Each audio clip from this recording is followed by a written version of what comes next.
know more about the demigod that ruled over the tribes of the northern region. The red-headed boy pressed his fist over his chest and gave a brief bow. William Von Ainsworth. It's an honor meeting you, Your Excellency. A playful smile appeared on Tocum's face as he made a gesture for William to come closer. I know you have many questions. Fortunately, I have all the time in the world to answer them all, Tocum said with a smile. It's very rare for me to have guests, so I'll give you the VIP treatment. Tocum snapped his finger and a small table, laden with sweets, and tea appeared in front of William. With another snap of his finger, the boy found himself sitting on a chair and holding a cup of tea in his hand. Wet your throat first, Tocum said in a teasing tone. You must be feeling very thirsty after kissing your girl until the last second. William wanted to retort, but decided that it was not a good idea to argue with a demigod. The latter was treating him as a guest, so it would be best if he just went with the flow for now. The tea he drank tasted oddly familiar and William drank again to confirm his suspicions. He had tasted tea like this during the 3 days that he had stayed with Belle and it felt weird tasting it again here in Hestia. Although your old world is in the lower realm, it has many interesting things, especially this Lipton iced tea.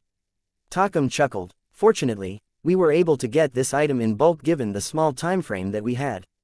William's ears perked up as he listened to the demigod. He then placed the teacup on top of the table and looked at the humanoid goat sitting on the throne. Can I go back to Earth? William asked. This was the most important question in his mind right now. If possible, he wanted to find a way to travel between worlds to be with Belle from time to time. No, is what I'd like to say, but since you already managed to get there once, I guess the possibility exists, Tocum replied in a casual manner. To be frank, even I was surprised when the trial of enlightenment sent you to the lower realms. The trial was about testing one's resolve. If you had chosen to stay in your old world, then you would have stayed there until your dying breath. William, do you know? A god doesn't have the power to send someone from the higher realm to the lower realm. Even if two gods were to work together, it would still be very hard, unless both of them are extremely powerful gods. William carefully listened to Tocum's explanation as if he was afraid of missing a single word. He then thought that if one or two gods can't do it, what about four? The images of the four gods who had a good relationship with William appeared on his head and wondered if they were the ones responsible for his reunion with Belle. I will properly thank them the next time we meet, William swore in his heart. Back in the 10,000 temple. Lily, was it you? Gavin. No. Lily and Gavin then stared at the two gods that were playing a game of chess beside them. David. Whistles. Issei. Whistles. Lily. Gavin. William took a deep breath, then asked his second question. What about my friends? William inquired. What happened to them? Don't worry about them, Tocum answered. All of them have passed the trial and are now waiting for you at the main hall. This might be the first time that a group of people has succeeded in overcoming the trial of enlightenment at the same time. William sighed in relief after knowing that his friends were safe. He then talked to Tocum about the difficulties of the Helen Kingdom and the reason why he came to the Corinter Mountains. Tocum listened with a smile and waited for William to finish his explanation. I am already aware of your purpose for coming. Tocum rubbed his chin. Sadly, I can't agree to your request. Why? William asked. Because this war is only the start of something more sinister, and I need to preserve the strength of the northern tribes until the right moment arrives. Tocum gazed in the distance as if looking past the white mists that surrounded them. You don't have to worry about the tribes stabbing you in the back, I will not allow that to happen. However, that also means that I cannot offer you any assistance. His expression didn't change, but William could tell that the demigod had already made a decision. He would not get help from the tribes during the war, but he was thankful that their planned invasion had come to a halt. You said that the war is only the start of something more sinister. What do you mean by that, Your Excellency? William inquired. William, Your Excellency, survive the war first. Tocum turned his head to look at the boy that he could easily pinch to oblivion if he felt like it. Then only then can you come to the north to ask for assistance. Do I make myself clear? Yes, Your Excellency. Let's meet again when the sky falls. Those were the last words that William heard before his surroundings faded. His meeting with the demigod had come to an end, but their talk only brought more questions than answers. William was forced to put these matters aside for now because the demigod was right. He needed to survive the war first. As long as he was alive, there would be plenty of opportunities to find a way to be reunited with the beautiful lady that was waiting for him back on Earth. Chapter 260, For the Sake of My Cute Little Sister. Wendy ran towards William and gave him a hug. Did you also pass the trial? I did, William replied, and he returned Wendy's hug. He was surprised that after meeting Belle, his feelings for Wendy hadn't changed. It meant that the straightforward girl had managed to worm herself inside William's heart, and the latter had also recognized her as his lover candidate. Belle said that I can have up to 9 wives or concubines, William thought. I guess I'll just cross that bridge when I get there. His gaze then landed on Ian and remembered Belle's warning about him. What are you looking at? Ian asked. You look creepy. Yep, it's impossible for this snot-nosed pansy to be a girl, William muttered as he averted his gaze. Belle's intuition was wrong. The oracle had already warned them that they should keep the contents of their own trials a secret. Although they could share it with other people, she advised against it. She said that if other people were to know the contents of the trial, they would not be able to set foot in the northern regions again. Because of this, none of them asked each other what happened in their trials. They returned to the Peak of Chivalry because William still had loose ends to tie up. To his surprise, the representatives of the Aenariontia dynasty had already left, while the representatives of the Zelen dynasty remained. Sir Jerkins personally informed William that Crown Prince Alaric wanted to talk to him. Although he was surprised, William decided to meet with him after he settled the issue with the tribes. As you may already know, the Great One has appointed me to choose the next great chieftain of the tribes, William said with a serious expression. All the different tribal chiefs looked at him anxiously and waited for his next words.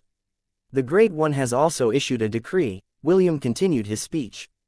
The tribes will not participate in the war, nor will they act as the reinforcements for the Helen Kingdom.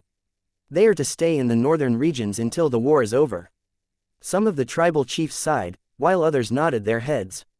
Most of them didn't want to participate in the war because it would only cause the death of many of their tribesmen. Although the regions of the north were harsh, they weren't lacking in anything. There's more. The nearest town of Stanmore will now fall under the jurisdiction of the tribes, William said. This will be the compensation of the Helen Kingdom to the tribes for not participating in the war. Earlier, Sir Jerkins had told William that the king had told him that he could use the 3 towns near the Corinter Mountains as bargaining chips to gain the aid of the allied tribes. However, since the demigod had forbidden them from joining the war, the bargaining chips became useless. William knew that some of the tribal chiefs still had the notion of expansion, so he was willing to compromise and satisfy their itch. The half-elf told Jerkins that in order to prevent the tribes from joining the tri-party alliance, they needed to sacrifice one of the towns on the border in order to appease them. Jerkins readily agreed to William's suggestion because he was afraid that the tribes would really switch sides if they didn't give them some form of compensation. For the ambassador, losing one border town was better than fighting on 3 fronts of the battlefield. Just like William expected, the tribal chiefs were quite happy with the new territory they had gained for free. Even Great Chief Evander gave William a nod of admiration for his ability to compromise. Okay, now that is settled, we will talk about the position of the great chieftain of the tribe. William gazed at the tribal chiefs and completely ignored Great Chief Evander, which made the latter's smile stiffen. 4 years, William held out 4 fingers in front of everyone seated in the great hall. For 4 years Evander will remain in his position as the great chieftain of the tribe. After that, all the tribal chiefs will vote if he should continue to stay as the great chieftain or if he should step down from the position. If the tribal chiefs are going to ask Evander to step down after 4 years, each tribe needs to send one of their representatives to clear the trial of enlightenment. The first person to clear the trial will become the next great chief of the allied tribes. There will be no age restriction to the trial. Anyone can become the great chief, but only one representative per tribe is allowed to participate in the selection ceremony. The tribal chieftains nodded their heads in agreement. They thought that the new system was good since it prevented anyone from holding the position of great chieftain for an indefinite span of time. Great Chief Evander happily accepted the new system after confirming that members of his tribe could also participate in the selection ceremony. He knew that William had given him 4 years to remain as the great chieftain, so that Brianna wouldn't suffer. After he had settled the issues of the tribes, William asked Sir Jerkins to invite the crown prince of the Zelen dynasty to his quarters. He was very curious about what the next king of the neighboring dynasty wanted to say to him. It didn't take long before Prince Alaric came to William's tent to converse. He didn't come alone. Princess Aila, Connell's ex-bride candidate, was with him as well. The beautiful brother and sister pair sat opposite William and looked at him with calm expressions on their faces. When I came here to the northern regions, I thought that I would only be meeting with the leaders of the different tribes, Prince Alaric said with a smile. I didn't expect that I would see a distant relative and witness his amazing battle prowess firsthand. By relative, you mean me? William asked in confusion. You might be making a mistake, Your Highness. Well, if your grandmother's name is not Urza, then yes, I may be making a mistake, the prince replied in a playful tone. Tell me, Sir William, is Lady Urza not your grandmother? She is, William replied. Great. Prince Alaric clapped his hands. Actually, your grandmother and my grandmother are twins. Lord James went to the Zelen dynasty to personally ask her parents for her hand in marriage. Naturally, they didn't agree at the start and made things difficult for him. Prince Alaric chuckled. However, Lord James was able to beat all of Lady Urza's suitors, and finally gained the approval of her parents. She then went with your grandfather to the Helen Kingdom and would just occasionally visit our domain whenever she felt homesick. Long story short, you and I are distant cousins since we share the same heritage. I see. William nodded his head in understanding. So, what does your highness need from me? Although he agreed on the surface, William didn't take the prince's words to heart. He would have to consult with his grandfather first and confirm whether what the prince had told him was true or not. Even so, he was still willing to hear what the prince had to say since the latter had waited for him to return to the third peak of chivalry. I want you to pass this letter to Lord James and also take my little sister, Princess Aila, to meet him, Alaric replied. I know that this is an odd request from the crown prince of a dynasty that is planning to wage war on your borders, but it is still something I need to do for the sake of my cute little sister. You can do this for me, right, cousin? William frowned, but still nodded his head. Is that all? Yes, that is all. Prince Alaric smiled. Perhaps, this is the last time we will meet in such an amicable manner. The next time we see each other will be on the battlefield. Until then, make sure that you stay alive, cousin. William returned Prince Alaric's smile but said nothing else. He then looked at the beautiful princess who had been observing him since the moment she entered his tent. I hope you don't mind living in the countryside, Your Highness, William said. Because that is where you will be staying until the war is over.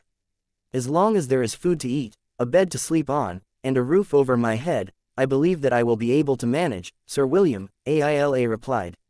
I am looking forward to meeting the legendary Lord James who single-handedly defeated 100 warriors when he asked for Lady Urza's hand in marriage. Princess Aila smiled sweetly as she gazed at William's eyes that were as beautiful as sapphires. She wanted to know more about the knight commander who was wearing a slave collar on his neck. The princess of the Zelen dynasty knew that her brother was right. It would be safer to stay in the enemy's territory than return to their domain. Because if she did return to the Zelen dynasty, all that was waiting for her was a life filled with regrets and misery. Chapter 261, A Short Visit to Lant. Inside the flying carriage, Wendy was seated on William's right, while Brianna was seated on his left. The little loli was looking starry-eyed at the scenery that she was seeing for the first time. After tying up the loose ends, William and his group, along with Sir Jerkin's entourage, left the Carinter Mountains.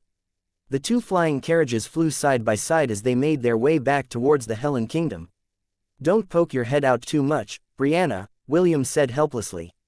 You might fall out of the carriage window if you lean more than that. It's fine, Brianna replied while still gazing at the scenery under the flying carriage. Big brother is holding my waist, I'm not going anywhere. You're so troublesome. William sighed and the little loli just giggled in acknowledgement of his claims. The half-elf then shifted his attention to the beautiful lady with light purple hair and eyes that was seated in front of him. Aila, the second princess of the Zelen dynasty, was also looking outside the carriage window. She had stayed in that pose ever since the flying carriage took off in the air. William wondered what her fate would have been if her marriage to Connell hadn't been interrupted. As if sensing his gaze, Princess Aila turned her head to the side to look back at him. Is there something on my face, Lord William? Aila asked. No, William replied. I'm still not sure what Prince Alaric was thinking when he asked me to take you to see my grandfather. My big brother might seem easygoing on the surface, but he is a worrywart at heart. Princess Aila closed her eyes as if trying to hold back the sadness in them. He only wants the best for me. So he decided to ask a favor from you. I see. William didn't pursue the topic because he felt like Princess Aila didn't want to continue the discussion. After a few hours, they finally arrived at the town where a teleport gate was stationed. William and Sir Jerkins had talked beforehand about their next course of action before parting ways. The ambassador was to return to the capital to inform the king about the result of their mission. William, on the other hand, would first head to Lant and drop off Princess Aila before going back to the Royal Academy. To be honest, William was worried that Princess Aila was a spy sent by the Crown Prince to monitor their movements. He hoped that his grandfather would be able to supervise her and ensure that she didn't do anything stupid while she was staying in the western edges of the Helen Kingdom. 2 days had passed after they had left the Carinter Mountains. It was around noon when they saw the familiar town of Lant appear before their eyes. Brianna suddenly screamed and grabbed William's arms while pointing outside the window of the carriage. There are wyverns outside, Brianna exclaimed. They are heading in our direction. Princess Aila, who was meditating, suddenly opened her eyes and showed an anxious expression. There had been several wyvern attacks in the Zelen dynasty and the people there were very wary of wyverns.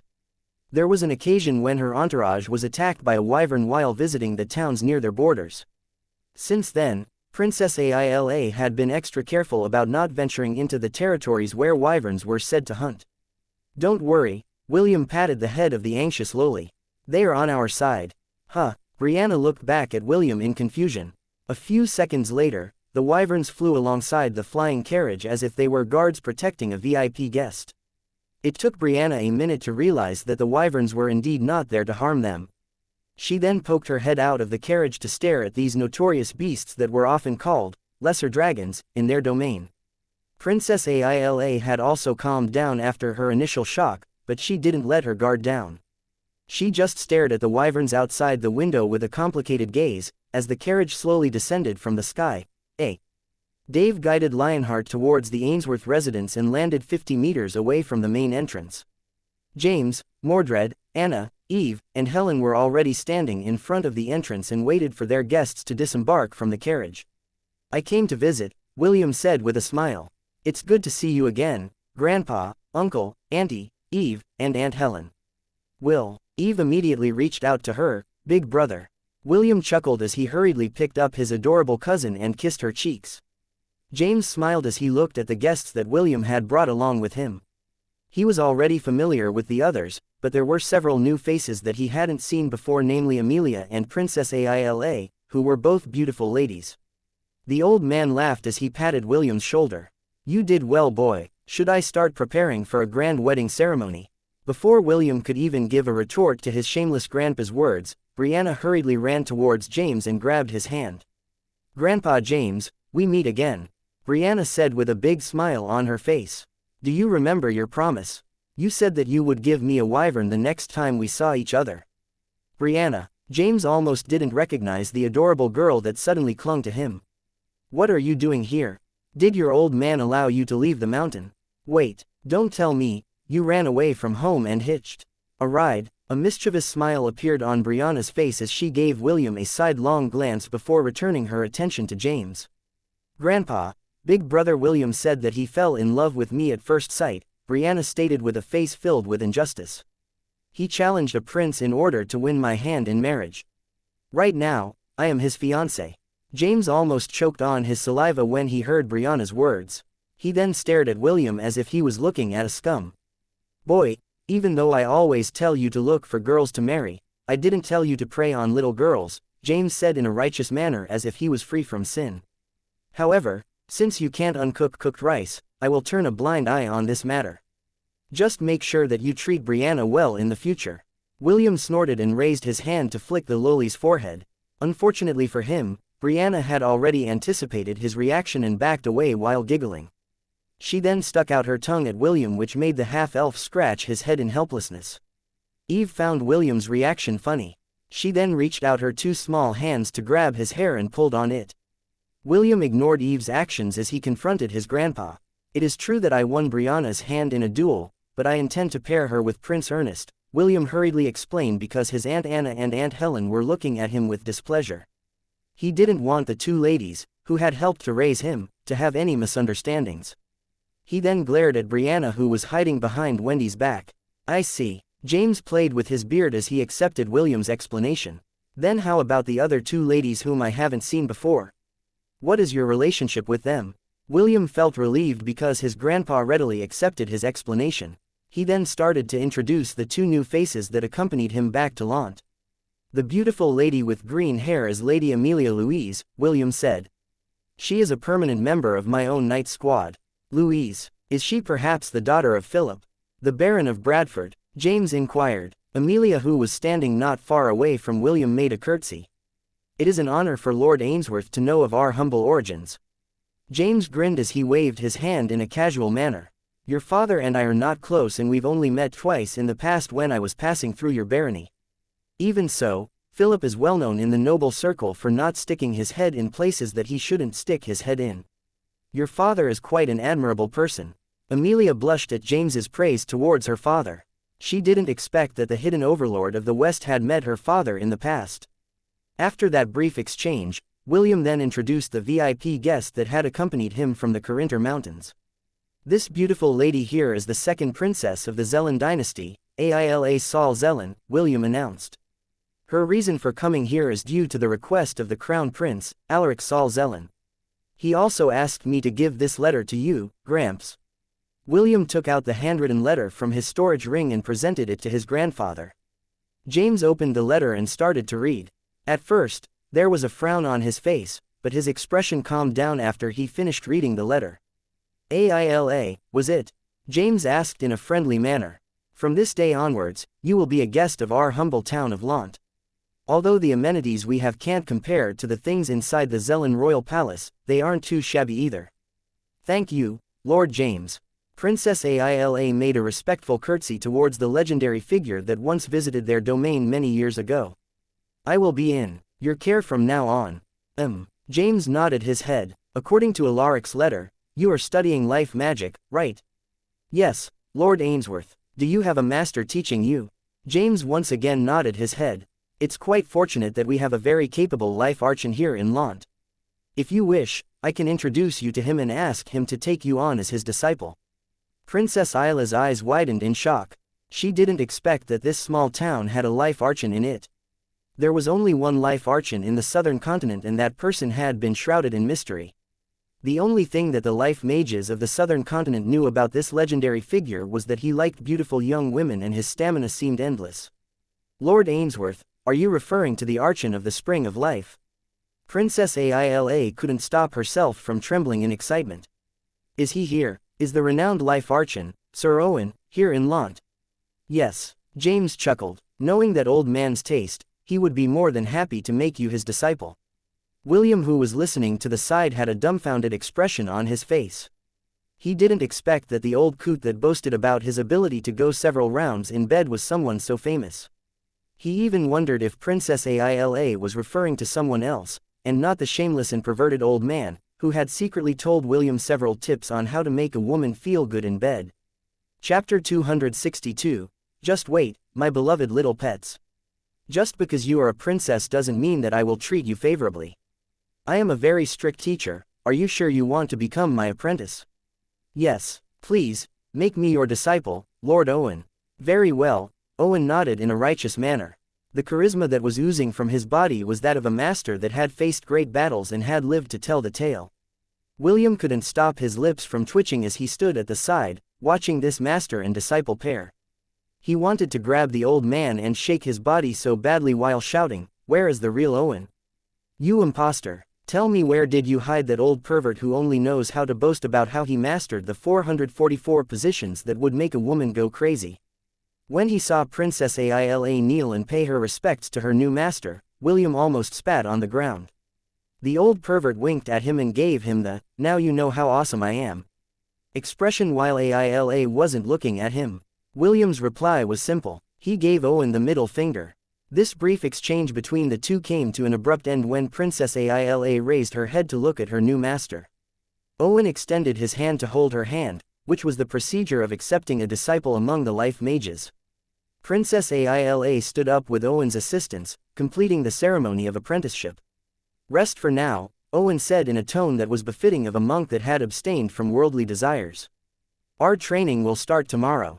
I'll pick you up when the sun rises." "Yes, master." Princess Aila bowed respectfully before walking back towards the Ainsworth residence. William and Owen watched her retreating back in silence. The moment the girl disappeared from their sight, Owen's exalted form and aura disappeared completely. "Will, I'm going to tell this to you now. You'd better not extend your filthy hands onto my disciple," Owen said in disdain. "Excuse me, I'm not an old cow that preys on young grass. Just look at how handsome I am. Do I even need to put an effort into making the ladies fall in love with me?" William snorted. "Old man, you'd better behave and not do anything untowards to your new disciple, or else I'll tell your wife." Owen summoned his staff and immediately whacked William's head. Even though he had already mastered a lot of skills and had grown stronger over the years, Owen's strike cleanly landed on William's head, which made the boy cry out in pain. "Fool, do not say such stupid things," Owen reprimanded. "Life mages don't do those things, especially between master and disciple. You'd better not spout any of that nonsense, especially in front of Aila. You've finally shown your true colors, old man." William grumbled. "What great archon, what legend, Pichui. You're just a lecherous old man who likes to eat young grass." Owen was about to whack the boy again when the door of his house opened, revealing his young and beautiful wife, Sarah. "Darling, lunch is ready," Sarah said with a smile. "Little Wool, it has been a while. Do you want to have lunch with us?" William and Owen smiled as both of them patted each other like they were the best of friends. Sarah smiled sweetly at the two and was very happy that the boys were getting along. "Thank you for the invitation, big sister Sarah," William replied. "However, I have guests back at the residence and I need to entertain them."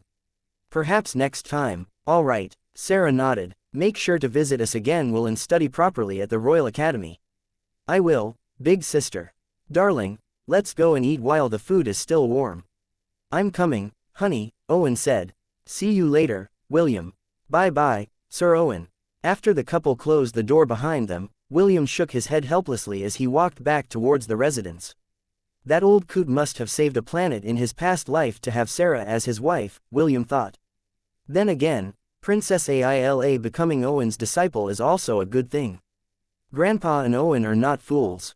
They will be able to monitor Princess Aila and see if she has any hidden agendas in the Helen Kingdom.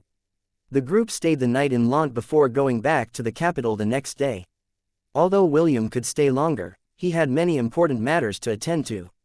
After 2 days of travel, they finally arrived at the capital and immediately headed towards the Royal Academy.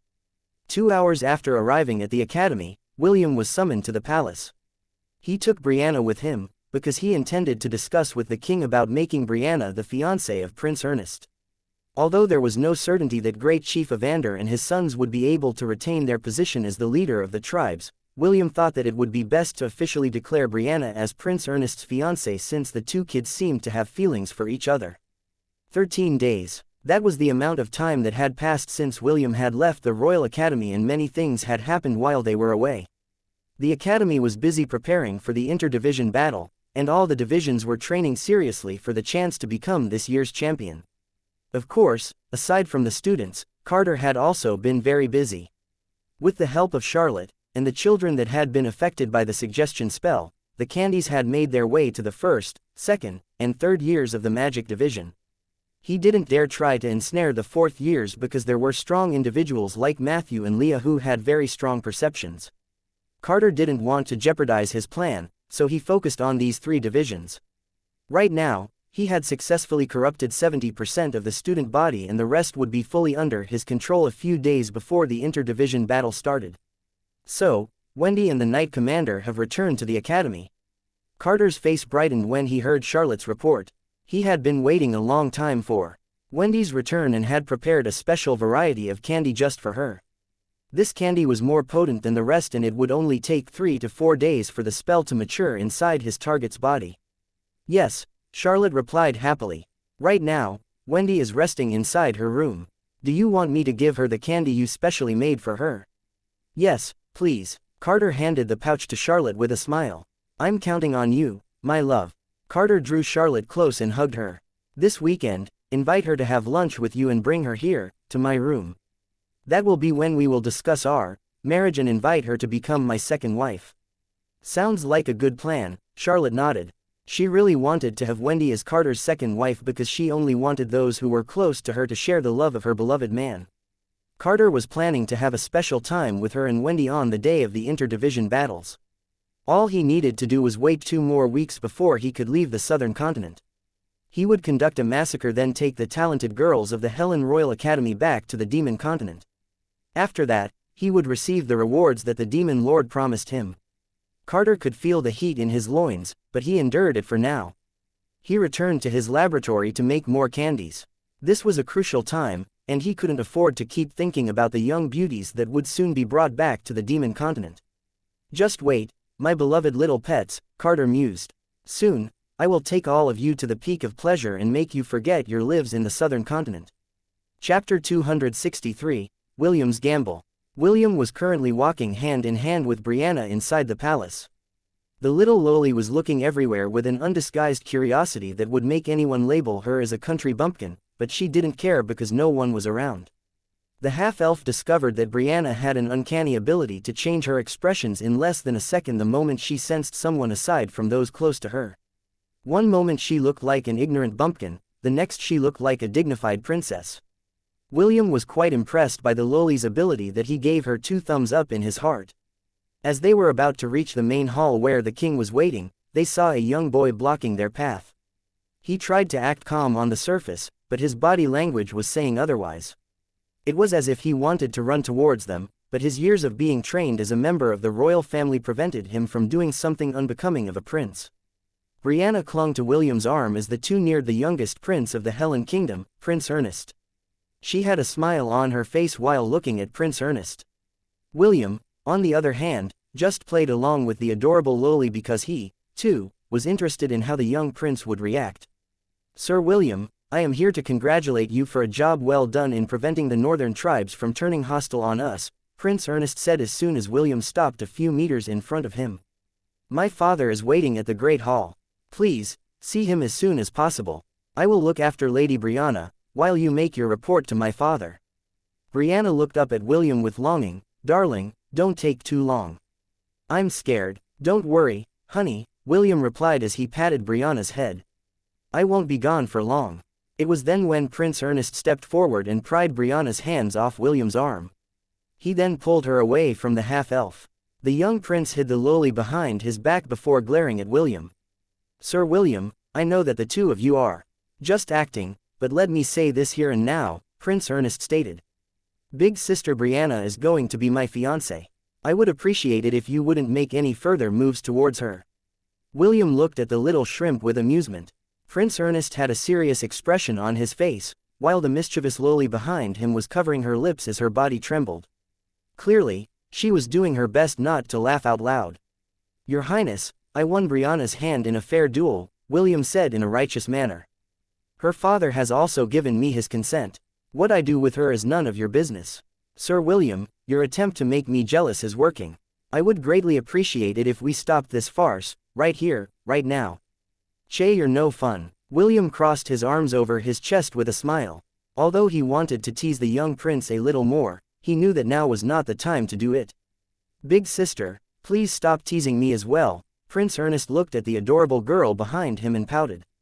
Do you really enjoy seeing me suffer? Is it fun to bully me? Ah, little Ernie, you've grown taller since the last time I saw you. Brianna gave Prince Ernest a hug before patting his head.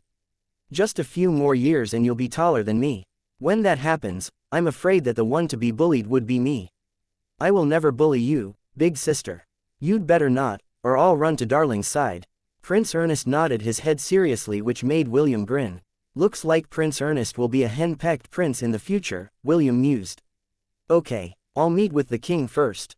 Prince Ernest, please, entertain our northern princess. Prince Ernest smiled and pulled on Brianna's hand. Big sister, let's go to the garden. The flowers are in full bloom and you will definitely love them. Brianna waved her hand at William before allowing herself to be pulled away by a jealous Prince Ernest. The red-headed boy waved back at her before walking towards the great hall where the king was waiting for him. And that is how our northern expedition ended, Your Majesty. William finished his report and bowed towards King Noah. Noah nodded his head. I received Sir Jerkin's report yesterday, but I still wanted to hear your own version of the story. You did well and the merits you earned for our kingdom deserves a reward. The king of the Helen Kingdom secretly praised himself for sending the half-elf with his foreign ambassador to the northern regions. If it was only Sir Jerkins that had gone, then the northern tribes would have successfully allied with the two dynasties and pincered the Helen Kingdom from three sides. Because of this, he decided to give William a reward. As for what that reward was, he couldn't think of anything that the boy might like. This was why he decided to wait for William's visit to the palace and personally ask him the reward he wanted the most. William pondered for a bit, but right now, nothing came to mind, so he decided to put his reward on hold. Your Majesty, I can't think of anything right now, William said. For the time being, can you put my reward on hold? Understood. Noah smiled. When you finally know what you really want, come and find me. No matter how many years it takes, this promise of mine will still hold true. Thank you, Your Majesty. William bowed. After that brief exchange, William decided to discuss Brianna's matter with King Noah. He said that although Great Chief Evander and his family might not be able to retain their position after 4 years, the possibility still existed. Because of that, William insisted that Brianna be properly betrothed to Prince Ernest as his official fiancé. Surprisingly, King Noah didn't agree or disagree with William's suggestions. The only thing he promised was that he would see to it that the northern princess would be properly cared for in the palace.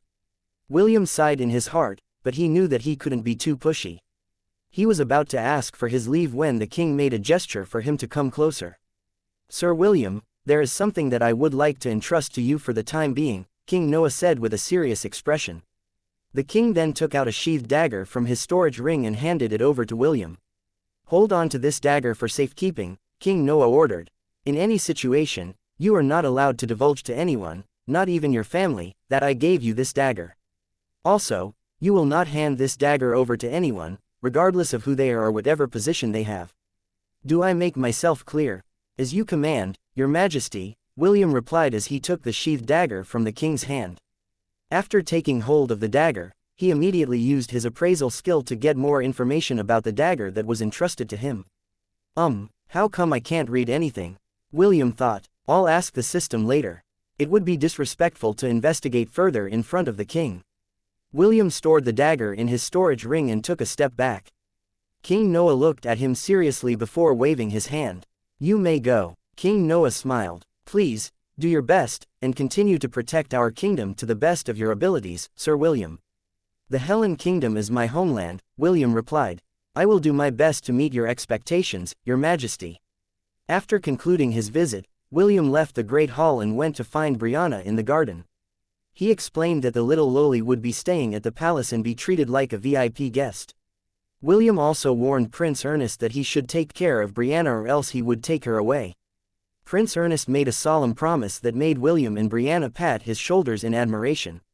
After bidding goodbye to the young prince and the adorable lowly, William headed towards the stables where the flying carriage was waiting for him. He was only 100 meters away from the stables when the system suddenly gave him an emergency report. Host, the spell that was dormant in Wendy's soul of consciousness has suddenly been strengthened. Right now, 60% of her sea of consciousness has been taken over. I estimate that before the day is over, it will reach up to 65% completion. What? William almost jumped off his feet at the sudden turn of events. He had only left the Royal Academy for 2 hours and, in that short amount of time, the corruption of Wendy's sea of consciousness had already advanced to such a degree. William couldn't believe it, and he found this a very hard thing to stomach. Tell me all the details, William ordered. Make sure to not leave anything out. When the host left for the royal palace, Wendy returned to her dormitory to rest. An hour later, she left her dormitory room and met Lady Charlotte in the hallways. Wendy's big sister then gave her a pouch filled with candies. Upon contact, I successfully placed a tracker on her and started monitoring her as well. Lady Charlotte returned to her own dormitory room to handle the affairs of the third-year magic division. Wendy, on the other hand, went to the host's dormitory room in the Solaris building. She went to find me. William thought. Continue the explanation. Seeing that the host is not inside the room, Wendy didn't go out. Instead, she laid on top of the host bed and began eating the candy.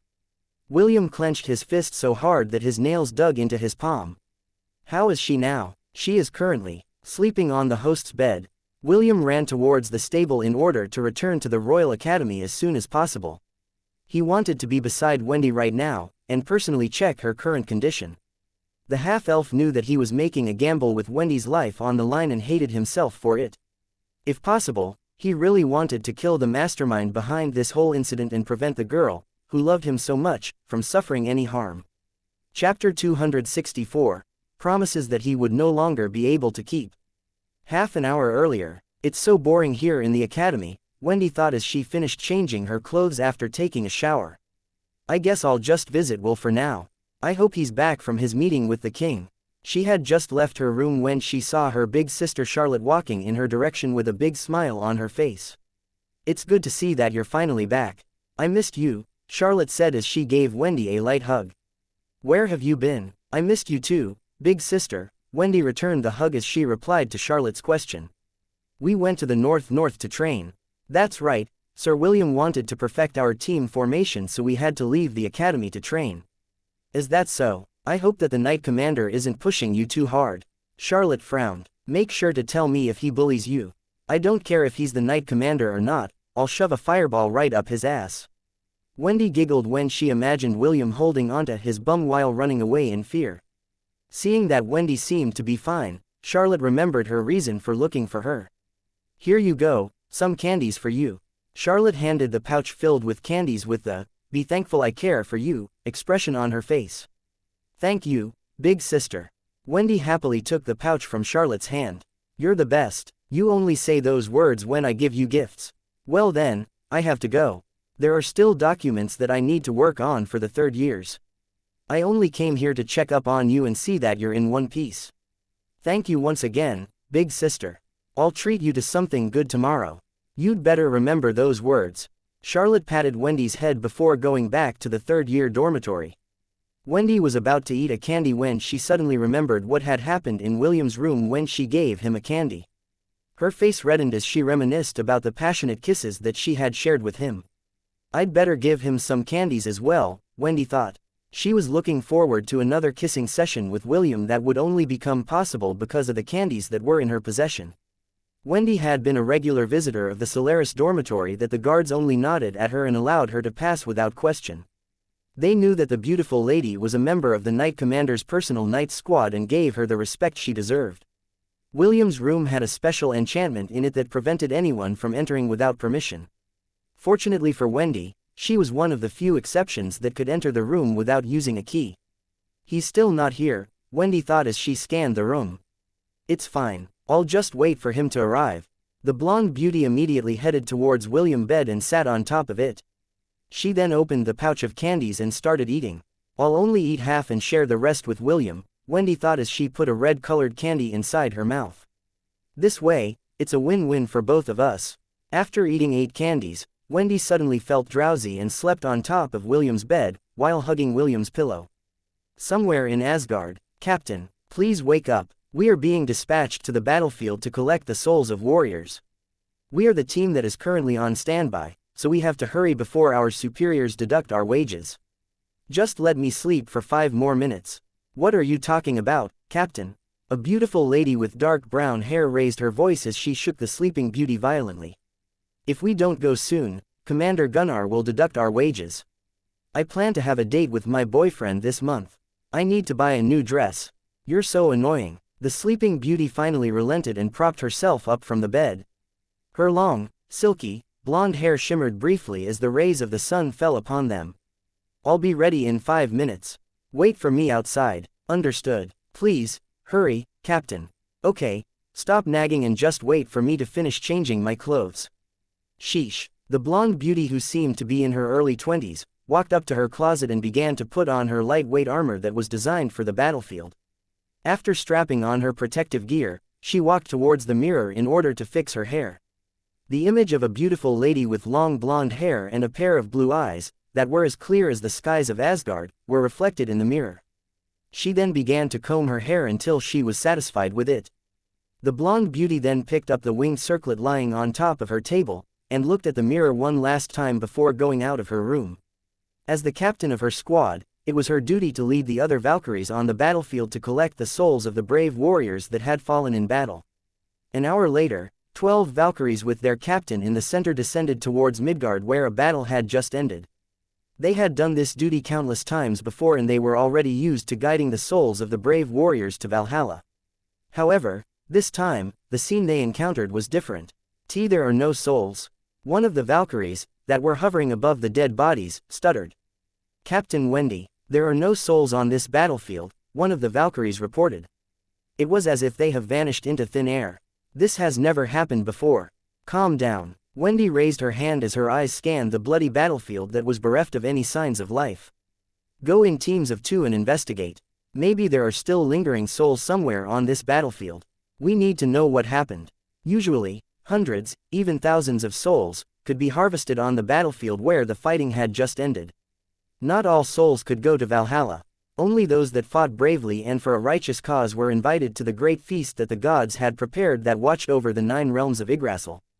The Valkyries investigated the battlefield in pairs, and just like Wendy mentioned, they did indeed find souls, but their number didn't even surpass 10.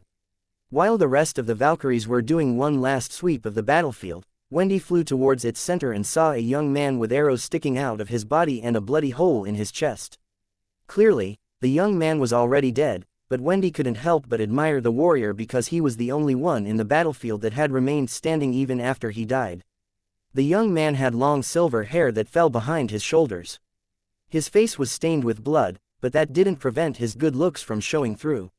Wendy caressed the warrior's face, and felt a very subtle fluctuation in his body.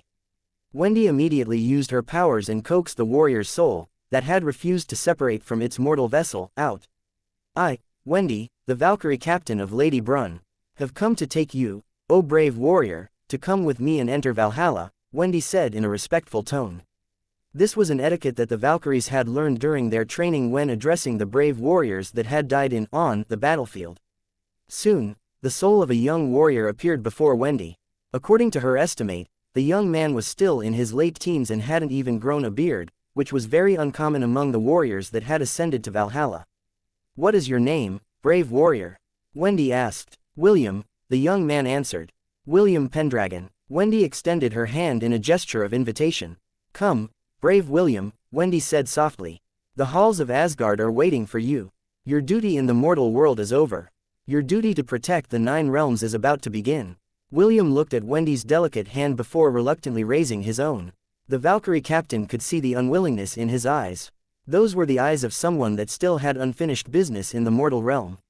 Wendy had seen these kinds of eyes many times in the past. However, she knew that the young warrior would gradually forget about his ties with the mortal world the moment he stepped into the halls of Asgard. The beautiful Valkyrie firmly gripped the young man's hand and flapped her wings to ascend to the sky. Soon, the other Valkyries joined her in flight as they took the surviving souls to their final destination. William glanced at Midgard one last time before he closed his eyes to weep. He still had promises to keep. Promises that he would no longer be able to keep. Chapter 265, A Farce with a Tragic Ending. Hey, Wendy mumbled in her sleep as she unconsciously tried to reach out for something. William, who sat beside the bedside, caught her hand and held it firmly. Perhaps feeling the familiar touch, a smile appeared on Wendy's face as she continued to sleep. "You're such a handful," William said softly as he brushed away the strands of hair that blocked the sleeping girl's face. The spell inside her had finally stabilized. Right now, 65% of her sea of consciousness has been invaded. William sighed as the internal struggle in him waged on. After putting a tracker on Charlotte, the system had been monitoring her every move. However, she still hadn't met anyone that the system had deemed suspicious. Because of this, William still couldn't do anything aside from making sure that the girl that was holding his hand wouldn't suffer any harm. He had already steeled himself for this scenario, but when it actually happened, he still felt bitter in his heart. Minutes passed, hours passed. After 3 hours, Wendy sleepily opened her eyes. She had a good dream, and it made her feel refreshed after waking up. The first thing she saw was a sleeping half-elf's face in front of her. It took a moment for the gears in Wendy's head to start churning. Half a minute later, her eyes widened when she found herself lying in the young man's embrace.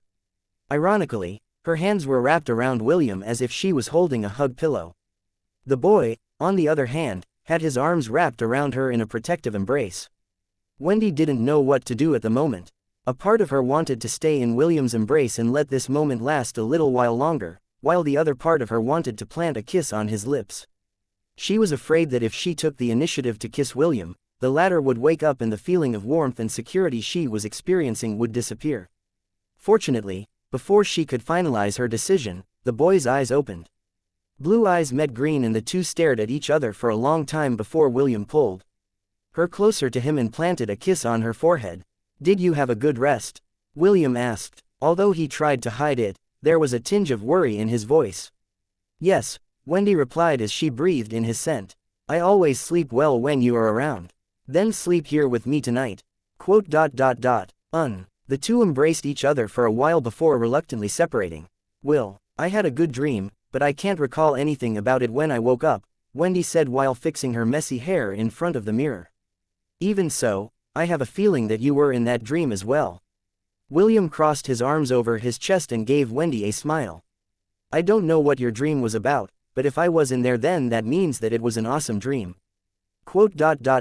Although I can't recall much of my dream, I have a feeling that your expression in that dream of mine was a very sad one. It was as if you lost or had forgotten something very important." The smile on William's face stiffened when he heard Wendy's reply. "It's just a dream," William said as he walked towards the girl who was currently fixing her hair in the mirror. William then gave her a light hug as he tried to bury the anxiousness he was feeling in his heart. "Just a dream, so you don't have to think too much about it." Wendy replied as she placed her hand over William's. In the Far East where the kingdom of Frisia was located, Sidoni, the Hellen kingdom seems to be having some difficulties right now, the king of Frisia said with a serious expression. "Because of this, I've decided to send you there as my envoy." "Understood," The third princess of the kingdom of Frisia, Sidoni, replied. Will I be going alone? No, you will be accompanied by 4 teams of aerial cavaliers. Also, I will give you full command over them. Do what you see fit in order to help our allies. We mustn't let the Hellen kingdom fall. The moment they fall, it will be our turn next. Don't worry, father, Sidoni replied. I will support our allies to the best of my abilities. When will I be leaving? You will be leaving by midnight. Prepare the things that you need to bring. Don't forget to take your maidservants along with you. Understood. Be careful while I am away, father. The king of Frisia smiled, but he was standing at least 10 meters away from his daughter. Any closer would make it impossible for him to resist the effect of her powers. Princess Sidoni, like always, was wearing a veil, not only to hide her beauty, but to protect anyone from being ensnared by her powerful charm. No one is safe from it. Men, women, and even some beasts under the centennial rank, wouldn't be able to resist her. Although the king felt reluctant to let her leave the kingdom, his advisors had strongly suggested that they send her to the Hellen kingdom as his representative. This was a way to show their support, and help them understand that Frisia hadn't abandoned them. After Princess Sidoni left the room, the king's expression became serious as he called upon his trusted subordinates to update him of the current movements of the 2 dynasties. This upcoming war made him feel anxious because the decisions of the 2 dynasties were too sudden. Although there was an unwritten rule between the 4 major powers in the southern continent that they wouldn't attack each other, no treaties had been signed to enforce it. This unwritten rule had lasted for a few hundred years, and Redmond Val Frisia, the current king of Frisia, thought that it would last for 100 more before the southern continent was once again embroiled in strife. His advisors had already mentioned that there was something fishy about this war, but their spies hadn't discovered any credible information about why the 2 dynasties suddenly made an alliance and teamed up to attack the Hellen kingdom. Naturally, King Redmond was aware of the series of unfortunate events that had happened to their staunch ally in the west. Even he thought that the back-to-back events seemed to have been planned by someone hidden in the shadows. The only thing we can do is prepare for war, King Redmond said softly as he stared towards the west. Since this war is already inevitable, I need to make sure that Frisia would not suffer too many casualties. King Redmond wanted to help the Hellen kingdom survive the storm that was slowly creeping on its borders, but they were just too far to offer any real assistance. All he could do was send his daughter, Princess Sidoni, with their prided aerial cavaliers to at least tell King Noah that they were in this war together. I just hope that we are not being used as a chess piece by some higher power, King Redmond thought with a frown. Because if that is the case, then this whole farce will have a very tragic ending. Not only for the Hellen kingdom, but for everyone that lives in the southern continent. Princess Sidoni walked towards her quarters with even steps. The maid-servants following behind her had been unable to resist her charms and were now her loyal subordinates. If she wished for them to die, they would gladly stab their hearts in front of her with smiles on their faces. If Sidoni wished it, she could easily bring down an entire nation on a whim. However, she didn't have any interest in dominion over the southern continent. What she wanted in life was very simple. To find someone that would make her understand the true meaning of love, which was something that was far beyond her reach. Chapter 266, Lost Memories. I knew that you would be here, Wendy said as she descended from the sky. The silver-haired young man didn't turn his head and continued to stare at the bridge that connected Asgard to the other realms of Yggdrasil. Listen, I know what you're thinking, but it's not going to happen. Wendy stood beside the warrior whom she had personally brought back from the battlefield a week ago. You can't return to Midgard. Just give up. William didn't say anything because he knew that she was right. He was already dead and it was impossible for him to return to Midgard. The young man knew this, but he was still unwilling to give up. Is there something you need to do? Wendy asked. Pass a message perhaps. If you ask nicely, I'll find a way to deliver your handwritten letter the next time I go to Midgard to gather the souls of warriors. This time, the young man finally had a reaction. He stared at Wendy intensely as he grabbed her arm. Can you really send a letter back? William asked. Will you do it? That will depend on my mood, Wendy replied with a smile. Also, it depends on the contents of the letter. Take note that coded messages are not allowed. If you play something fishy, I will personally hand you to Lady Freya to have your memories erased completely. The young man flinched when he heard Wendy's warning. He was planning to send a coded message to someone very important to him, but if the price was to have his memories erased, then it would all be for naught. Wendy gave him the, I knew you'd do that, expression and pried away the hands that were holding onto her arm. The man snorted and walked away. Since his plan to send a message could no longer be achieved, he had to find another way to contact that person in Midgard. 3 months later, William thrust his spear and pierced the eye of an orc champion that was wreaking havoc on the battlefield.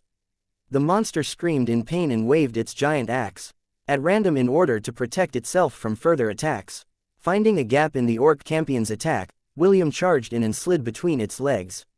He then used his full strength to cut off its head from behind, ending its life and making its subordinates scatter in fear. The green fountain of blood rained upon the beheaded champion's surroundings, which made the warriors that accompanied William regain their morale and attack the orc champion's subordinates with renewed frenzy. Good job, Wendy landed beside William. With this, we have successfully defended this elven outpost. I'm sure that the lords of Alfheim will reward us generously. What's wrong? Wendy noticed that William was looking absent-mindedly at a dead elven warrior not far from him. Since this was an outpost that belonged to the elves, it was only natural that the ones protecting it were the elven warriors of Alfheim. Don't tell me that the standoffish William has suddenly awakened to necrophilia. Wendy asked in a teasing tone. She had already noticed that the elven warrior that had died was a woman and wondered why William was looking at her with such an intense gaze. Do I know any elves? William asked absent-mindedly. I can't remember anything, but for some reason looking at her is making me feel anxious. It's as if. The silver-haired warrior paused mid-sentence before holding his head as if he was suffering from a headache. The cleansing has already reached this stage, Wendy thought with a sad expression. He stopped going to the Bifrost Bridge 2 weeks ago and just stays within Valhalla to train every day. The so-called cleansing was the gradual loss of memory after a warrior had entered Asgard. Most warriors completely lose their memories within a month of their arrival, as they help the gods of Asgard safeguard the denizens of the other realms from invaders that were allied with Jotunheim and Muspelheim. Those who had broken free from the shackles of their past lives were baptized by the light of Yggdrasil and were born anew as an Einherjar. Einherjar means, army of one, or, those who fight alone. William was a very rare existence because he had held on this long and still kept a few of his memories intact.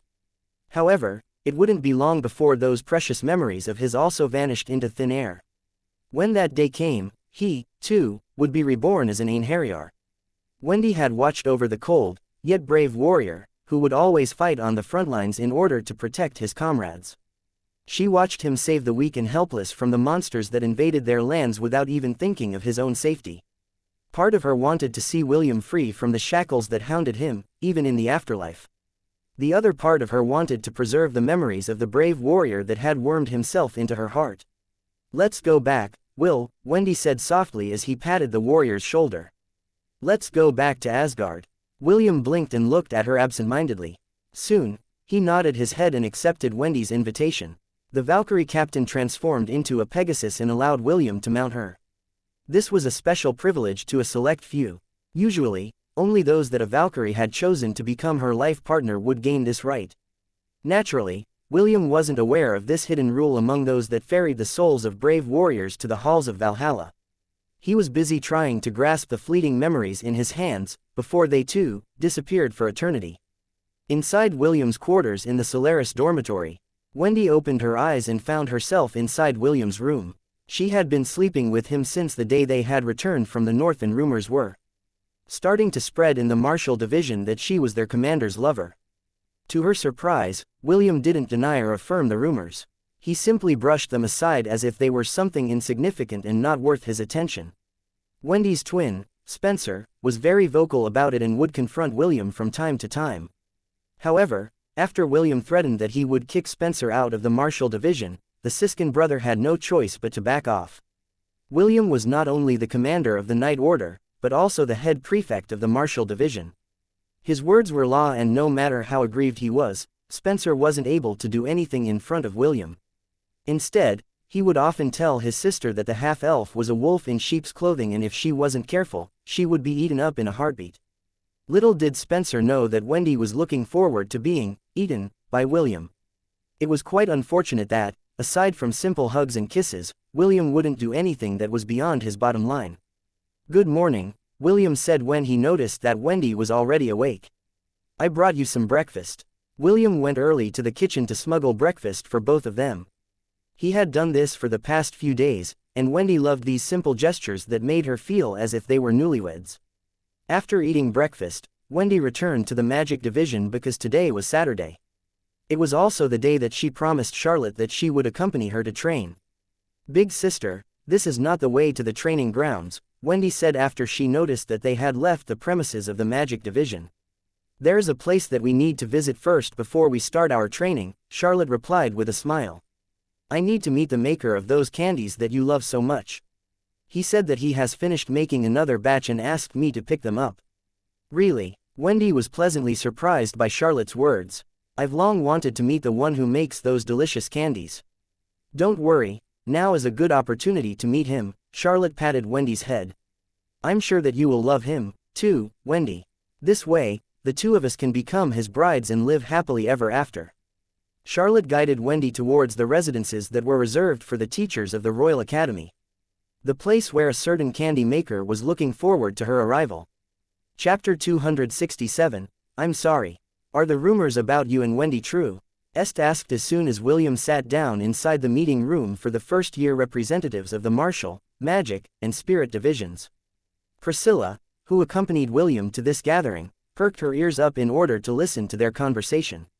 The rumor about the half-elf commander and the beautiful lady that was part of his personal knight squad had been circulating throughout the martial division.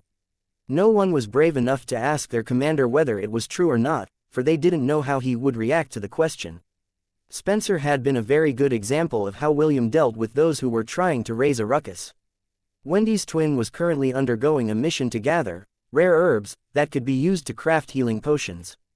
This was the decree that William had given after Spencer confronted him about his relationship with his twin sister. After that incident, no one dared to talk about the rumors in William's presence. William propped his chin up using his hand and gave Est a smile. "I didn't know that you like gossip. So, is it true or not?" Est raised an eyebrow. He really wanted to know how far the two had gone in their relationship. "No comment," William replied with a smug expression. Although he didn't mind admitting that he had already recognized Wendy as his lover, he still had to consider his grandfather's and Lawrence's faces. After all, Rebecca was still, technically, his fiancée, and he still had to deal with that issue before officially declaring his relationship with Wendy. Est scoffed while Ian looked at William in disdain.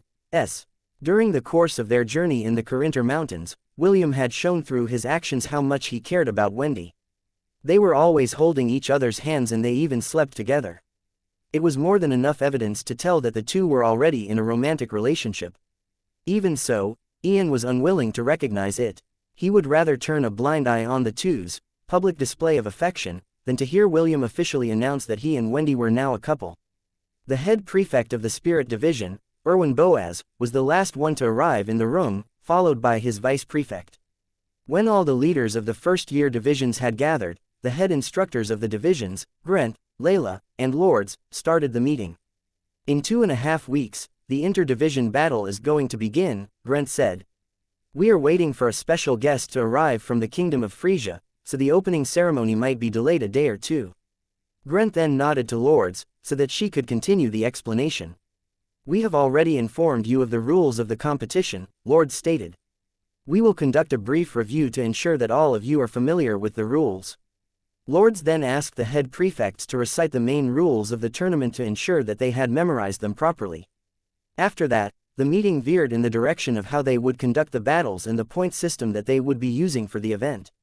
The meeting only lasted an hour and the three instructors were satisfied because all the head prefects were very capable. "All of you do your best," Grant smiled. "It doesn't matter whether you win or lose.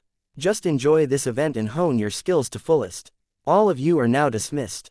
The head and vice prefects bowed their heads respectfully to their instructors before leaving the conference room. "It's finally over," William said after he stretched his arms and waist. "I'm really not used to attending these kinds of meetings. Priscilla, have you covered everything?" "Yes, Sir William," Priscilla replied. "Good. Please, make sure that everyone is informed about the topics that were discussed in the meeting." Priscilla gave William a brief nod before heading towards the Solaris dormitory. "Deep inside she must really hate you," Ian commented with his arms crossed over his chest. "You just shove your responsibilities onto her then lays around all day long. Do you really see it that way?" William asked back. What do you mean? Ian frowned. Aren't you just dumping the workload on her? Of course not. This is what you call trust. Ha, trust. Yes, trust, William said with his chin raised in an arrogant manner. I trust Priscilla that she will be able to handle the job more effectively than I would. Since that is the case, why should I get in the way of her role? Ian scoffed at William's shameless way of sugarcoating his laziness.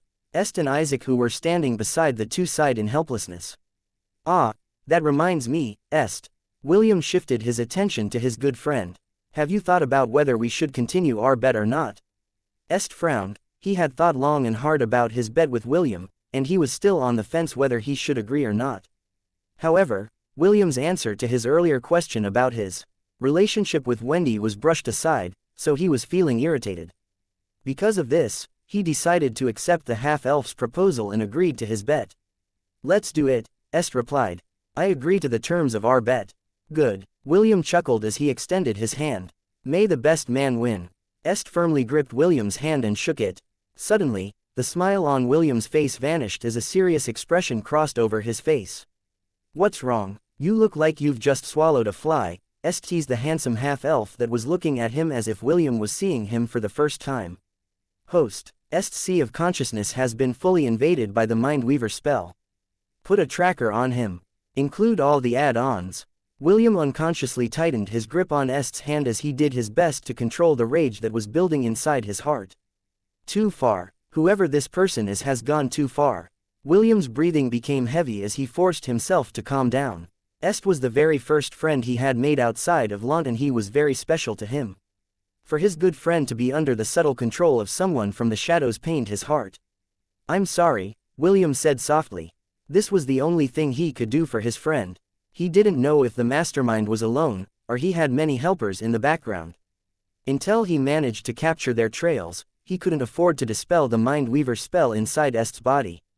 Doing so would only alert the mastermind because the spells were directly connected to their consciousness.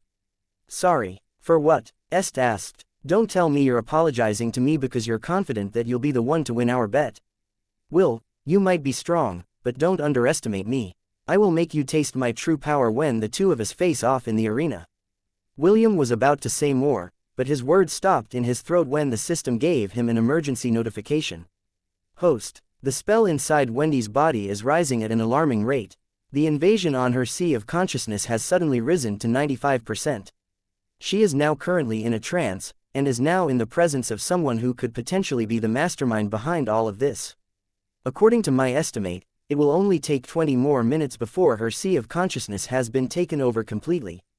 Chapter 268, Would you like to kiss me? Disclaimer. If you are faint-hearted or someone that gets triggered easily, I strongly advise you that you read this chapter along with the chapter entitled, Chapter 268, A Vessel That Held Limitless Possibilities. If the chapter I mentioned is not currently available, hold off in reading this chapter and wait until the next day. If you don't want to feel anxious and constipated for the remainder of the day, make sure to follow my advice. I don't want to hear any complaints, and people telling me that I didn't warn them beforehand. Read this chapter at your own risk. Half an hour earlier. Big sister, isn't this the area where the instructors have their own residences? That's right. Wait, you mean to say that the one who makes the candies is an instructor? Wendy asked in disbelief. That's right, Charlotte replied with a smile. And we have arrived at our destination. Wendy gazed at the small gate that led to a 3-story house. This house was located on the outskirts of the teachers' residences and no other houses were around it. Let's go inside, Charlotte said as she firmly held Wendy's hand and led her inside the gate. Big sister, can we really enter without permission? Wendy inquired. Charlotte chuckled and patted Wendy's head. You're such a worrywart. Of course, I have already gotten permission from the instructor. Just relax your little head and follow me. Wendy's big sister opened the front door and invited her in as if she was the owner of the place. Charlotte then guided her to the second floor where Carter's room was located. For some reason, Wendy suddenly felt a sense of anticipation in her heart. She thought that it was just her curiosity about finding out who the candy maker really was making her heart beat a little faster than normal. Charlotte then knocked on the door to announce their presence. Professor, it's me. Come in, a gentle voice replied from the other side of the door. Charlotte opened the door to the room and signaled for Wendy to enter before her. The latter obeyed her big sister's gesture and entered the room obediently.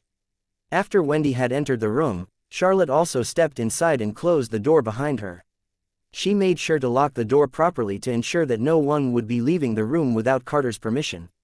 Wendy's gaze landed on a handsome man who seemed to be in his early 20s, seated on a chair with a book in hand.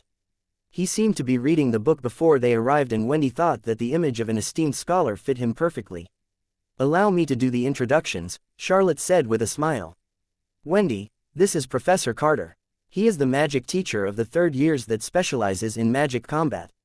He is also the maker of the candies that you love so much. Professor, this is Wendy Armstrong. Although we are not blood related, I treat her as my own little sister. I hope that the two of you get along well. It's a pleasure to meet you, Ms. Armstrong," Carter greeted as he stood up from his chair and gave Wendy a respectful bow. Wendy curtsied like a proper noble and returned Carter's greeting. "The honor is mine, Professor Carter. It's a pleasure meeting the maker of those delicious candies. Are all of them really handmade?" "They are," Carter answered with pride. "Charlotte has been telling me over and over again how beautiful and talented you are. Seeing you face to face, I have no choice but to agree with her words." Charlotte giggled as she walked towards Carter. "You mean to say that you didn't believe the words I said, Professor?" Charlotte playfully pounded Carter's shoulder and the latter only laughed. Seeing the two of them side by side made Wendy's heart beat faster. The scene reminded her of how she and William would normally interact when it was only the two of them inside his dormitory room. "Ah, I almost forgot." Carter lightly tapped his head as if he had really forgotten something important. "I just made a new product and I am looking for someone to do a taste test. Ms. Armstrong, are you willing to give it a try?" Carter took something out from his pocket and unwrapped it. Inside was a red candy that was as dark as blood. Wendy swallowed unconsciously the moment her eyes landed on the candy. It was as if she had been unable to direct her gaze anywhere save on the crimson candy that lay harmlessly in the professor's palm. Carter smiled and lightly swung his hand to the left. Wendy's gaze followed the candy as if her eyes were stuck on it completely. The professor then walked towards the beautiful young lady and extended his hand. "Do you want it?" Carter inquired. Aye, Wendy stuttered. Carter was using the spell that was inside her body to control her emotions in a subtle manner. "Do you want it?" Carter repeated. "I want," Wendy replied. Carter chuckled and glanced at Charlotte, who was standing beside him. "Feed this to your little sister," Carter ordered. He wanted Charlotte to personally do the act because it was more interesting that way. Charlotte obeyed and picked up the candy from the professor's palm and slowly approached the young lady, who seemed to have lost her ability to think. "Open your mouth," Charlotte ordered. Wendy obediently opened her mouth, which made Carter grin internally. Charlotte then softly pressed the candy against Wendy's lips and moved it ever so slowly, like she was applying lipstick on her luscious pink lips. After completing a full cycle, Wendy's big sister finally slid the candy inside Wendy's mouth and watched as the girl in front of her fell into a trance-like state. The candy dissolved the moment it entered Wendy's mouth. The sweet taste washed away all thoughts that she was currently thinking. Devoid of all thoughts, Wendy felt as if she was floating. She was like a painting that was slowly being stripped of her colors. Carter watched with a satisfied smile as he looked at the girl that was slowly succumbing to the power of his spell. Charlotte returned to his side and wrapped her arms around the professor, before kissing his lips. It was as if she wasn't the least bit worried about what was happening to Wendy. All she cared for was the love of the man whose hands were firmly grabbing her waist. It didn't take long before a sigh escaped Wendy's lips. She blinked once then twice as she looked at her big sister kissing the handsome professor in front of her. Her heart started to beat wildly inside her chest and a sudden heat washed over her body, making her face flush in embarrassment. "What's wrong? Is this your first time seeing a kiss?" Carter asked. No," Wendy stuttered. "Oh," Carter raised an eyebrow. "Then, have you kissed someone before?" "Who was it?" "Well," Wendy replied. "The Knight Commander of the Angorian War Sovereign." "Ah, him," Carter smiled. He didn't mind Wendy having her first kiss stolen from her. What was important to him was the girl's chastity that was still intact. He even sneered at the Knight Commander for being too young and too naive to take advantage of the girl that was clearly infatuated with him. Carter's gaze, that was fixed on Wendy's face, slowly shifted downwards. It stopped on her ample chest for a brief moment, before continuing to move down her body. The professor gazed at that part, as if his eyes could see past through Wendy's clothes, and smiled. "How is the Knight Commander's kiss?" Carter asked. Does it feel good? Wendy could feel the warmth spreading into her entire body like an aphrodisiac as Carter empowered the spell that had almost taken over her sea of consciousness. It feels good, Wendy replied as she once again fell into a trance. She couldn't take her eyes off the handsome professor in front of her. Wendy felt confused, but her thoughts were muddled right now. She couldn't think straight as the professor raised her chin with his fingertip. Would you like to kiss me? Carter inquired while strengthening his hold over Wendy's consciousness. Aye. Wendy's thoughts had turned completely blank. She couldn't muster any resistance to the spell that was urging her to say yes. Such sublime pleasure, Carter thought as he watched the internal struggle in Wendy's eyes. He then slowly lowered his head to taste the girl's luscious lips that were begging to be kissed. When the professor's lips were mere inches away from her own, the image of a red-headed boy appeared in Wendy's head. And no. Wendy hastily pushed Carter away and took a few steps back. Carter was surprised, but soon an evil smile appeared on his lips. It was as if Wendy's last-second struggle was turning him on. No, Carter asked. No, what? Aye. Wendy stuttered, but the image of the boy inside her head suddenly disappeared when Carter fully activated the spell inside her sea of consciousness. Wendy's expression slackened as her beautiful blue eyes clouded over. Carter's smile widened as he neared the girl. His prey had already been cornered. All he needed to do was to reach out and make Wendy fall into the abyss of darkness. Chapter 269, A Vessel That Held Limitless Possibilities. Charlotte watched from the side as Carter reached out his hand towards her little sister. However, just as the professor was about to claim his prize, a sudden knock on the door of his room stopped him in his tracks. This is the Knight Commander of the Angorian War Sovereign, a commanding voice sounded from outside the door. There's an emergency situation and I am gathering the members of my Knight Order for a mission. I was told that my subordinate, Wendy Armstrong, was seen entering this house. I would like the residents to please cooperate with our Knight Order's mission. Carter frowned because he was once again foiled from having his way with the young noble lady in front of him. However, he was someone who knew when to step back in order to obtain the bigger picture.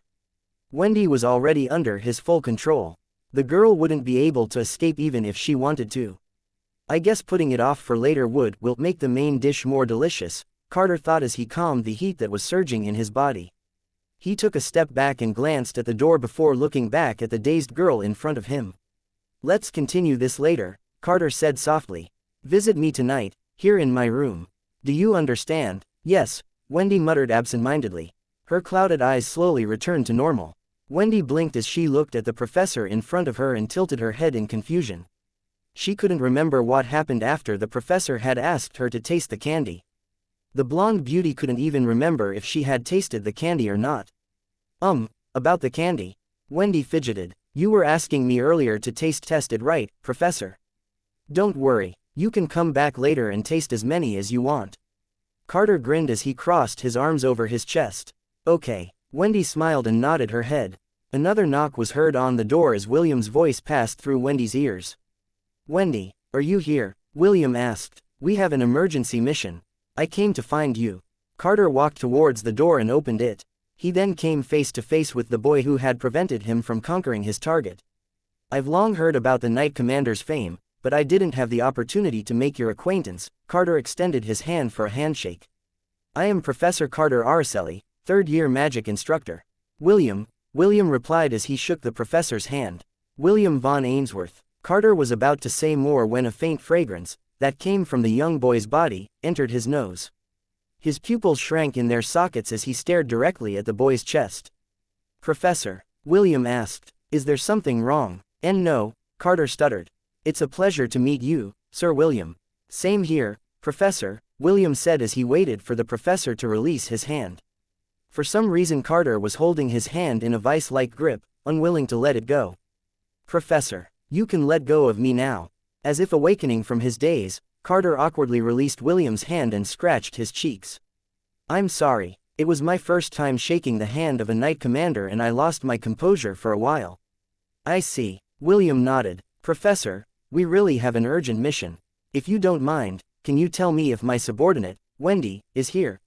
Hearing her name, Wendy opened the door wider and showed herself to William.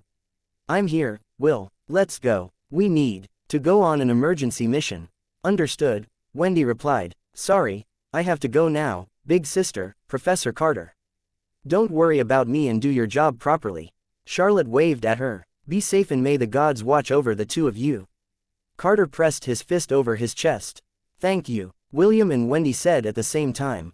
Carter and Charlotte even walked the two of them to the front door and gave them one final wave of farewell before returning inside the house. Professor, why don't we return to your room and continue where we left off? Charlotte proposed in a seductive manner. There's no need to rush, my love. Carter caressed the side of her face before giving her a kiss.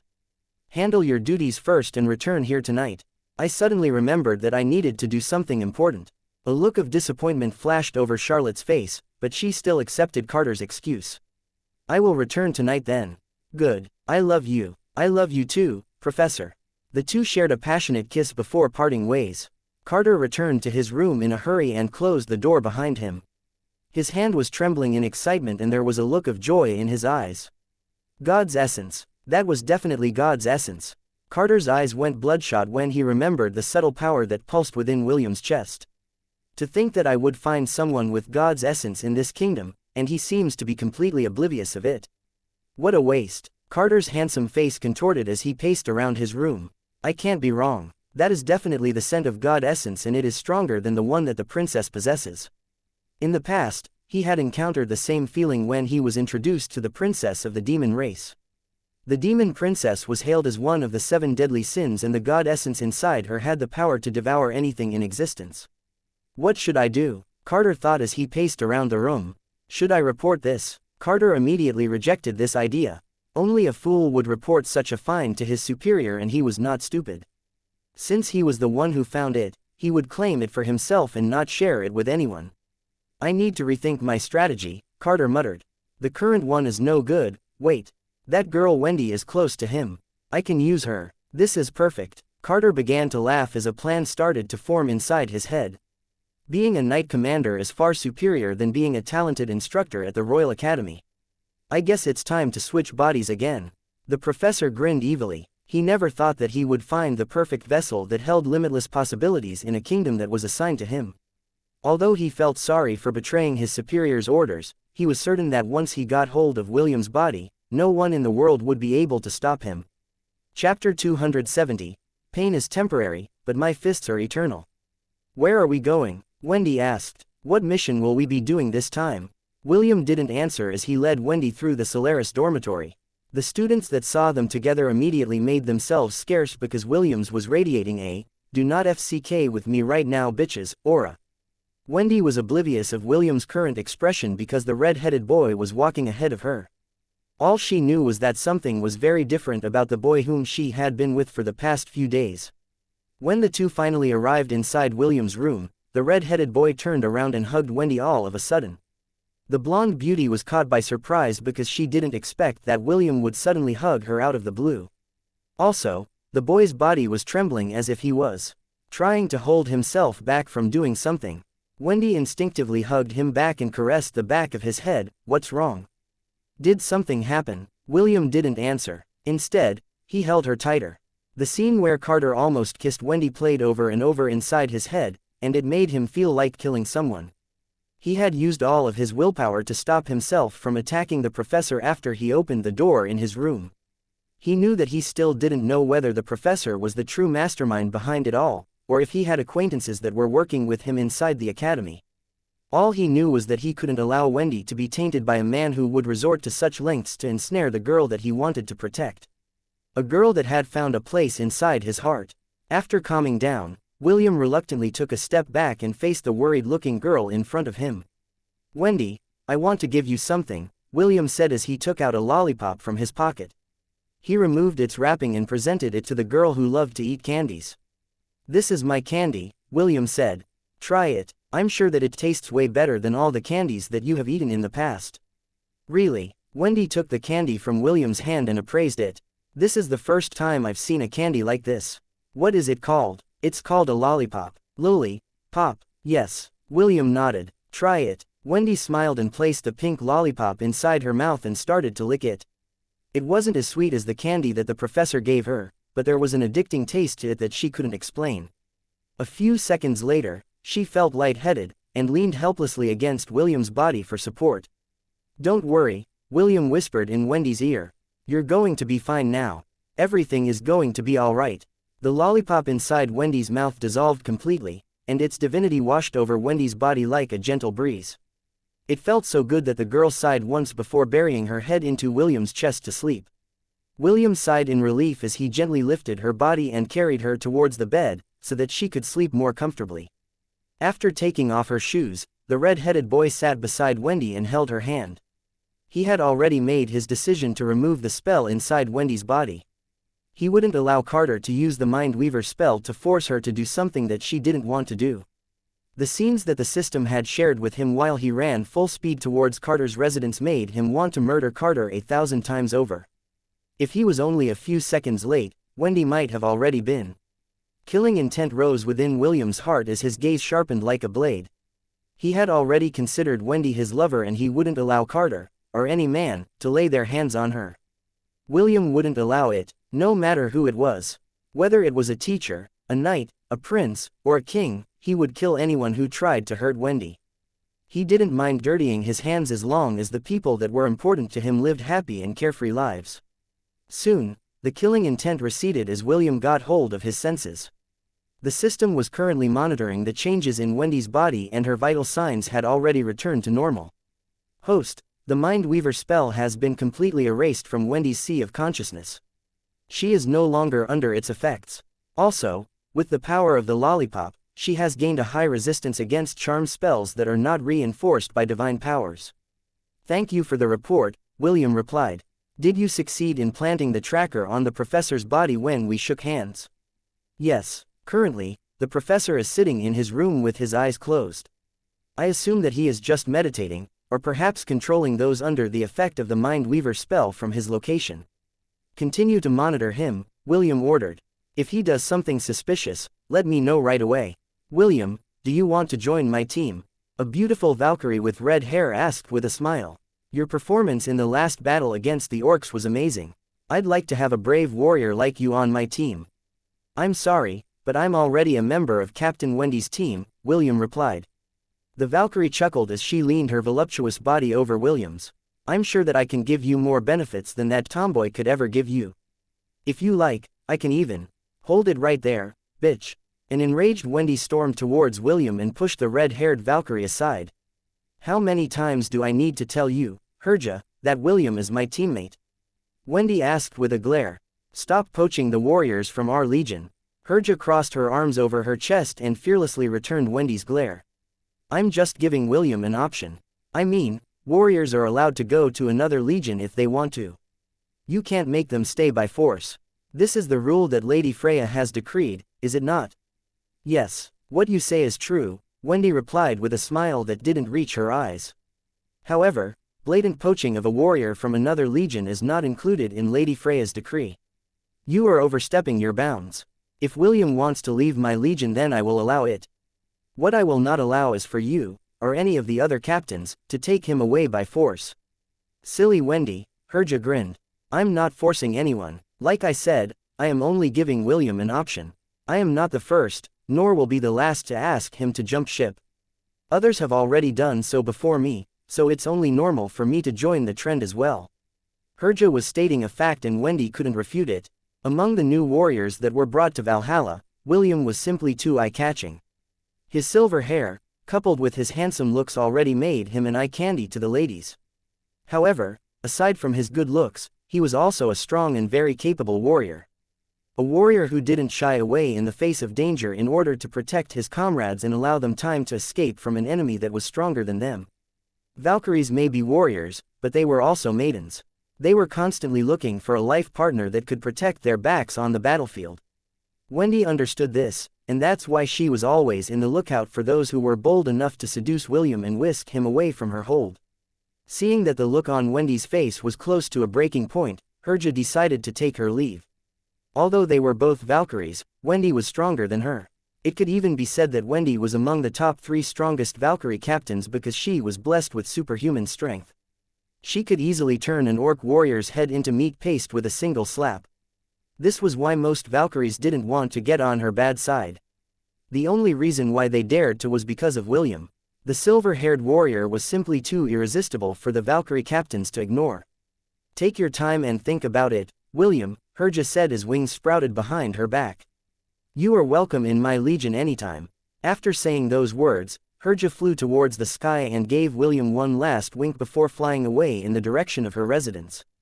Wendy looked at the retreating figure with disdain. She was so close to summoning her spear and turning the hateful Valkyrie captain into a skewered pig.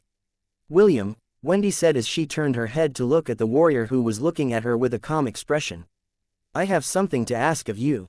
William placed his hands behind his back as he stood straight like a sword. "Is it another mission?" "I am ready to go anytime, Captain." Wendy chuckled. This was the sort of person William was. As long as it was a mission, he would do it in a serious manner that earned him the admiration and respect of warriors and Valkyries alike. "And because of this, I can't allow others to have you," Wendy thought as she walked towards the warrior that she had personally taken from the battlefield of Midgard. She looked at his silver hair, his beautiful light green eyes, and his face that had made the ladies in Valhalla look at him like wolves finding their prey. "Yes, Captain, will you marry me?" Excuse me, Wendy looked at the confused teenager with a smile on her face. Her hands wrapped around his body in a light embrace. It was loose enough to allow William to not get suffocated, but firm enough to prevent him from escaping. The tomboy Valkyrie captain under Gunnar's legion had finally decided who her partner for life would be. She would not allow anyone to take her silver-haired warrior away from her, so she decided to marry him and stop anyone from making advances on him. "Will you marry me?" Wendy repeated. "I swear that if you say no, I'll break all of your bones and drag you to Lady Freya's quarters. There, we would exchange our vows and become partners for life. Don't worry, I'll ask the goddess Idun to give me some of her golden apples to help your body heal after our wedding is done." Wendy narrowed her gaze as she looked straight into William's eyes. They were the eyes of a woman that wouldn't take no for an answer. "So, are you going to say yes? Or must I drag you kicking and screaming like a little girl? The choice is yours to make. Also, remember this, William. Pain is temporary, but my fists are eternal. If you don't want to suffer eternal pain, you should already know what answer you are going to give me, yes." Chapter 271. A Night in Valhalla Rated 18. Disclaimer. This chapter is R18. You already know the drill, wink wink. The sound of birds singing and water flowing from a small fountain reached William's ears as he found himself in an unfamiliar place. He didn't know how or when it happened, but he was now half submerged in what seemed to be a pool filled to the brim with spring water. The water was so clear that he could see the bottom without any problems.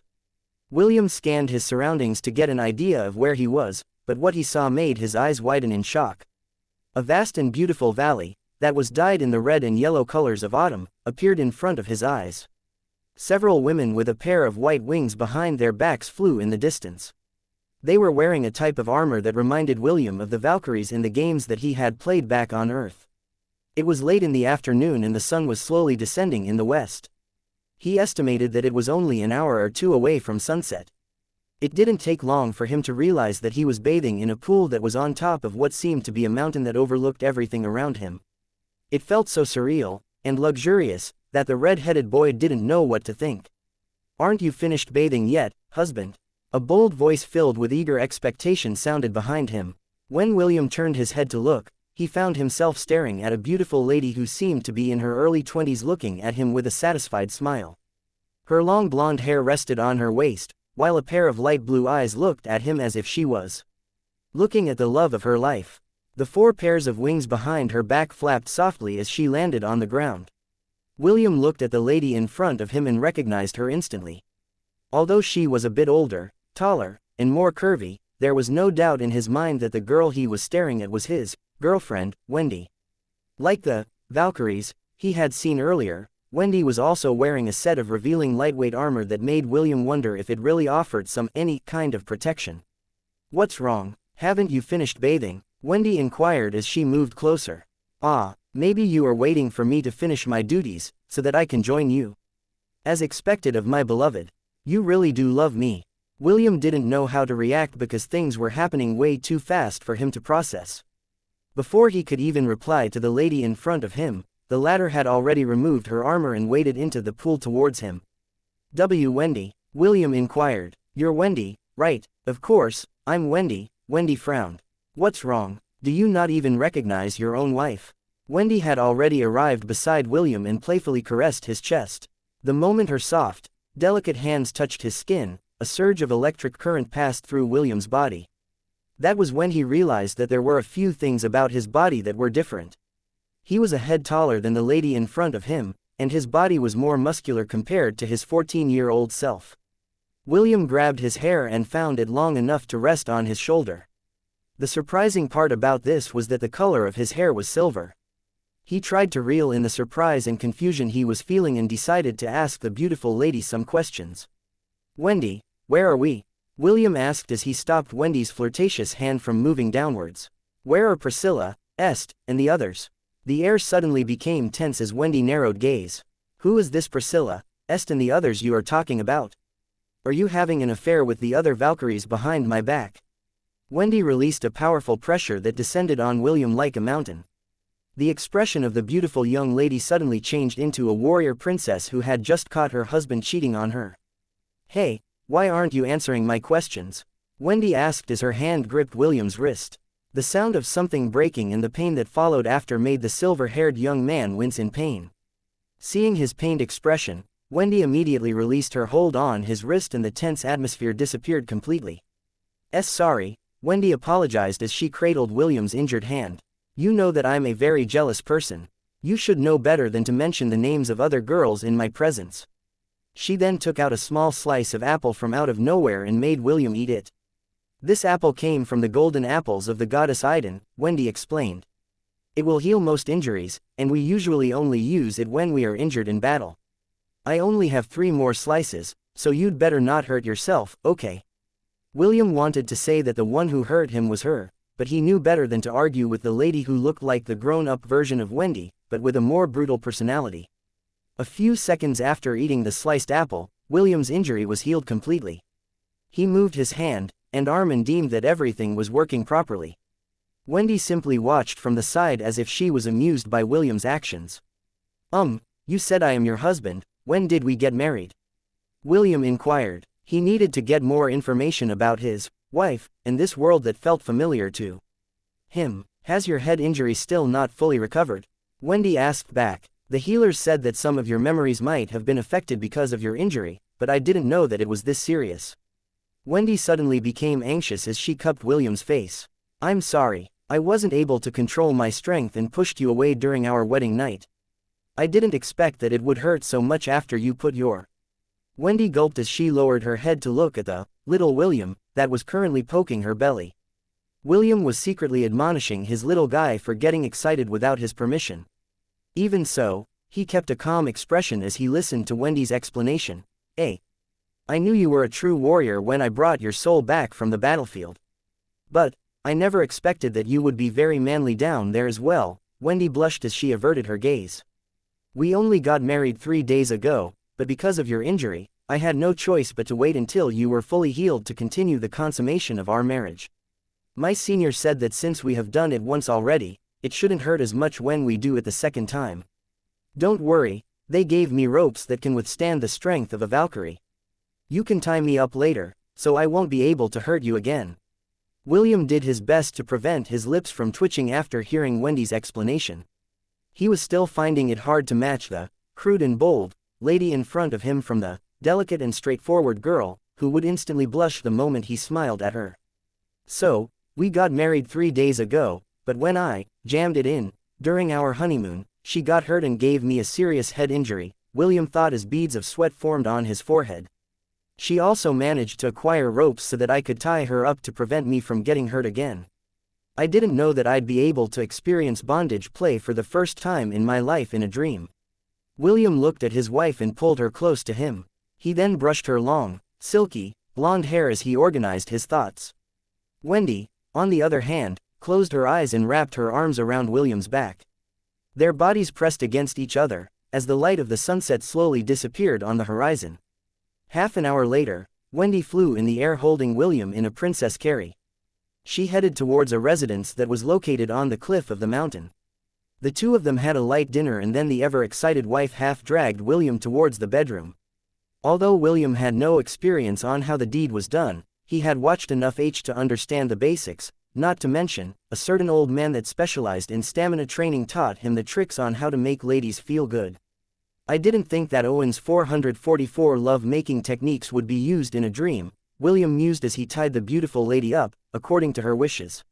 Although he still didn't understand why he had suddenly appeared in Valhalla, he decided to go with the flow for now. After tying Wendy's arms and legs to the four corners of the bed, he kissed her forehead before looking straight into her eyes. "Are you sure you want to do this?" William asked. "You can still say no, and I will untie you right away." "You are my husband and I am your wife," Wendy answered. "I had to fight the other Valkyries to call dibs on you first, you know. It's your fault for standing out too much. Will, I have been waiting for this day for months. Don't make me wait any longer, please." Seeing Wendy's pleading gaze, William finally let go of all inhibitions and kissed her lips passionately. He then moved downwards to kiss her neck, her collarbone, and the two majestic peaks that stood proudly on her chest. William did his best to control his emotions and did his best to be gentle. At first, he thought that everything he was seeing was just a dream. But the pain he had felt when Wendy crushed his wrist was so real that he was finding it hard to treat everything like an illusion. Wendy's sighs of pleasure reverberated in the room and it made William breath ragged. He was only caressing her body, and yet, Wendy was already driving him crazy with her seductive voice filled with pleasure. In the end, he was unable to resist the urge and gave in to his instinct. He gently spread Wendy's legs as he prepared to finish what he had started. William gave her one last kiss on the lips before he lowered his hips in. Chapter 272, I can't believe we did 30 rounds. When William opened his eyes, something golden appeared in his line of sight. Soon, the sound of a soft and steady breath of a sleeper reached his ears. He was still not fully awake, but he did recognize the girl that was within his embrace. It was at that moment when images of passionate love-making filled his head. William's body stiffened and all the drowsiness that was still lingering in his body disappeared completely. Slowly, but surely, William disentangled himself from the blonde beauty in his embrace. He then looked at Wendy with a serious expression and noticed a few things that made him sigh in relief. It was just a dream, William thought as he patted his chest in relief. Wendy was still wearing her school uniform, and her youthful face showed that she was still in her early teens. The red-headed boy wasn't able to stop himself from comparing the young and beautiful Wendy to the curvaceous adult Wendy in his dreams. In a few years, she will definitely make the heads of every man turn towards her, William mused as he brushed away the lock of hair that had fallen over her sleeping face. He had turned the protection of his dormitory room to its highest setting, which made it impossible for anyone to leave the room without his permission. William still remembered Carter's order to Wendy to meet him last night, so the half-elf locked her inside his room to prevent her from sneaking off towards the professor's residence. Although the system had said that the spell had been completely wiped away from her sea of consciousness, William didn't want to take any chances and took the matter into his own hands. He then asked the system to do one final check on Wendy's body to see if there were any anomalies. Host, all the parameters on Wendy's body and sea of consciousness are all normal. There are no side effects from the Mindweaver spell and there is no chance for it to work on her in the future. Good, thank you, you're welcome. After the system had made its report, William once again looked at the girl who was sleeping peacefully on his bed. Once again, he was reminded of the love-making that he had done with the adult Wendy in his dreams. I can't believe we did 30 rounds, William covered his face that had turned red from embarrassment. This won't do, I need to cool myself down. The half-elf left the bed and headed straight into the bathroom. For some reason, he could still feel the lingering warmth of Wendy's body and it was making his own body heat up. William was a healthy 14-year-old boy. Having that kind of dream, and waking to see himself embracing a beauty in his arms, it was impossible not to have any kind of reaction. Little William was already rearing his head as if he was prepared to fight for another 30 rounds. William didn't know if he should laugh or cry that his dependable, Junior, had awoken its eagerness for a night battle. Soon, the sound of running water could be heard from the bathroom as William soaked his body with cold water. He hoped that it would be enough to drive away the sudden heat that had awakened inside of him after ascending the steps of adulthood, inside his dream. Wendy slowly opened her eyes the moment William entered the bathroom. It didn't take long before her entire face turned a shade of red as she recalled the dream she had. In her dream, She watched as her adult self and the silver-haired William made love to each other. I can't believe they did it 30 times, Wendy thought as she rolled on top of the bed. It was her first time seeing the actual deed and it made her face blush in shame and embarrassment. After rolling for a few more times on top of the bed, the blonde beauty hugged William's pillow and wondered if the boy she liked would be able to accomplish the same feat that the silver-haired William had done in her dreams. She knew that William had no intention of doing those things to her at this point in time because they were still too young, but her heart wouldn't stop beating wildly inside her chest. Wendy didn't want to admit it, but she felt envious of the adult Wendy in her dreams. She looked so satisfied afterwards, Wendy thought with a reddened face. I wonder if I'll have the same face after Will finally decides to embrace me. Inside Carter's room, Carter was finalizing the plan he had concocted after realizing the limitless potential that was hidden in William's body. His desire to obtain this new vessel made it become his top priority. After taking control of the Knight Commander's body, he would marry Wendy, Charlotte, Annie, and 2 more noble ladies in the Helen Kingdom and build his influence. He would stage an act on the day of the interdivision battle where he would die under the Knight Commander's hand. Carter needed to do this in order to fool the demon general that was his superior. He would then take his time to train his new abilities, as well as his brides, and slowly chip away at the power of the king of the Helen Kingdom through schemes and deceit. Afterwards, he would stage a civil war, and crown himself the new king. Carter believed that it would only take him 10 years at most to put this new plan into motion. By then, he would have mastered the powers in William's body and taken over the entire southern continent. By then, he would no longer need to take orders from anyone. He would be the supreme ruler of the entire continent and everyone would bow under his feet. A few hours ago, he felt that the control he had over Wendy disappeared completely. It surprised him at first, but he soon accepted this outcome. For someone that had God essence inside his body, it was very possible for him to erase the spell that had been planted within Wendy's sea of consciousness. This discovery didn't make Carter feel anxious. There was no way for anyone to know that the spell originated from him. He had ensured that the spell couldn't be traced back to him. This was why he was confident that William wouldn't become suspicious of him. After his connection to Wendy was cut, Carter immediately formulated a new set of plans in his head. Although he would have to do it in a roundabout manner, he was confident that he would succeed in luring William to his location. He had many pawns in his hands, so he was not worried that he would run out of subordinates to carry out his orders. First, he would conduct a massacre in order to create a diversion. Then he would lure the boy to a safe location and deal with him there. He had done this countless times in the past, and he was confident that he would succeed this time as well. He had taken over the bodies of individuals far stronger than William, but he had never taken over a body with a god essence inside it. The thrill of conquest made him feel anxious and excited at the same time. Anxious because he didn't know what to expect, and excited because he was confident that even though there were unknown factors, he was still confident that he would be able to take over William's body using the methods he had developed over the years. William Von Ainsworth, Carter thought. His eyes glinted in delight for the future that was laid out for him. Enjoy the last few days you have in this world, for they will soon come to an end. He was confident that with the preparations he had planned, William's body was already as good as his. Chapter 273. I knew that following him was not a mistake. Gained express points, 1000. Gained express points, 1000.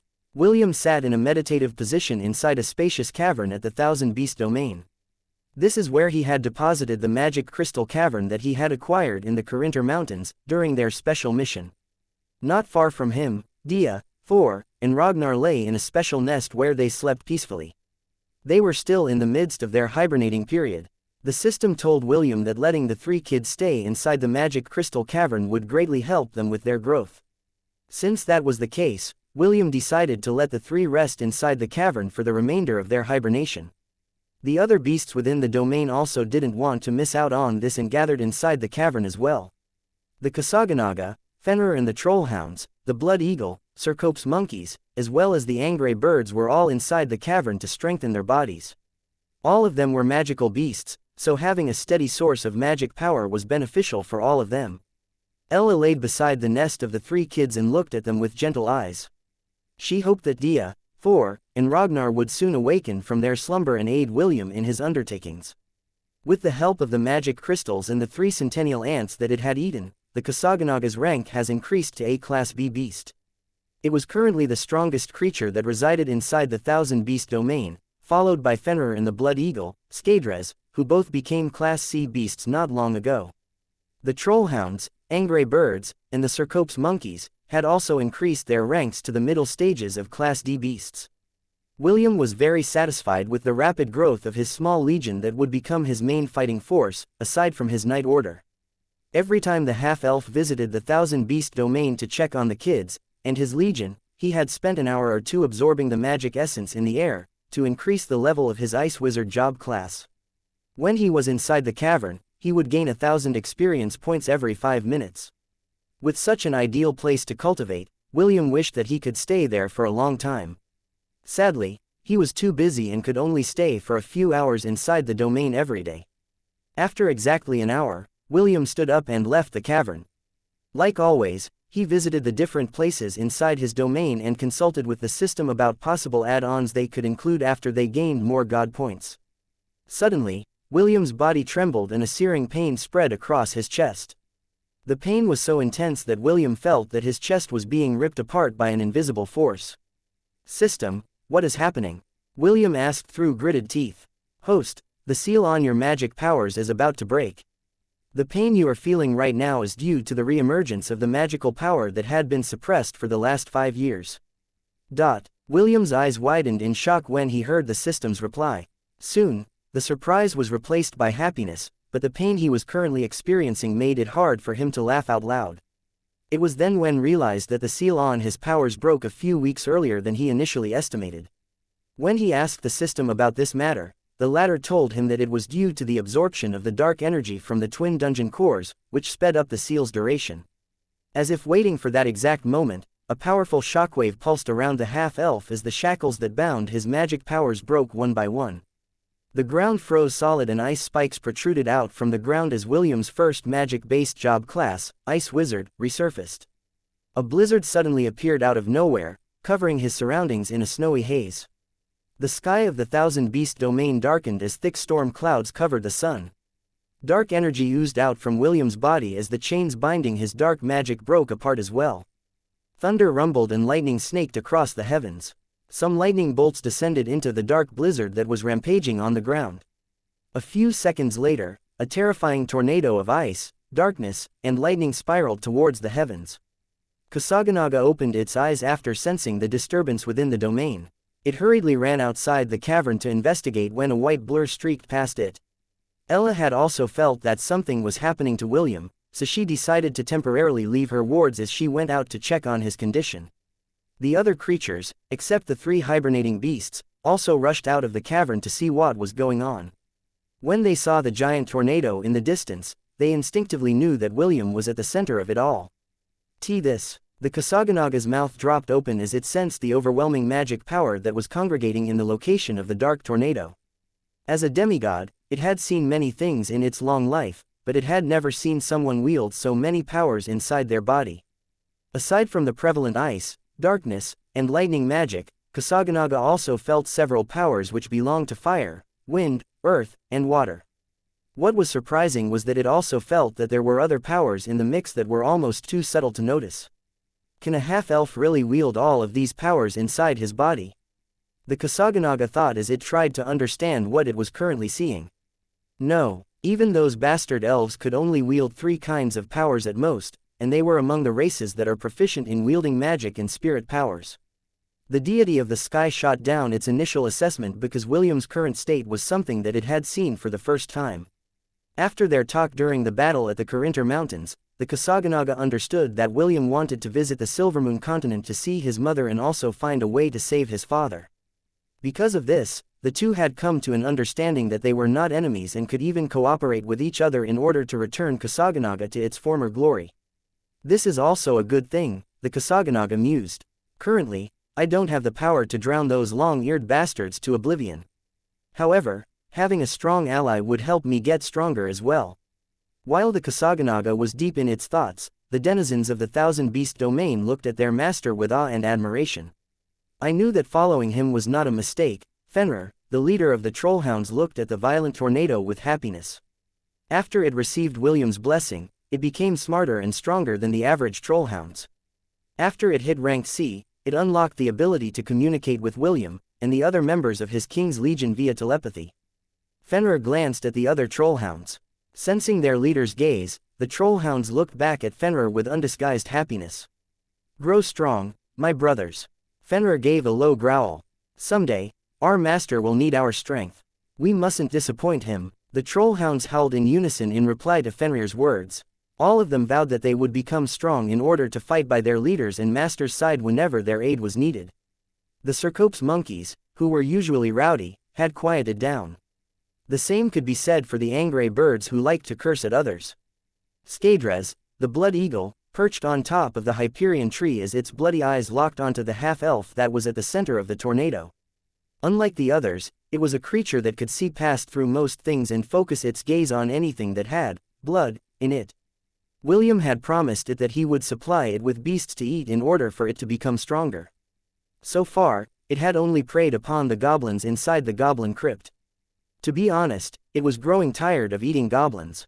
It hoped that in the future, William would be able to let it eat its fill of stronger and more powerful monsters outside the Thousand Beast domain. Half an hour later, the unprecedented phenomenon had ended. William stood with his eyes closed as orbs of power made up of ice, darkness, lightning, fire, wind, earth, and water circled around his body. A ray of light fell from the sky as the dark clouds parted. The golden radiance of the sun joined the other elements as they moved around William's body as if they were dancing. It was as if they were celebrating that they had regained their freedom and could once again aid the half-elf in the battles that he was about to face in the future. William opened his eyes as the flow of magic power circulated inside his body. "Glacial Lance," William said softly. Although he could summon the lance with just a thought, he decided to voice it out loud in order to declare that he was once again able to use his magic powers. With a thought he shot it towards the sky, leaving a trail of white mist as it ascended into the heavens. William threw several more glacial lances in rapid succession as he once again tested the extent of his powers. The red-headed boy then bought a giant solid boulder from the god shop that cost 1 god point. He planned to use it for target practice to test his other powers. William pointed his finger at the boulder as his hand imitated that of a gun. Bang! William shouted as he shot a void arrow at the giant boulder. Although this skill's main purpose was to blind its target, it also dealt a bit of dark magic, making it a nice alternative to deal both status and damage to William's enemies. The black arrow hit the boulder and small shrapnels of rock burst from its body. Feeling like a child again, William fired void arrows using both hands like a gunslinger in one of the movies that he watched when he was still back on Earth. Seeing his playful attitude, the Kasaganaga decided to join in on the fun as it curled up into a ball and charged towards William's direction. Soon, the two engaged in a mock battle, sending spells flying in all directions. Ella shook her head as she watched the two children play their hearts out while they cursed at each other. It had been a while since she last saw William this happy. She hoped, more than anything else in the world, that the half-elf would continue to smile for more years to come. Chapter 274, The Meaning of Discretion. After having a fun spar with Kasaganaga, William exited the Thousand Beast domain. Ironically, the moment he left the domain, Wendy knocked on the door after finishing her morning lessons to ask him if he wanted to have lunch with her. William happily agreed to Wendy's proposal and went to the usual spot where they would always have a picnic together. When they arrived at their destination, Est and the twins were already there and had already spread out the food on the picnic blanket. "The lovebirds have finally arrived," Est said in a sarcastic manner. "Ian, prepare the melon seeds. I heard that half-elves love them." William smiled and sat down in front of Est, while Wendy sat beside him. "I do love melon seeds. Ian, do you have some? My seeds are too good for you. Better find someone else's," Ian replied with a snort. Wendy lightly patted William's shoulder and whispered, "I'll buy you some later." "I didn't know you liked them." "Thank you," William replied as he unconsciously kissed her forehead. Est and Ian stiffened because the half-elf didn't even try to hide their PDA in front of them. Isaac, who was watching from the side, lit a candle in his heart. He prayed for the half-elf's swift and painless death after his young master and twin brother had their way with him. "The two of you should just get a room," Est said with a fed-up expression. Aren't you afraid that lightning will strike you down for acting lovey-dovey like this in public? For some reason, he couldn't stop the irritation that was slowly surfacing in his heart from showing. William, on the other hand, smirked. He was not afraid of lightning falling down from the heavens. After all, his job class, Prince of Thunder, was not just for show. Calm down and cool yourself down. William grabbed the jug of fruit juice with a mischievous grin plastered on his face. Here, let me help you. Suddenly, the exterior of the jug was covered with a thin layer of ice. Est's, Ian's, Isaac's, and Wendy's eyes widened in shock as they looked at the frozen jug before shifting their attention to William. You recovered your magic power? Est inquired with a serious expression on his face. When did it return? To be honest, Est felt very guilty for the sacrifice that William had made in the trial of courage. He had long wanted to find a way to repay the half-elf for helping him clear the trial. His initial thoughts were to have him knighted and added to the Knight Order of Gladiolus. However, never in his wildest dreams did he consider that the half-elf would found his own Knight Order that was recognized by the king. Just an hour ago, William replied. It's quite unfortunate that I can't use it in the interdivision battles. I bet everyone's jaws would drop off if I start shooting ice shards in the middle of the fight.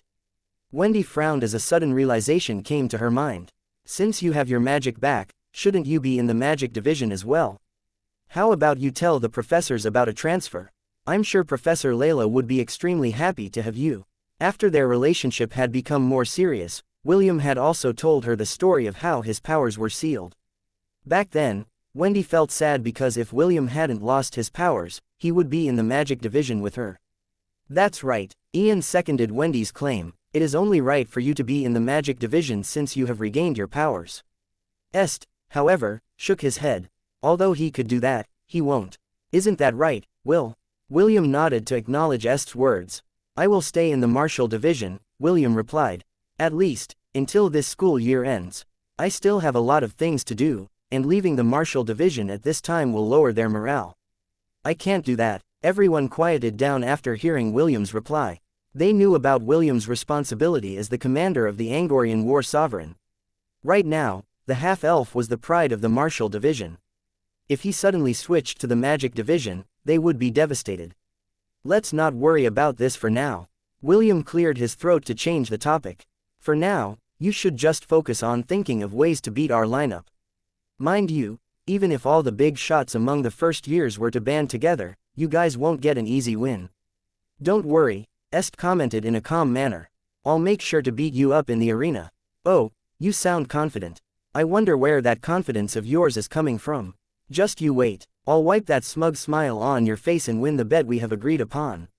Wendy, who was eating from the side, raised her head to observe William's and Est's banter. Deep in her heart, she thanked the gods that Est was born as a boy. Her boyfriend and her head prefect get along so well that it would often make her jealous. Fortunately, head prefect is not a girl, Wendy thought. If he was, he would be a more dangerous love rival than Rebecca. After eating their lunch, Wendy, Est, and the twins returned to the magic division for their afternoon classes. The half-elf had already decided to skip classes for the day because he had more important things to do. I just hope he will believe me, William muttered as he walked towards the dean's office. Since the issue with Carter concerned the entire school, it would be appropriate to let Simon know about it before it was too late. Tell me, William, how did you come to know this information? Simon inquired. The elf looked at the red-headed boy with a serious expression. They were currently inside the dean's office and a powerful enchantment had been put in place to prevent eavesdroppers from getting wind of their conversation. I can't tell you how I got the information, William replied with a calm expression on his face. However, I can guarantee that this information is credible. Really? Simon narrowed his eyes as he stared at the youngest knight commander of the Helen Kingdom. Let me get this straight. You're saying that a professor is subtly taking control of the students inside the academy through the use of candies. Do you have any proof? I brought some candies with me, William said as he placed the pouch of candies that he had confiscated from Wendy on top of the table. Please, check them yourself, sir. Simon nodded and opened the pouch. He then took one candy from it and used his spirit power to give it a closer inspection. A minute later, the elf returned the candy inside the pouch and nodded his head. You're right, Simon commented. There is indeed a strand of spirit power embedded inside it. If not for my strong spiritual sense, I would have not discovered it. What are you going to do, sir? William asked. If this continues, I am afraid that more of the students might fall prey to this dangerous scheme. Simon took the candy pouch and stored it inside his storage ring.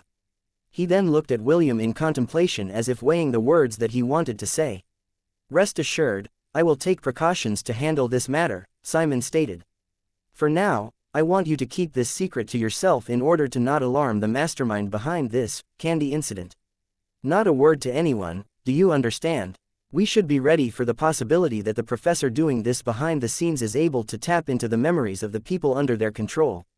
If word of this spreads, then our chances of capturing the mastermind will disappear completely. Who knows, he might also have acquaintances hiding in the background. For now, act as if nothing is wrong. Also, there's no need for you to look for me again if you discover something else. I have my own ways of monitoring the people inside my own backyard. William nodded his head. He felt a little relieved that Simon took his words seriously. In the beginning, he was afraid that the dean of the academy wouldn't believe him and might even accuse him of spreading fake news. Fortunately, that was not the case, and William left the dean's office feeling slightly better. With Simon's help, he was confident that they would be able to catch all those who were involved with Carter if the two of them worked together. A few minutes after William left the room, Simon sighed and knocked on the top of his table.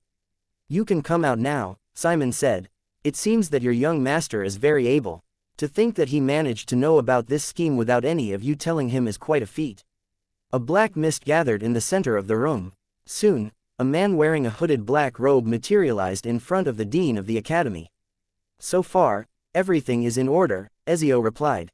While the commander feels a little guilty in not telling young Master Matthew and young Master William about the details of our operation, it is for their own good. Also, it limits the person in the know, which would prevent the leakage in information. Are you sure that William will not tell anyone else about his discovery? He won't. The fact that he came to you with this secret is because he also understands the meaning of discretion. So, for his sake, and the sake of all the students in the academy, we mustn't fail. Failure is not an option, you also understand this, right? Simon sighed before nodding his head. In fact, he knew that Carter was only a pawn behind the candy incident, which was something that William was not aware of. Although the academy looked peaceful on the surface, there were many things being done behind the scenes in preparation for the battle that was about to come. Chapter 275, Will he be able to resist my charm? William was like an overprotective boyfriend as he accompanied Wendy wherever she went. This caused the rumors about the two of them to spread to the other divisions, and it made Wendy secretly happy. How could she not be happy? She could still remember the passionate words that William told her a day ago, which made her feel like she was on cloud nine. Wendy, will you be my girlfriend? William asked. Yes, Wendy replied in a heartbeat. She was afraid that if she was a second late in her reply, William would change his mind and tell her that he was just joking. This was why, when she confirmed that the handsome half-elf was serious about asking her out, she let go of all of her worries and kissed him passionately for 2 minutes. When their lips parted from each other, she buried her face into William's chest and hugged him tight. Is this a dream? Wendy asked anxiously. Am I dreaming? William gently patted the back of her head and assured her that she was not dreaming.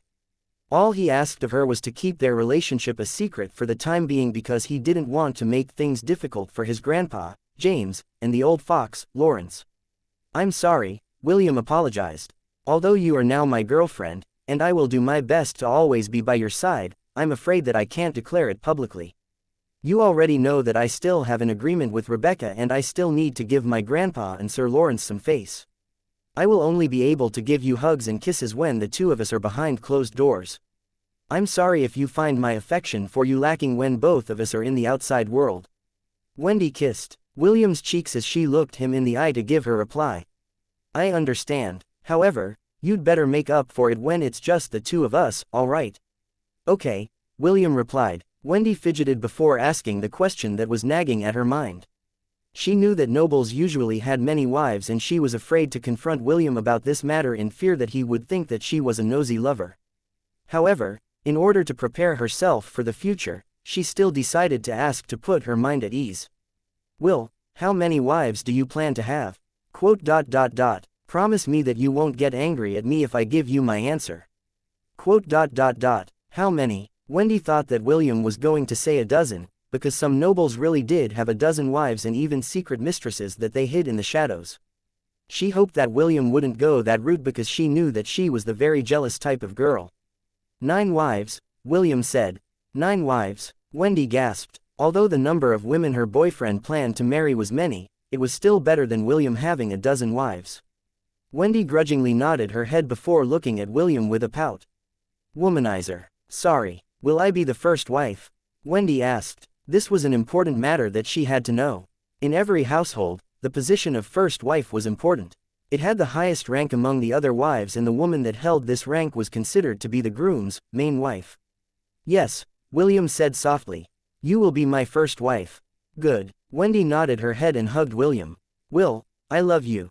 I love you too, Wendy. William kissed her forehead and held her tight. Now that he had already made his feelings known, his heart was finally at peace. If you don't look where you are going to trip, William reminded the daydreaming girl who seemed to have her head in the clouds as they walked towards the training area for their night order. Wendy looked left and right to ensure that no one was around them. After seeing that the coast was clear, she then moved close to William and whispered words of love in William's ears.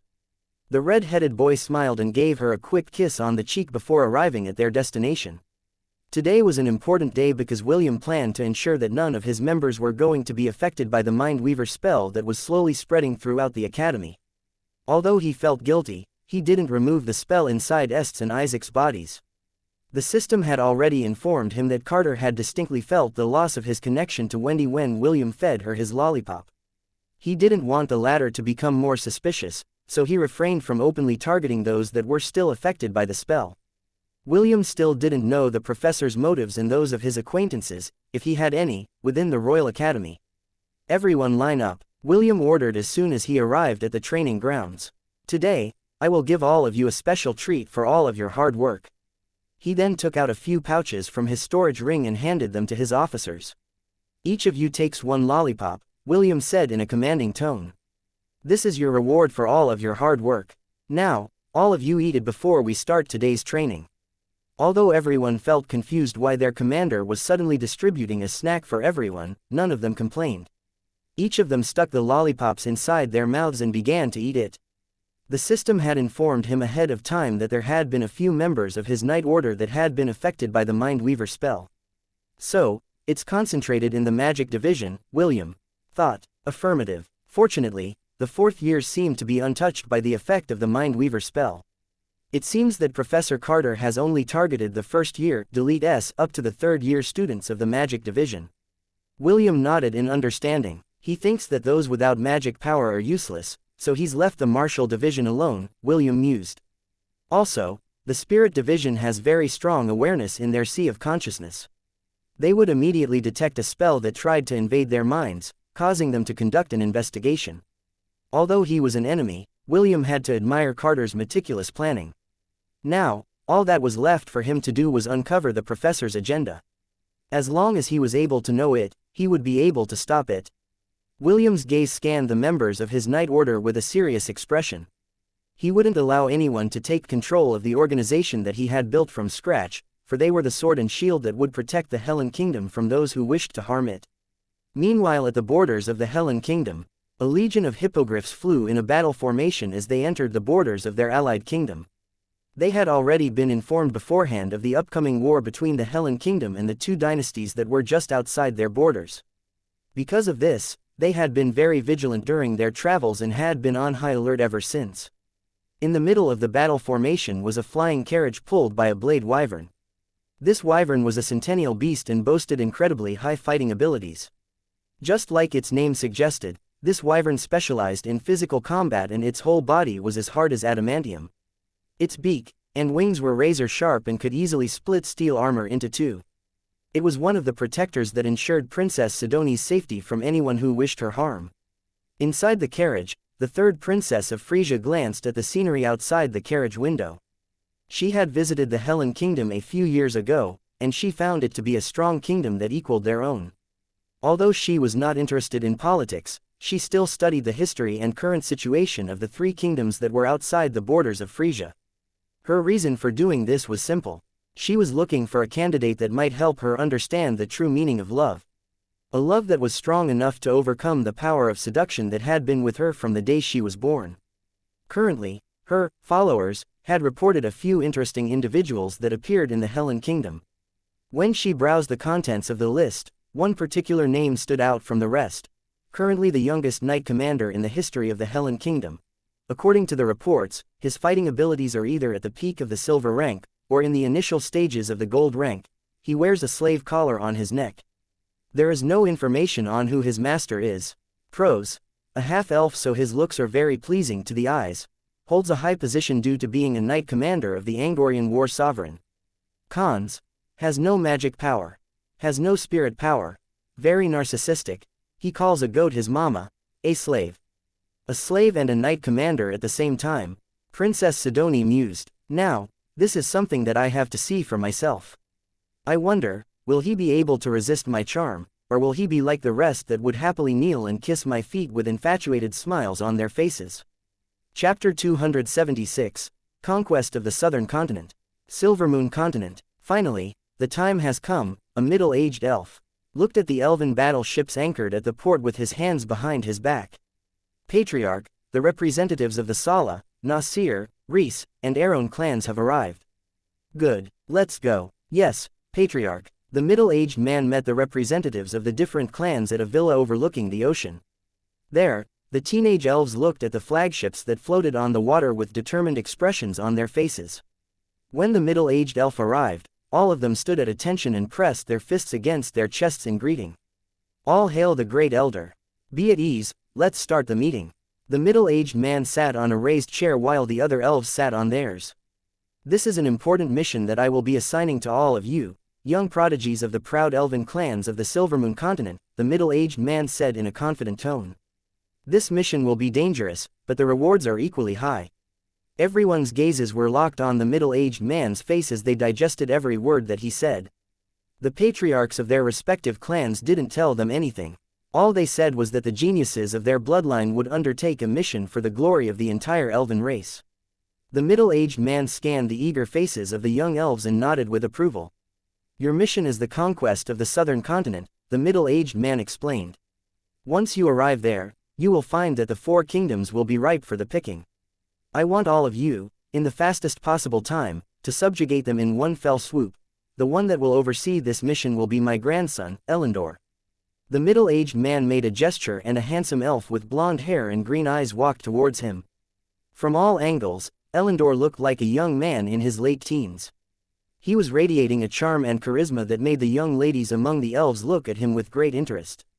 As I mentioned earlier, he will be the commander of this operation.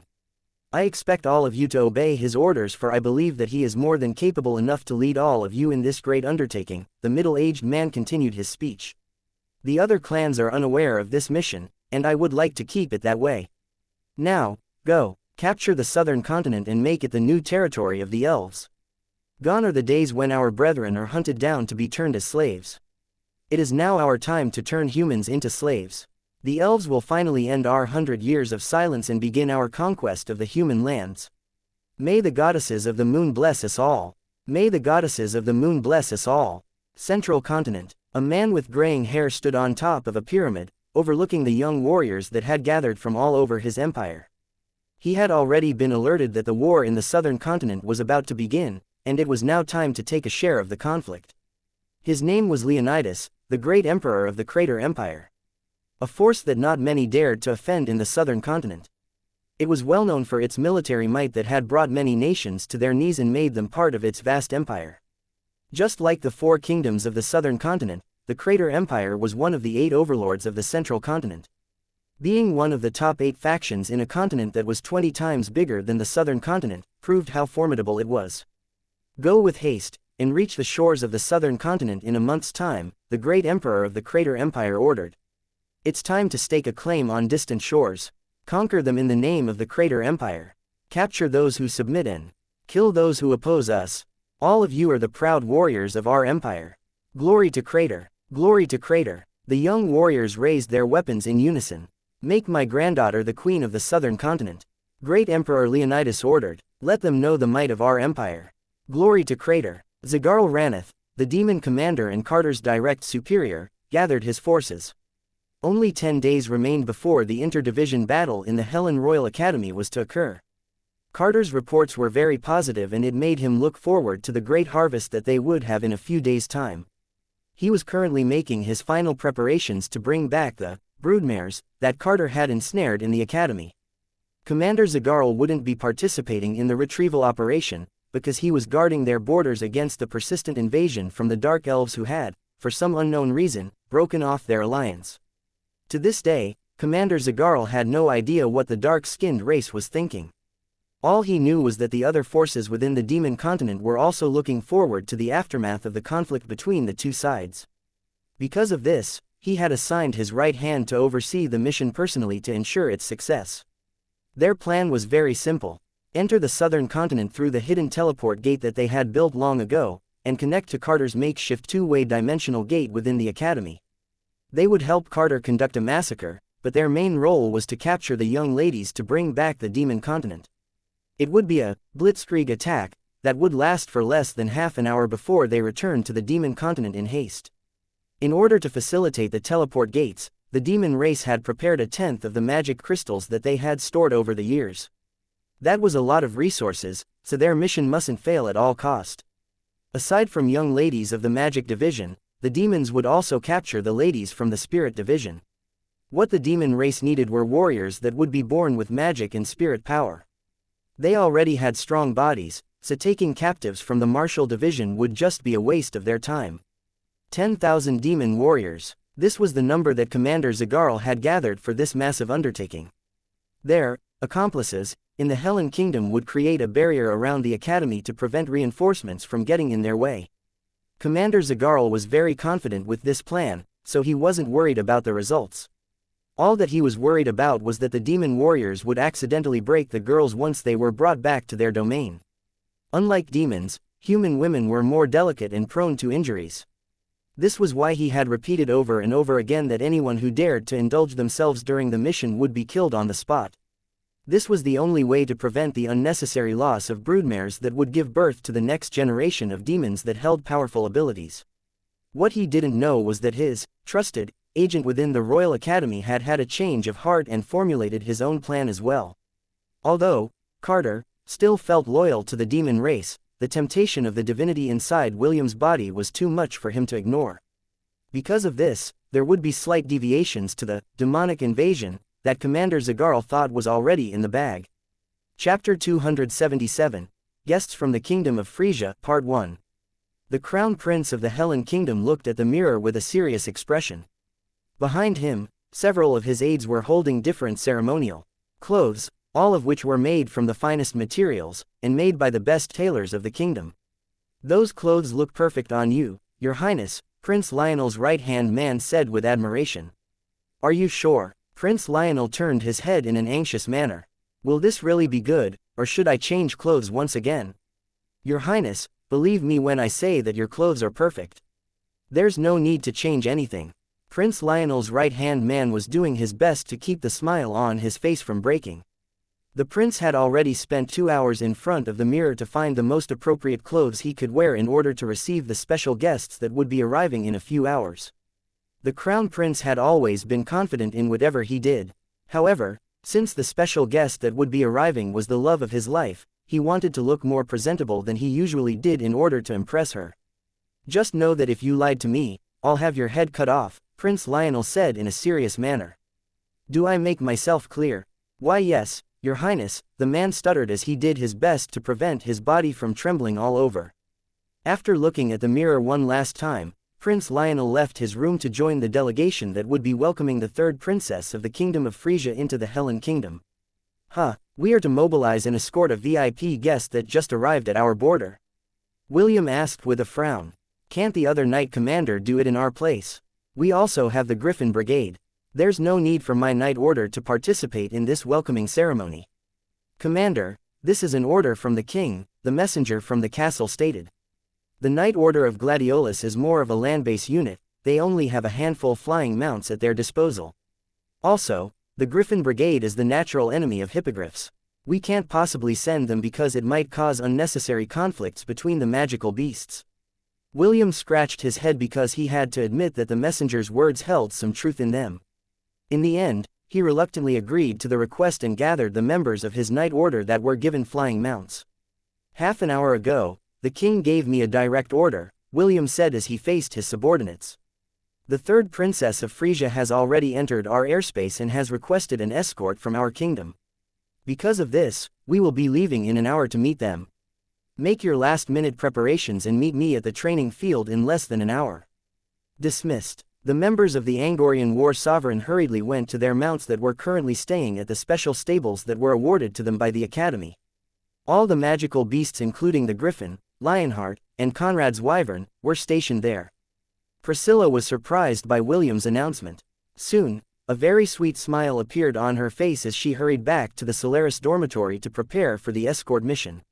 "What a pain," William said as he scratched his head. "Don't be like that," Wendy commented from the side. "Aren't you curious about the third princess of the kingdom of Frisia? Many say that she is a peerless beauty. No matter how beautiful she is, I bet she won't be as beautiful as my master," William replied with confidence. "I can't make a comeback if you put it that way." Wendy pouted. Indeed, Celine was very beautiful and, as a girl, Wendy felt inferior to her. However, William had already told Wendy many times that she didn't need to compare herself to other beautiful women. William would always say, "For me, you are already very beautiful. That's why, you don't need to feel insecure in regards to others. Even my ex-fiancée, Rebecca, doesn't hold a candle against you." Although Rebecca was more beautiful than her, Wendy could genuinely feel that, for William, she was really more beautiful than Rebecca, which made the blonde beauty overcome some of her insecurities.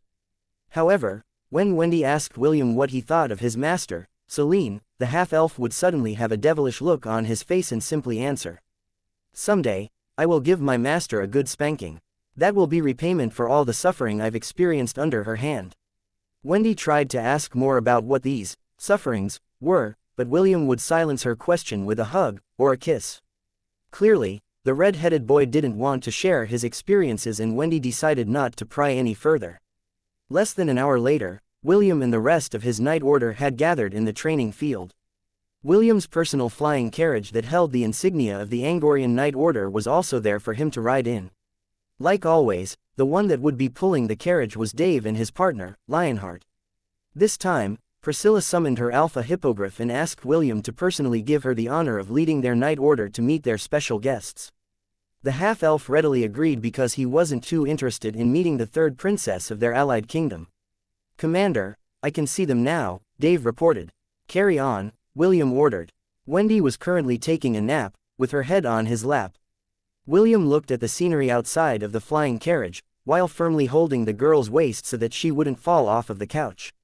Those accompanying him inside the carriage had already gotten used to this scene, and none of them said anything about it, including Ian, who was also looking outside the carriage window to prevent himself from feeling envious of the girl lying on William's lap.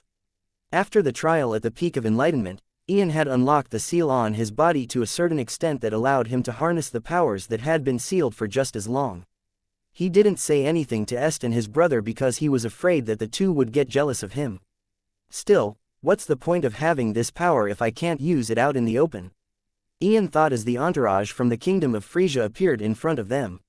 After sending their greeting, the members of the Angorian war sovereign spread out and joined the flying formation towards the capital of the Hellen kingdom. The aerial cavaliers of the kingdom of Frisia looked at these young knights with surprise and admiration. They could tell that their escorts were still teenagers and it made them feel very complicated, seeing them riding hippogriffs alongside them. In their kingdom, only those that had done great deeds for their homeland would gain the honor of riding on the backs of hippogriffs. These magical beasts were the main fighting force of their kingdom and not many were allowed to ride them willy-nilly. There was even a teenager that was riding on top of a wyvern. Looks like the second knight commander of the Hellen kingdom is not just for show, the knight captain of the aerial cavaliers from the kingdom of Frisia thought. It was not only him. Almost every one of his subordinates was thinking the same thing. How rude, one of Princess Sidoni's attendants, who was riding inside her flying carriage complained. Shouldn't that knight commander personally come to offer his greetings to our princess? How come he's staying inside his flying carriage and not even making his presence known? I guess being a knight commander and being a gentleman are two different things. Another attendant complained. "We came here to aid them in the war and yet they don't treat us like VIP guests." Princess Sidoni frowned when she heard her attendants, but she didn't say anything. Deep inside, she was looking forward to meeting the Knight Commander of the Angorian War Sovereign. The reports she received about him were all very interesting, and she wanted to catch a glimpse of the narcissistic half-elf that was said to have hair that resembled a blazing fire. Unfortunately, the said half-elf had other things in his mind, and they were not even about the third princess. How come Carter still hasn't made a move in all this time? William thought. He clearly knows that Wendy had been freed from his control, so why isn't he sending Charlotte to investigate? Something doesn't feel right. The professor hadn't done anything suspicious as of late. Most of the time, he just stays inside his room meditating. He even stopped making those candies, and simply does his duty as the teacher of the academy. Perhaps he is waiting for something. What do you think? I don't have sufficient data to answer the host's question. William sighed internally. Carter's silence was making him feel anxious. It was as if there was a sharp guillotine that was hanging over his head, waiting for the right time to end his life. I hope that I'm just being too paranoid. William sighed in his heart. I have a nagging feeling that something very bad is going to happen inside the academy soon. Chapter 278, Guests from the Kingdom of Frisia, Part 2. Welcome, Princess Sidoni, to the Helen Kingdom, King Noah said with a smile the moment Princess Sidoni disembarked from her flying carriage. It is our pleasure to be here, Your Majesty, Princess Sidoni replied and did a curtsy. The silver veil that hid her face fluttered gently in the wind, but it still kept her face from being seen by anyone in the vicinity. Greetings, Princess. Prince Lionel bowed his head respectfully. He wasn't able to stop himself from making his presence known to the lady of his dreams. It has been a while since you've visited our kingdom. It would be my honor to be your tour guide during your stay in our humble kingdom. King Noah's face remained calm, but there was a slight hint of disapproval in his eyes. However, this disapproval didn't last long because Lionel's action was a normal thing for a prince of the kingdom to do. Thank you for your offer, Your Highness, Sidoni replied. However, the journey has been long and if possible, I want to rest for a few days before seeing the attractions of the Helen Kingdom. I hope you don't mind my selfishness. Not at all, Princess. It was me who had forgotten how to be a good host. Please, allow me to escort you to your quarters, Prince Lionel bowed apologetically. This time, Princess Sidoni nodded her head and acted how a proper guest should act. King Noah nodded internally and didn't get in the way of Lionel's initiative. He was not stupid. With a single glance, he could tell that his son was smitten with the third princess of Frisia. In fact, a year ago, he had asked him to play matchmaker and proposed that Princess Sidoni be wed to him in a marriage alliance. The king of the Helen Kingdom thought that this was a good idea. However, the recent events that had happened inside his kingdom had prevented him from putting this proposal into motion. Maybe this is a good opportunity for the two of them to get closer, Noah thought as he made a gesture for his aides to take care of the aerial knights from Frisia. Since their purpose for coming was to be their reinforcements, King Noah prepared the best rooms for them as well as the best accommodations for their magical beasts. While his aides were busy guiding their guests, King Noah walked towards the flying carriage that belonged to his second knight commander, who hadn't even poked his head out to greet the princess of their allied kingdom. King Noah had conflicting feelings towards William because he was also someone that Est praised highly. As a father, he could see the signs that indicated that his son was very attached to the half-elf and hoped that it was just due to admiration. Commander, the king is making his way here, Dave reported. Can't he just leave me alone? William grumbled as he gently lifted Wendy's head from his lap and used a soft cushion as replacement to allow the sleeping beauty to continue sleeping. He then stepped out of the carriage to meet the king of the kingdom with a smile on his face. Greetings, Your Majesty, William said as he placed his right fist over his chest. I have accomplished the mission that you decreed upon me. You did well, Commander William, King Noah replied. I'm sorry for calling you out of the blue and asking you for an escort mission. I hope you don't mind the inconveniences I caused you. There was no inconvenience, Your Majesty, William replied with a smile. As long as it is for the kingdom, I will do my best to meet your expectations. King Noah eyed the young half-elf with a critical gaze. There had been many nobles that had voiced their criticism for allowing a slave to hold such a prestigious position as a knight commander within their kingdom. However, King Noah ignored them all because William had proven himself very capable for his age. He understood that the nobles were only whining because a slave suddenly held the authority to punish them if he found them guilty of a crime. This was a deterrence that knight commanders possessed, and they were afraid that William would use his influence to bring them down. After the incident with Kingsley of the Misty Sect, the Rhodes family had been very low-key as of late. In the past, they had been very domineering since they were one of the dukedoms of the kingdom. All of that changed when William knocked the living lights out of Kingsley and made the Rhodes family more subservient to the orders of the king. "Lord William, are you getting along with the head prefect of the magic division?" King Noah inquired. Yes. The two of us get along very well," William replied. "I treat him as a very close friend of mine." "I see." King Noah remained calm on the surface, but deep inside he felt anxious. "There have been rumors flying around that you are in a relationship with Miss Wendy. How much of that is true?"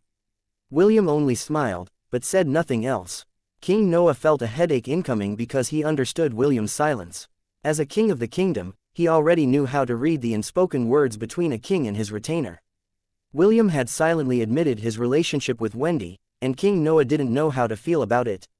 The only thing he could do was to pat William's shoulder and whisper something in his ears before walking back towards the palace. The half-elf looked at the king with a stiff smile on his face. He didn't understand what the king meant when he said the words, "If you make her cry, I'll personally whip you 100 times. Finally, that nosy prince is gone," Princess Sidoni's attendant exclaimed the moment Prince Lionel left her room. The prince stayed for over an hour and chatted with Princess Sidoni about the current affairs in Frisia. Prince Lionel had been sorely tempted to snatch the veil covering his beloved's face so he could admire her beauty up close. However, he didn't want the princess to hate him, so he fought this impulse while keeping a smile plastered on his face. If not for Princess Sidoni hinting that she was very tired and wanted to rest, Prince Lionel might have stayed longer. Fortunately, the crown prince knew when to advance and retreat, so he decided to take a step back and allow the princess to finally rest. Before she left the kingdom of Frisia, the king gave her several powerful artifacts to suppress her powers. This allowed her to safely interact with King Noah and the rest of the representatives of the Hellen Kingdom. Still, she felt a certain dislike for the crown prince of the Hellen Kingdom. He was like the other men that had pursued her because they were charmed by her powers. If Princess Sidoni wanted to, she could make all of them do whatever she wanted, but she chose not to. However, there was someone that didn't like to live the life of a pacifist. "Where's the fun in making ordinary men grovel at our feet?" A voice sounded from inside Princess Sidoni's head. "Sidoni, let's hurry to find a man that can awaken the power inside you. Don't forget our deal. 4 years from now, if you still haven't found the man that would make you know the meaning of love, you will switch places with me. I'll keep my promise." "Why are you in a hurry, Morgana?" "It's because I don't want you to become a late bloomer." "Is that the only reason?" "No, the real reason is because I am bored. Come on, why don't you swap with me for an hour or two?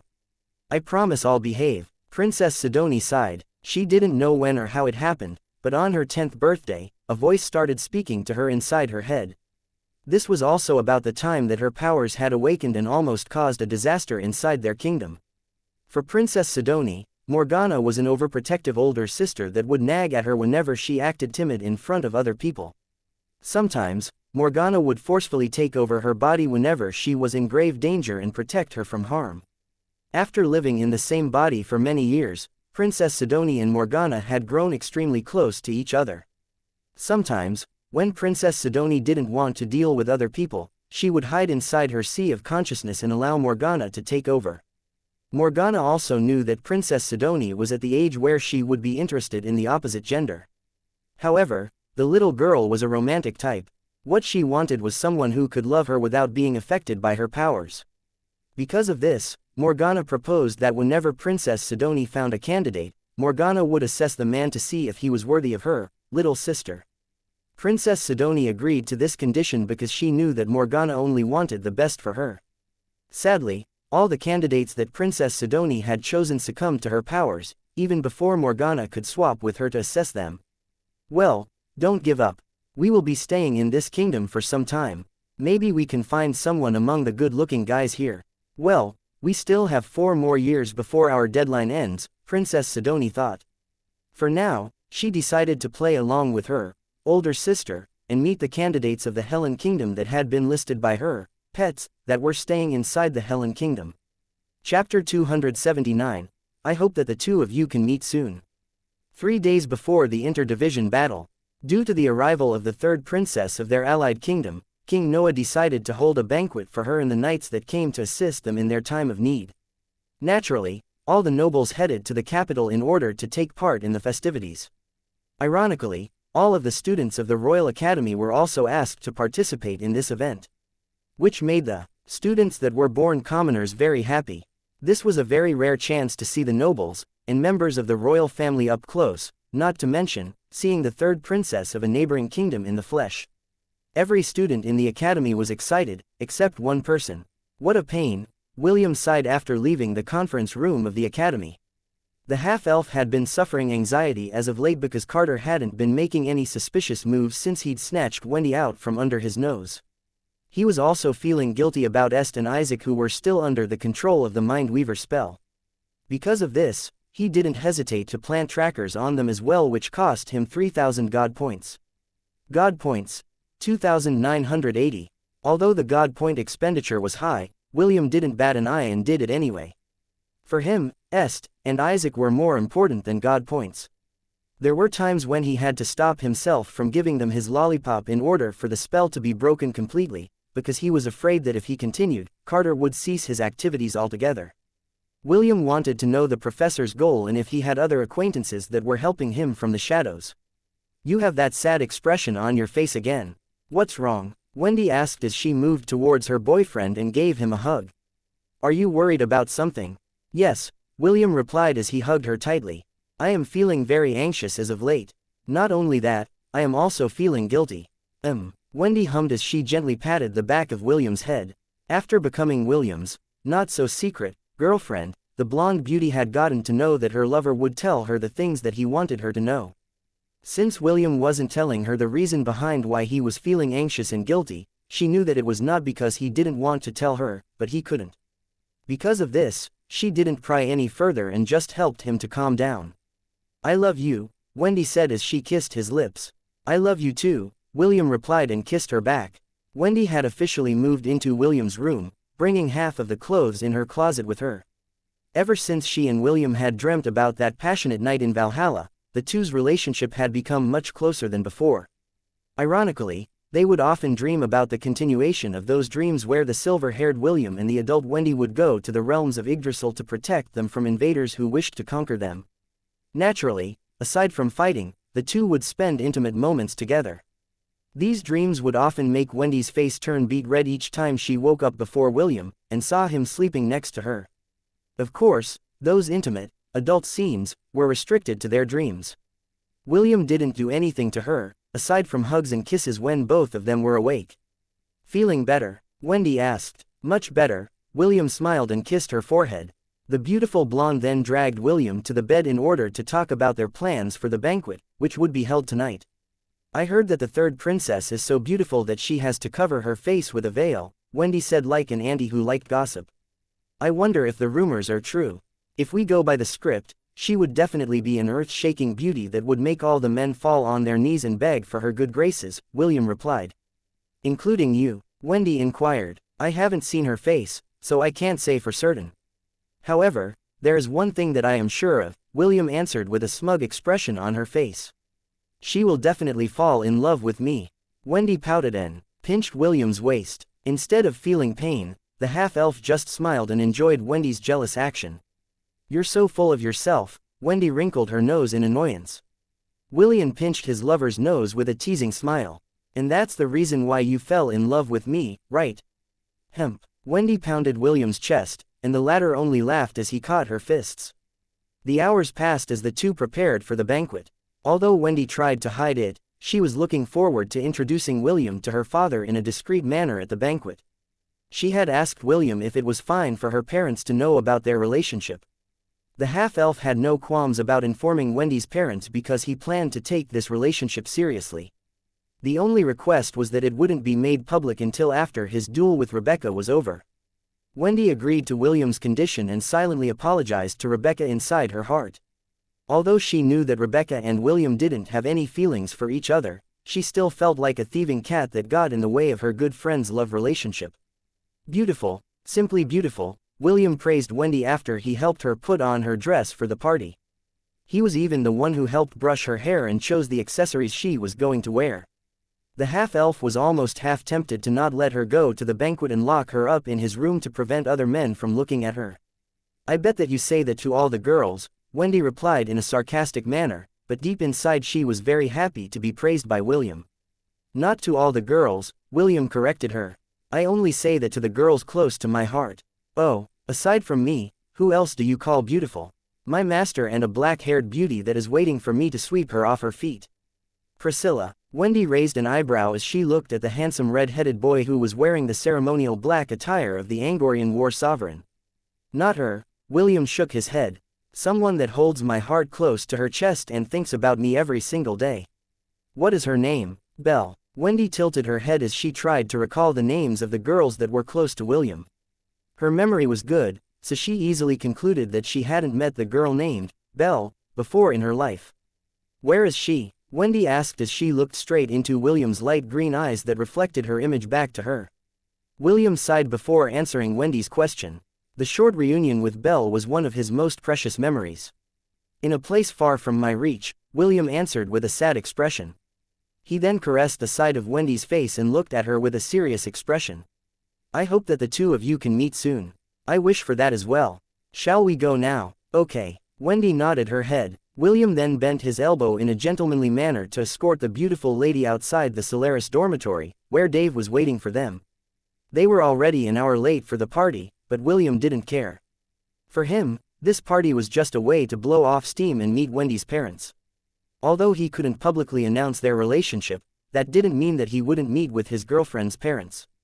William wanted them to know that he was serious in having a relationship with their daughter. Now, whether Wendy's parents would accept him or not, that could only be answered by Wendy's father, Joaquin Armstrong. Chapter 280, The Crown Prince's Jealousy.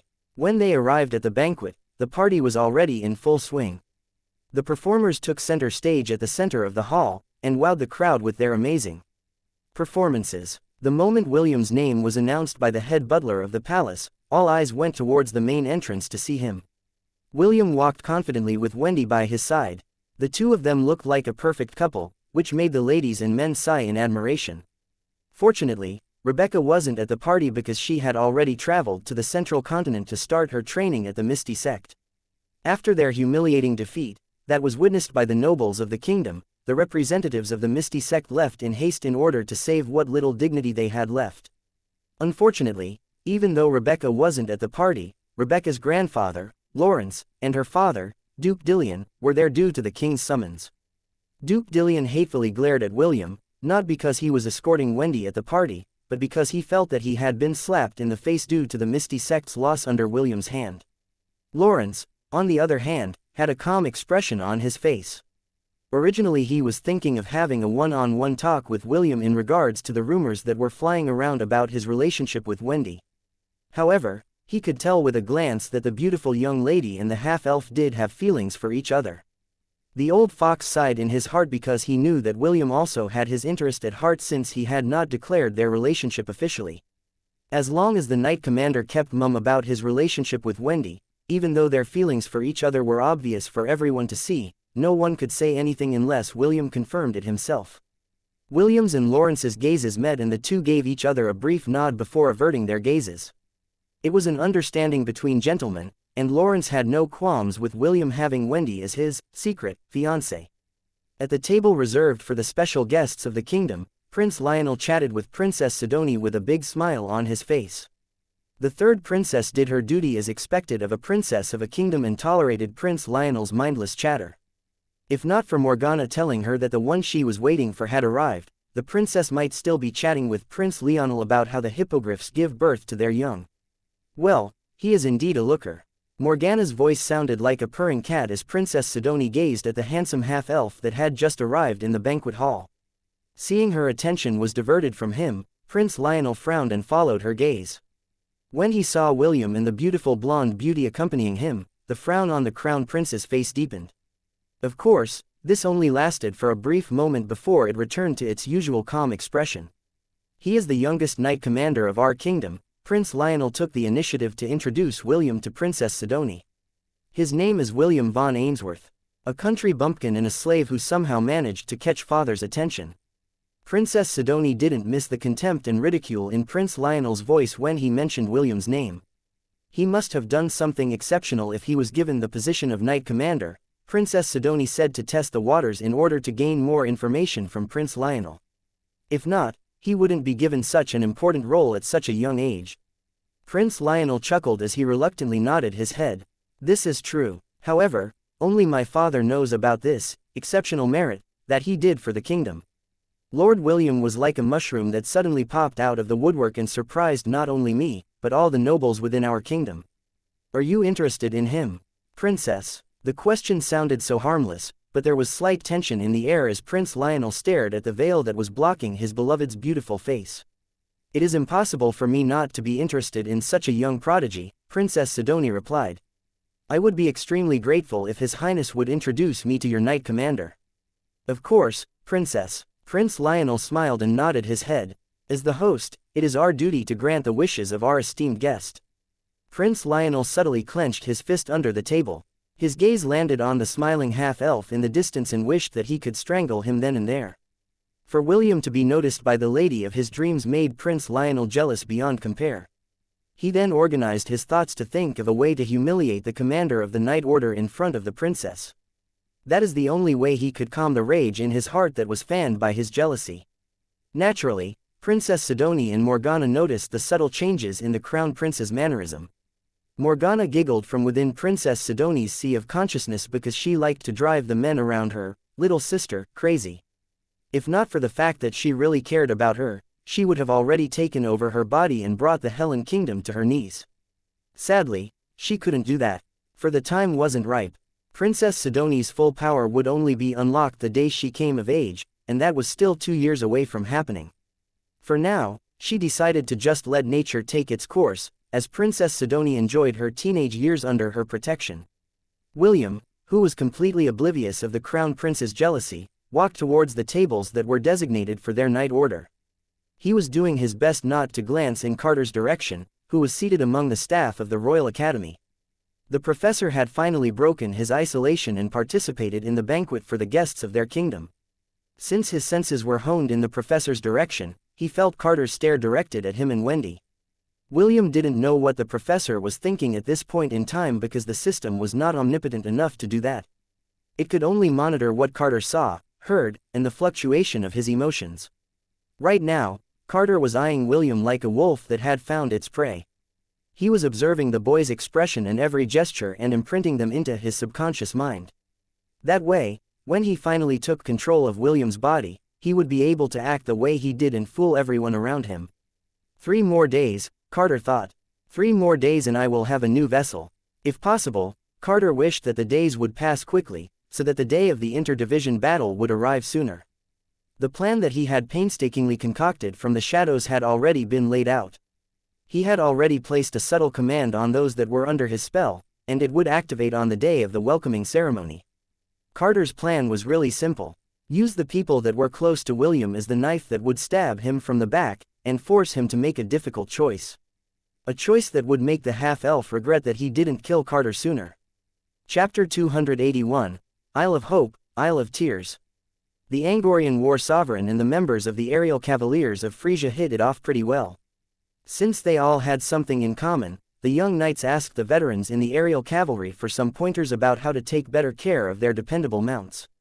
The aerial knights had years of experience when it came to handling hippogriffs, and the wisdom they shared made the young knights look at them in admiration. William was quite happy because the veterans were sharing their information to the next generation without asking for anything in return. Because of this, his impression of the representatives from Frisia was raised a few levels. The night was still young and guests were still arriving. Half an hour after William arrived at the banquet, the king appeared with the other 2 princes. William found an adorable loli holding Prince Ernest's hand. It was none other than Brianna, the granddaughter of the great chief of the northern tribes. When Brianna's wandering gaze found William, the little loli winked at him and blew him a kiss. This gesture of hers made the prince holding her hand pout, but Prince Ernest didn't make a scene. Instead, he gave William the "stay away from Brianna" glare which made the half-elf chuckle inside his heart. Silly little shrimp, William mused as he returned Brianna's wink and flying kiss. I worry about your henpecked future. William laughed at the young henpecked prince in his heart, not knowing that he would suffer the same fate a few years from now. Like always, King Noah made his speech for everyone to enjoy the banquet. His words were greeted by loud cheers from the commoner students of the Royal Academy, who were visiting the palace for the first time. While Wendy and William were talking, the Crown Prince went to stand at the podium and gathered everyone's attention. Good evening, ladies and gentlemen, Prince Lionel said with a flawless smile that made the young ladies feel their heart flutter. Tonight, our special guest from Frisia has a humble request. She has long heard of the valiant knight commander of the Angorian war sovereign and wishes for him to entertain her with a performance. Princess Sidoni, who was looking at William, suddenly turned her head to gaze at the Crown Prince. She didn't mention anything about asking William to perform for her. All she wanted was for the Crown Prince to introduce William to her. However, a part of her was also interested in finding out whether or not William could show her something interesting. Morgana, who was watching everything from within Princess Sidoni's sea of consciousness, curled her lips up in a sneer. Such a petty person, but this is also good, Morgana thought. Well, I'm looking forward to an entertaining performance. Do your best, pretty boy. William's smile stiffened as he looked at the Crown Prince, then at the veiled princess in the distance. After that, he gave Wendy a glance and whispered something in her ears. Told you the princess was going to fall in love with me at first sight, William whispered. Instead of answering him, Wendy pinched his waist with a sweet smile on her face. Feeling the pain of his lover's jealousy, William chuckled and gave her hand a light squeeze before standing up. Since the Crown Prince decided to put him in the spotlight, the half-elf decided to humor him and make him regret his decision. It's times like this that make me glad I acquired the bard job class, William thought as he walked to the center of the hall and bowed to the third princess, who was looking at him from behind her veil with anticipation. I am honored that Princess Sidoni chose me to perform for her, William said with a smile. Unfortunately, my skills are only subpar. I hope that Her Highness won't get offended if I don't meet her expectations. Princess Sidoni was amused by William's introduction, so she decided to give him some encouragement. I've heard many things about Lord William even in our distant kingdom of Frisia, Princess Sidoni said with a voice that was akin to hearing an angel sing. I look forward to your performance. William smiled and nodded his head. Since Her Highness wants to see me perform, this humble shepherd will sing you a song. William summoned his lute and strummed it a few times. At first, he just intended to sing the nursery song, Twinkle Twinkle Little Star, but decided against it. This was the first time Wendy was seeing him perform, so he decided to get a bit serious. His eyes subtly scanned the crowd and found his music teacher, Fayrite, smiling at him from the audience. William gave the handsome elf a gesture, which made the latter's lips curl up into a smile. It was the gesture that the two of them had made in Lant. When Fayrite was to do the gesture, it meant that he wanted William to play with him as support and vice versa. Since this is your first bardic performance, I will do my best to make you shine, Fayrite mused as he summoned a flute. Seeing that his teacher was all set, William then looked at the third princess of the Kingdom of Frisia. I dedicate this song to all the young ladies that are present in this banquet tonight, William said as he firmly held the lute in his hand. May all of you find courage even in your darkest hour. The title of this song is, Isle of Hope, Isle of Tears. Job class successfully switched to Bard. After hearing the system's notification, William took a deep breath and deftly strummed the strings of his instrument. The rich and melodious sound of the lute, accompanied by the soft and gentle sounds of the flute, reverberated within the hall. William then started to sing. Everyone's eyes in the room widened, especially the first years from the martial division. They were looking at the handsome half-elf as if seeing him for the first time. They already knew that their commander was a strong and brave person, but they didn't expect him to be a good singer as well. William sang and serenaded everyone in the banquet hall and poured out his feelings to his song. In a little bag she carried all her past and history, and her dreams for the future, in the land of liberty. And courage is the passport when your old world disappears. But there's no future in the past when you're 15 years. William's captivating voice and the melody of the instruments plucked the heartstrings of the ladies that were looking at him with infatuated gazes. Princess Sidoni unconsciously placed her hand over her chest as she listened to the heart-provoking song that William was singing. Prince Lionel, who was paying close attention to Princess Sidoni's every action, cursed William internally and regretted his decision to ask him to perform. He thought that the half-elf was a crude person who only knew how to fight. If the Crown Prince knew that William was also a good singer, he wouldn't have forced him to perform even if it killed him. However, it was now too late. Prince Lionel hoped and prayed that Princess Sidoni's expression behind her veil wasn't that of infatuation or admiration. He was afraid that if he were to see her face right now, he might decide to ask the organization to assassinate William in order to appease his jealousy. William, who had immersed himself in the song, was not aware of what Prince Lionel, Princess Sidoni, and the rest of his audience were thinking. This was one of his favorite songs back on Earth, and the power of the bard class amplified his feelings of longing tenfold. The result of this combination made those who were listening to him tear up. William continued to sing, and even though he was smiling, a tear still fell down on the side of his face as he sang the final lyrics of the song. Isle of Hope, Isle of Tears, Isle of Freedom, Isle of Fears. But it's not the isle you left behind. The half-elf's rendition had captured everyone's hearts, making his teacher, Fayrite, very proud of him. William stopped playing and allowed his own voice to finish the final verse of the song, giving it a more soulful ending. The handsome half-elf closed his eyes as he released the emotions from his heart. There was a brief silence before it was broken by a clap that came from Princess Sidoni. She continued to clap and it broke everyone out of their daze. Cheers and applause reverberated in the banquet hall as all of the guests showered William with their praises. Prince Lionel reluctantly clapped his hand, while using all of his willpower to keep the smile on his handsome face. If there was a medicine for regret, he would have already bought it all. The Crown Prince knew that the little interest that Princess Sidoni had for William a few minutes ago had now grown exponentially after this single performance. Meanwhile, inside Princess Sidoni's sea of consciousness, the smile on Morgana's face had disappeared long ago. She had been enraptured by the song, just like everyone else, and closed her eyes to listen to it intently. After William's song ended, she kept her eyes closed as she basked at the lingering afterglow of William's voice. When she finally opened her eyes, she looked at William as if he was the only man on Earth. Morgana unconsciously muttered something as her gaze lingered on the handsome half-elf in the distance. Princess Sidoni, who was also looking at William, heard the words that her other half had said and it made her face redden. Fortunately, there was a veil covering her face, so no one was able to see her current expression. "I want to make babies with him." Those were the words that Morgana said that made Princess Sidoni want to dig a hole and bury herself inside it due to embarrassment. Chapter 282, Lord William, you are loved. After bowing to Princess Sidoni and the audience, William returned to his seat. Everyone wanted him to sing more, but he made the excuse that his hands were suffering from arthritis and couldn't play the lute anymore. Everyone laughed at his witty joke and allowed him to go. How could a 14-year-old boy suffer from arthritis? Clearly, William didn't want to sing anymore and they didn't have the heart to force the handsome half-elf to remain. They were still enraptured by his voice and melody that they didn't want to force him to do anything. William returned to his table with a smug expression on his face, and the Martial Division students clapped their hands once again to welcome their commander's triumphant return. After seating beside Wendy, the beautiful girl leaned to him and whispered in his ears, "Sing for me when we get back to the academy, okay?"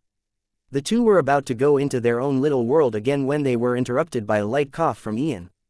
"The two of you should do that when people are not around," Ian stated with a fed-up expression. "Everyone's eyes are on the two of you, and you still haven't made your relationship official. Why don't you use this opportunity to make an announcement?" William and Wendy reluctantly let go of each other's hands and looked at Ian with the "fine, I get it" expression. The snot-nosed pansy snorted before picking up the glass of fruit juice from their table. After William's performance, 2 more performances were held before the musicians came up on stage. It was now time for the people to dance, and William took the lovely Wendy to the dance floor and danced without a care in the world. After he finished dancing, Brianna came up to him and proposed to switch partners. William readily agreed and asked Wendy to dance with Prince Ernest. Sinker, her partner, was a little boy. Wendy didn't have any objections and curtsied in front of the prince. Ernest had no choice but to dance with Wendy as the half-elf and the lowly exchanged a knowing glance at each other. "You're good," Brianna said. "How come you didn't tell me you could sing?" "You didn't ask," William replied. "Don't make little Ernie jealous too much. He is a good boy, and I don't want him to hate me." This is just my way of warning him that if he ever cheated on me, I'd dump him and run to you, Brianna said in a mischievous tone. As per the result of the duel, I belong to you. Although I know that Ernest has strong feelings for me, he is still young. In the end, the one who gets to decide who he is going to marry is not him, but the king. Brianna's tone became cold as she remembered when her father and grandfather had almost forced her to marry the prince of the Aenarion's dynasty. Back then, Brianna felt betrayed. The people whom she thought loved her more than anything in the world, were the same people who threw her into the jaws of a lion. I thought the king was going to announce your betrothal to Ernest. William frowned. I was the one who proposed this to him. Didn't he tell you anything? Brianna leaned on William and said in a low voice that only he could hear. The king is still on the fence because my grandfather might lose his position after 4 years. If our clan isn't able to retain the position of chieftain, marrying Ernest to me would hold no value whatsoever to the Helen kingdom. The little lowly sighed as she rested her head on William's chest. You have to understand that Ernest is still young. Many things can happen in 4 years. Once I lose my value as his fiancé, I'll just be tossed aside like a used rag and would not be given a second glance. William unconsciously tightened his grip on the hands of the young girl in front of him. Brianna was only 11 years old, but her mindset was that of an adult. It was clear that being around her grandfather had taught her how to pay close attention to her surroundings. Because of this, she viewed the world with the eyes and thoughts of a great chieftain. William softly patted her head.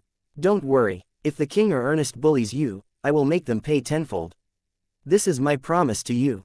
Lord William, don't make promises you can't keep. This promise, I will keep. Brianna just smiled and didn't say anything. The two danced silently until the song ended. When the adorable Loli walked towards Ernest, the young prince glared at William. The half-elf brushed it off and mouthed something towards the prince. Prince Ernest frowned, but he still nodded his head. He then held Brianna's hand and escorted her back to their table. That was very thoughtful of you, Wendy commented as the two walked towards their own table. You even dared to threaten a prince to ensure that Brianna would not be treated badly. She is my responsibility. William sighed. I was the one that took her from her family and brought her here in the capital. The least I can do is make sure that the king and Prince Ernest know that there is someone on Brianna's side. When the two were almost at their table, a young lady wearing a veil on her face blocked their path. Lord William, can you please give me the honor of this dance? Princess Sidonie asked. William wanted to say no, but there was no way he could turn down the special guest that had come with reinforcements to their kingdom. He was not an ungrateful person, and knew that he had to accept this invitation even if it made him the target of every man in the room. It will be an honor to dance with you, Your Highness, William bowed. Wendy, I know, Wendy replied. William was about to hold Sidonie's hand, when he felt a soft sensation touch his cheek. Wendy gave Princess Sidonie a sidelong glance after she kissed William. She then headed towards the tables reserved for the Angorian war sovereign without looking back. Almost everyone in the room saw this and whispers started to spread among the guests in the banquet hall. Lord William, you are loved, Sidonie giggled as she placed her hand on William's arm. I'm sorry if I'm being the third wheel on this occasion. You're not being a bother, Your Highness, William replied with a smile. That is just Wendy's way of showing her thank you. Princess Sidonie nodded her head. Is that so? I'll keep that in mind, Lord William. Like everyone in the banquet, William was also curious about the face that was hidden behind the veil. However, unlike others, he didn't have any strong feelings or desire to unmask the third princess of Frisia. His was only pure curiosity, while the rest of the men looked at Princess Sidonie as if they were undressing her body. Although her powers were sealed, her body still released natural pheromones that were strong enough to attract any man or woman that was too close to her. You're quite capable, Lord William, Princess Sidonie commented as the two of them arrived at the center of the hall. My power doesn't work on him. Currently, the one dancing with William was not Princess Sidonie, but Morgana. Although Princess Sidonie wanted to dance with William, she was in truth a very timid person. She acted confident on the outside, but when push came to shove, she would take a step back and allow Morgana to take her place.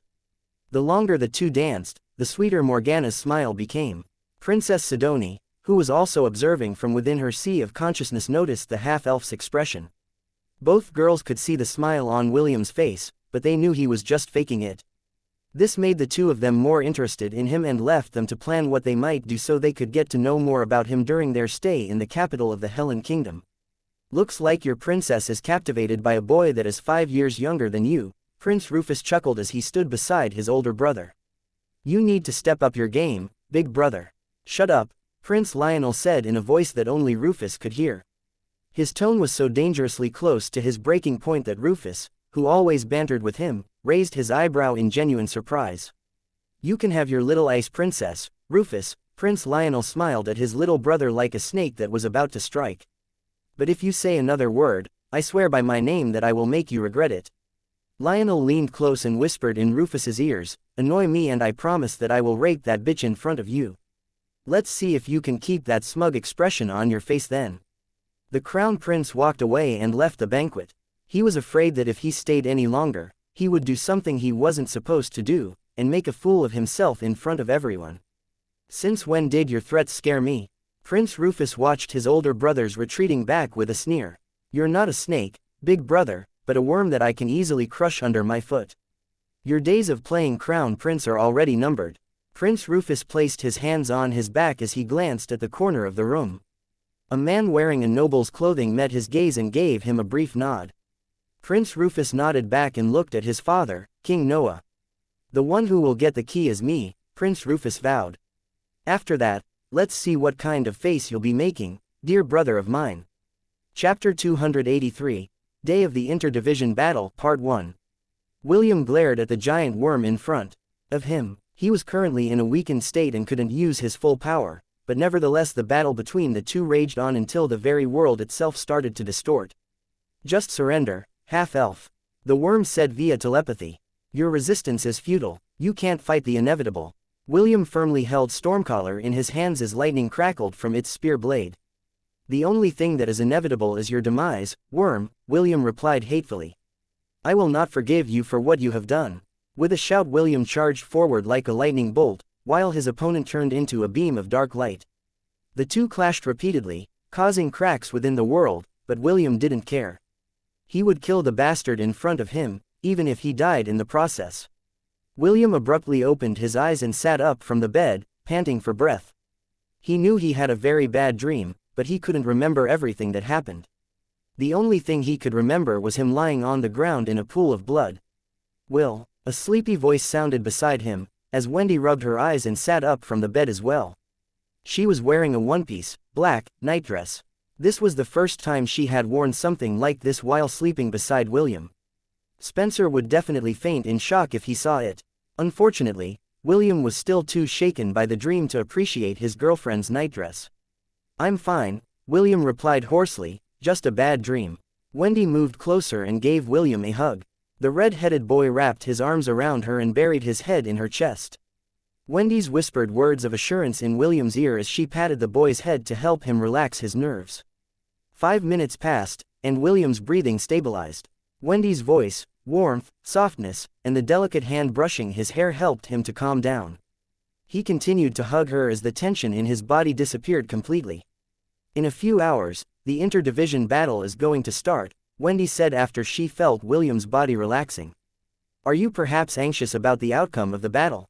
Maybe, William answered. I've been suffering from anxiety this past week. Don't worry, I promise I'll take it easy when we meet in the arena later.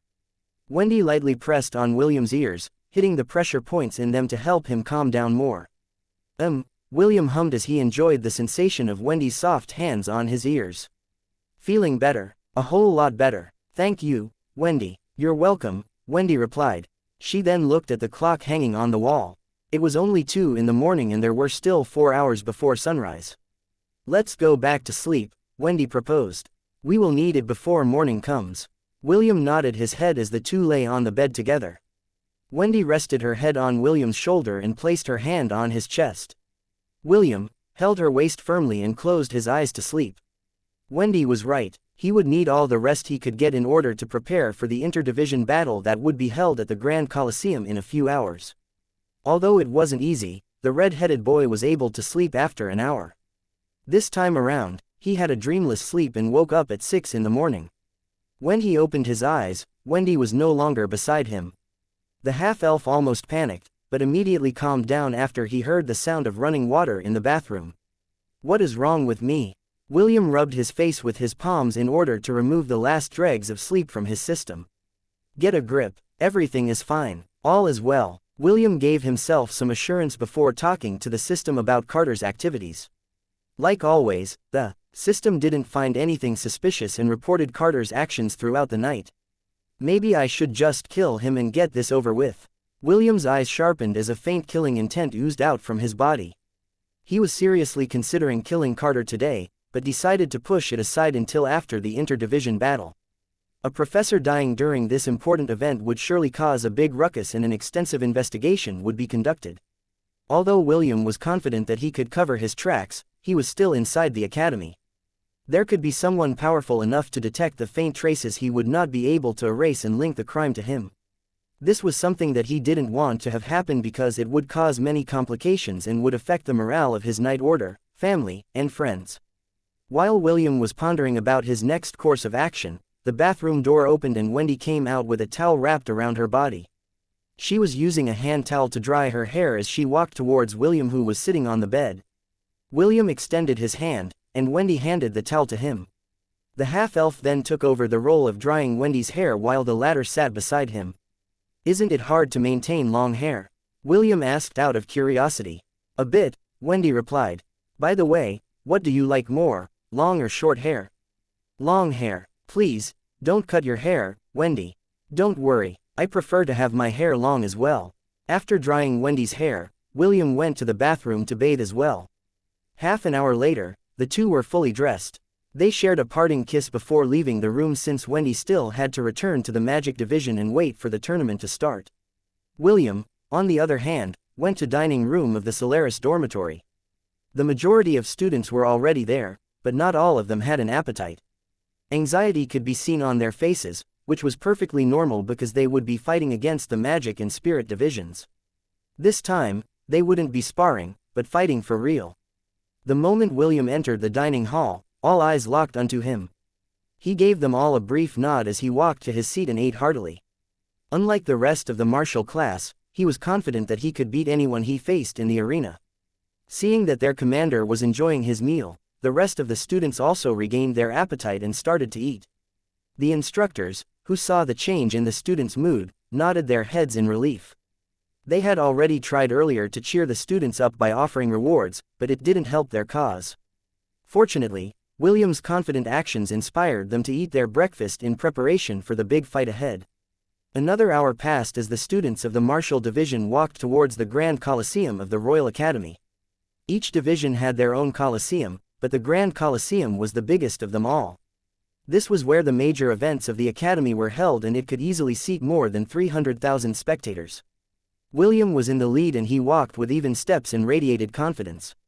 Soon, he stopped and stood still at the entrance of the Grand Coliseum that was reserved for the first-year Martial Division students. William turned around to face the students under his wing and smiled. Are all of you ready to beat up some snot-nosed pansies? William asked. Only a handful of people said yes, and they were mostly the officers under William's Night Order. Clearly, the majority of the students were not confident in their chances of winning. William crossed his arms over his chest and decided to give them some encouragement. Sons and daughters of the Helen Kingdom, William said in a confident manner. And also comrades that came from foreign lands. My brothers and sisters in arms. William placed his hands behind his back and scanned the anxious faces in front of him. I see in your eyes the same fear that would take the heart out of me. A day may come when the courage of men fails, when we forsake our friends, and break all. Title: Copyright infringement. People die if they are killed. Receives +5 enhancement bonus to agility. Receives +5 enhancement bonus to vitality. Receives +5 enhancement bonus to intelligence.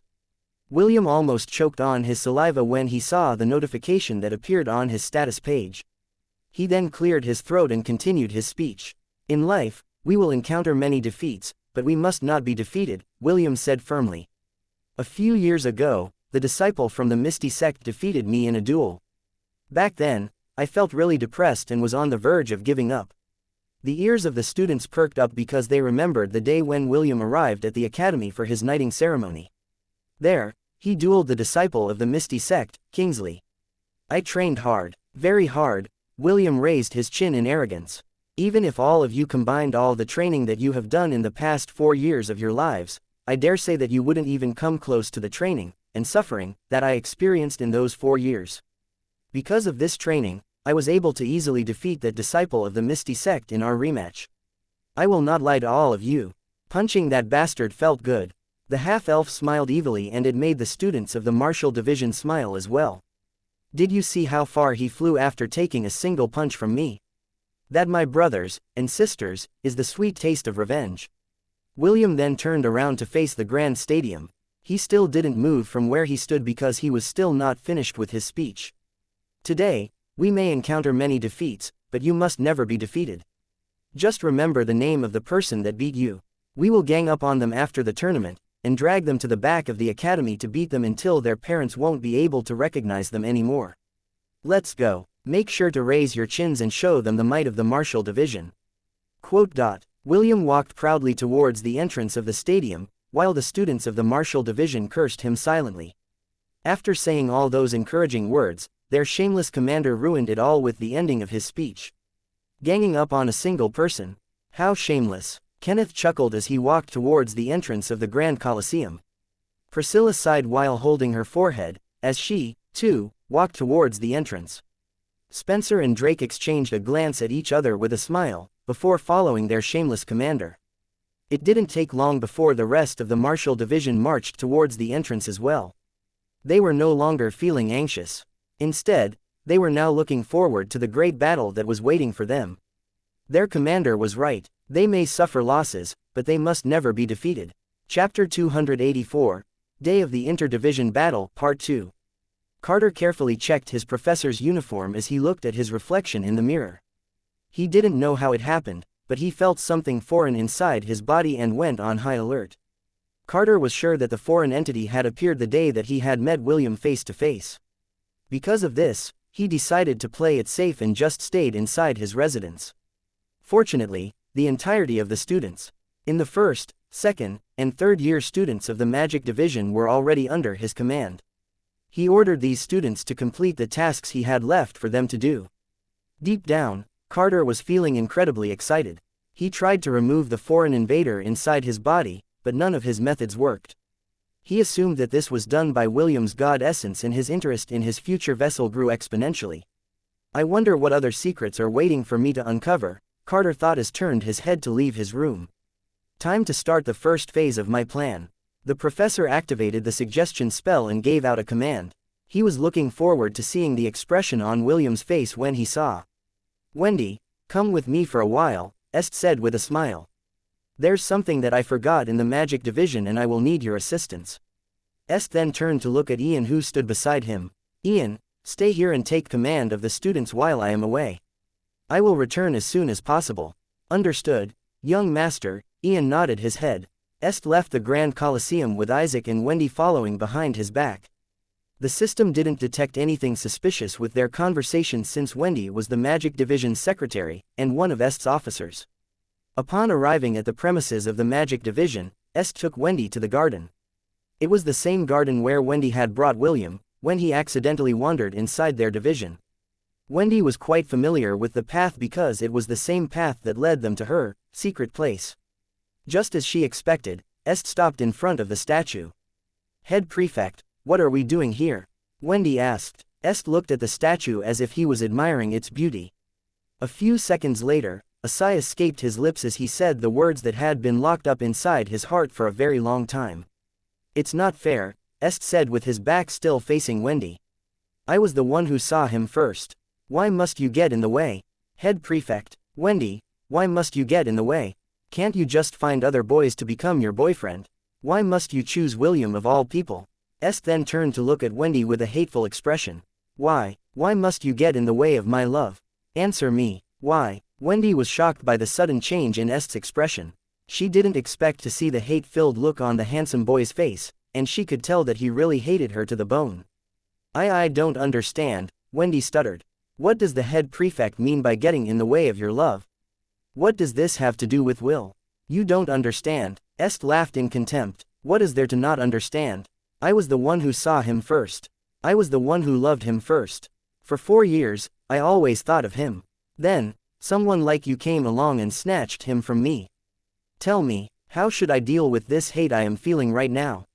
Answer me." Aside from the Mindweaver spell, Carter had also added another spell called Dark Desire, in the latest batch of candies that he had distributed among the students of the Magic Division. Like the name suggested, it is a spell that would bring out the deepest and darkest desire within a person's heart.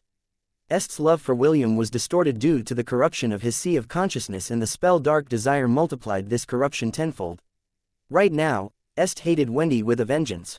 The only reason why he hadn't attacked the young lady in front him was due to Carter's absolute order to keep her alive. Head Prefect, you love Will? Wendy asked. But, both of you are.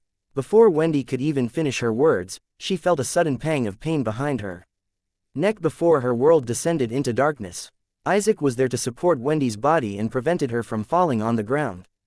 After the deed was done, the statue moved aside, revealing Carter with his hands behind his back. "Bring her inside," Carter ordered. Est and Isaac nodded and brought Wendy inside the secret passage.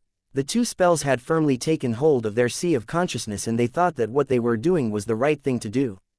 After the 3 children were inside the secret passage, Carter then looked in the direction of the Grand Colosseum and sneered. "I don't know if you can hear me or not, but if you don't hurry, I might get impatient and have fun with your girlfriend. I'll only give you half an hour to get here." Carter smiled in a lecherous manner. "Don't keep me waiting, or else."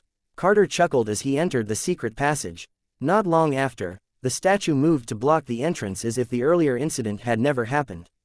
"I'll kill you," William screamed internally as he rushed towards the Magic Division.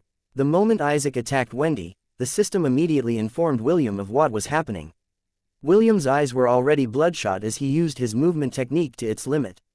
The Grand Colosseum was not that far from the Magic Division.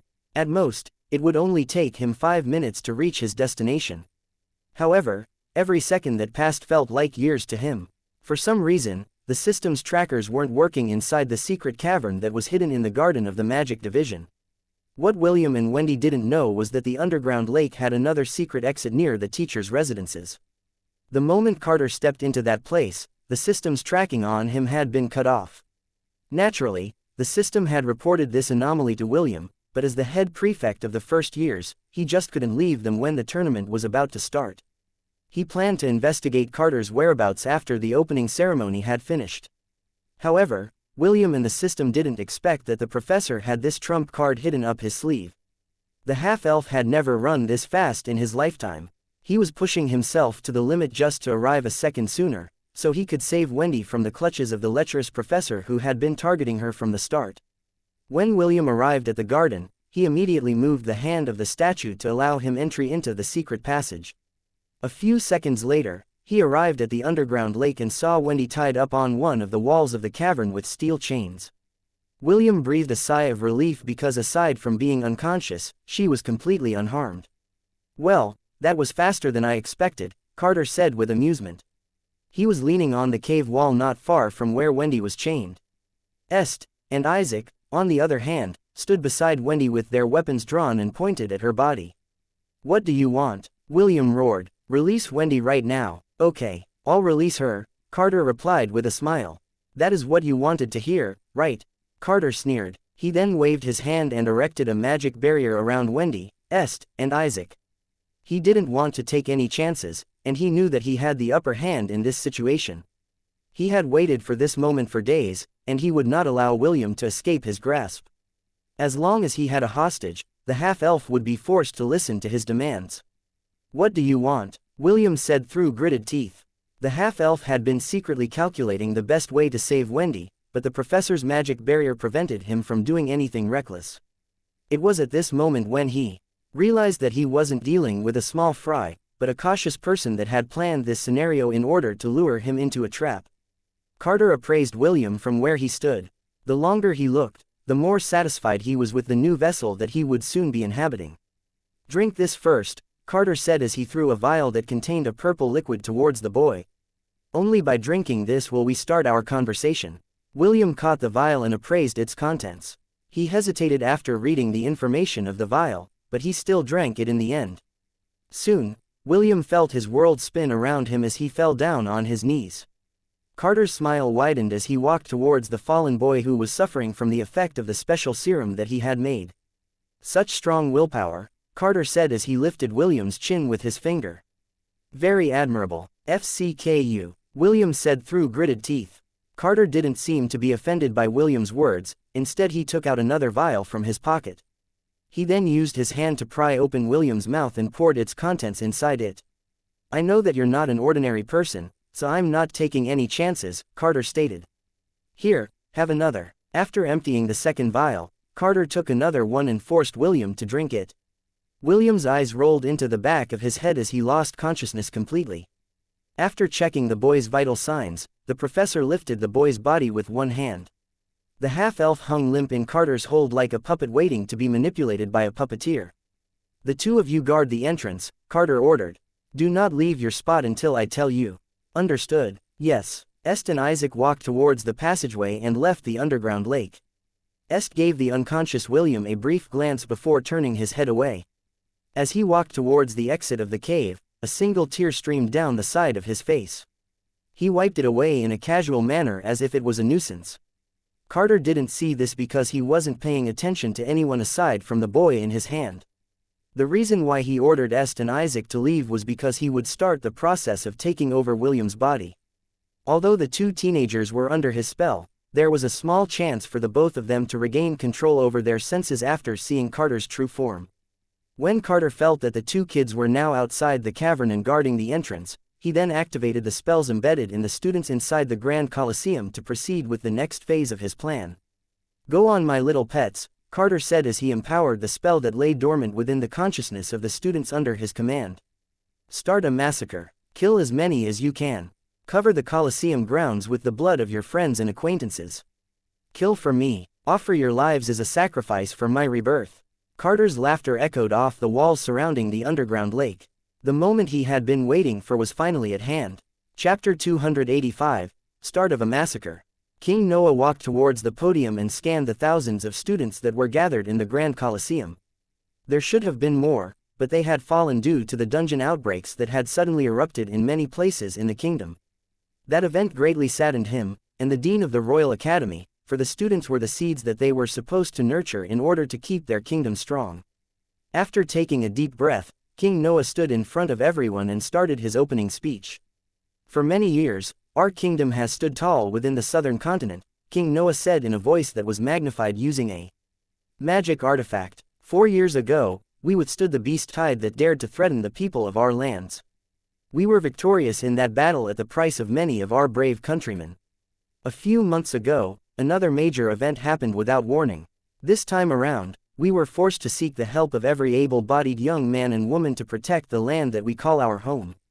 King Noah paused and a profound silence fell upon the students that were standing in the Colosseum grounds. The first years, up to the 4th years of the martial, magic, and spirit divisions were all gathered and looking at King Noah with sad expressions. Some of their good friends had fallen during the dungeon outbreak, leaving only their memories behind. King Noah raised his voice as he commended the bravery of the students that had stood their ground, so that many of their countrymen could keep living a peaceful life. Hellenians are strong, King Noah said firmly. We will never cower. We will never surrender. We will face all that threatens our lives and freedom. The students raised their hands and roared in unison. King Noah's speech made their blood boil with determination to protect their kingdom. This tournament is a way for you to know your strengths and your weaknesses. A way for you to experience fighting against many different kinds of people, King Noah explained. Naturally, all of you will be rewarded. Not just the winners, also those who fought bravely. I look forward to the exciting matches that I will see today. Without further delay, I now declare the start of the inter-division battle of the Hellen Royal Academy. Suddenly, an ear-piercing screech resounded inside the Grand Colosseum as a red portal appeared on the east side of the spectators' gallery. Thousands of stone gargoyles flew out of the portal and started to attack those who were seated near it. The audience screamed and scattered in fear as the demons started a massacre. Knights, King Noah roared, protect the citizens. The knights of the kingdom immediately charged towards the eastern side of the Colosseum, while the Grand Archmage hurried towards Noah in order to protect him. Magicians, protect the citizens. Matthew ordered the 4th years. Fight in groups of 4 and protect each other's backs. The The fourth years immediately moved out towards the east to help the knights subdue the threat that suddenly appeared in their interdivision ceremony. The head prefects of the martial and spirit divisions also ordered the students under their wing to reinforce the defenders. Damn you demons! A third-year student from the spirit division summoned spirits in order to fend off the gargoyles that were flying around them. Be careful, a lady cleric summoned a barrier to prevent the barrage of stone bullets from hitting his companion. At that moment, a second year from the magic division appeared beside them. I came here to help, the second-year magician said as he stood beside the two third years. Good, make sure to support our healer, I'll handle the rest. The young spirit user was about to summon more spirit beasts when he was blasted away by a fireball that came from the second-year student. Mark, the healer shouted. She was about to deploy a barrier to protect himself, but the second-year student was faster than her and knocked her unconscious, using the back of his sword. A gargoyle then descended from the sky and scooped the unconscious healer from the ground and flew back towards the portal in haste. Their role was to bring back the talented ladies of the Royal Academy to become the broodmares of their demon race. What are you doing? Stop, traitors! Shouts of anger and disbelief reverberated on. The Colosseum is the first, second, and third-year students of the magic division backstabbed their fellow students. The magicians are in league with the demons. Kill them! An enraged swordsman from the fourth-year martial class roared as he charged towards a fourth-year magician that was standing not far from him. Wait, we are on your side.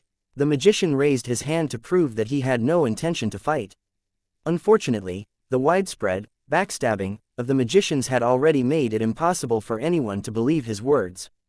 Die! The swordsman pierced the magician's chest, killing him instantly. The magician died and fell on the ground with shock written on his face. He couldn't believe that his friend had attacked him without showing any shred of mercy. Soon, he, along with the rest of the people that had died in the Colosseum, turned into particles of light.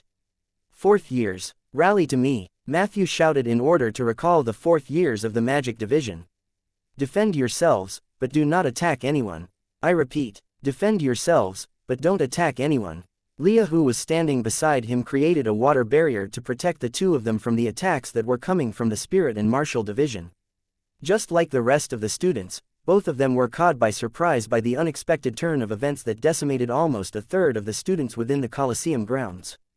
The fourth-year magicians hurriedly went towards Matthew and resisted the combined attacks of their fellow students, while also defending against the gargoyles that were firing stone bullets from the sky.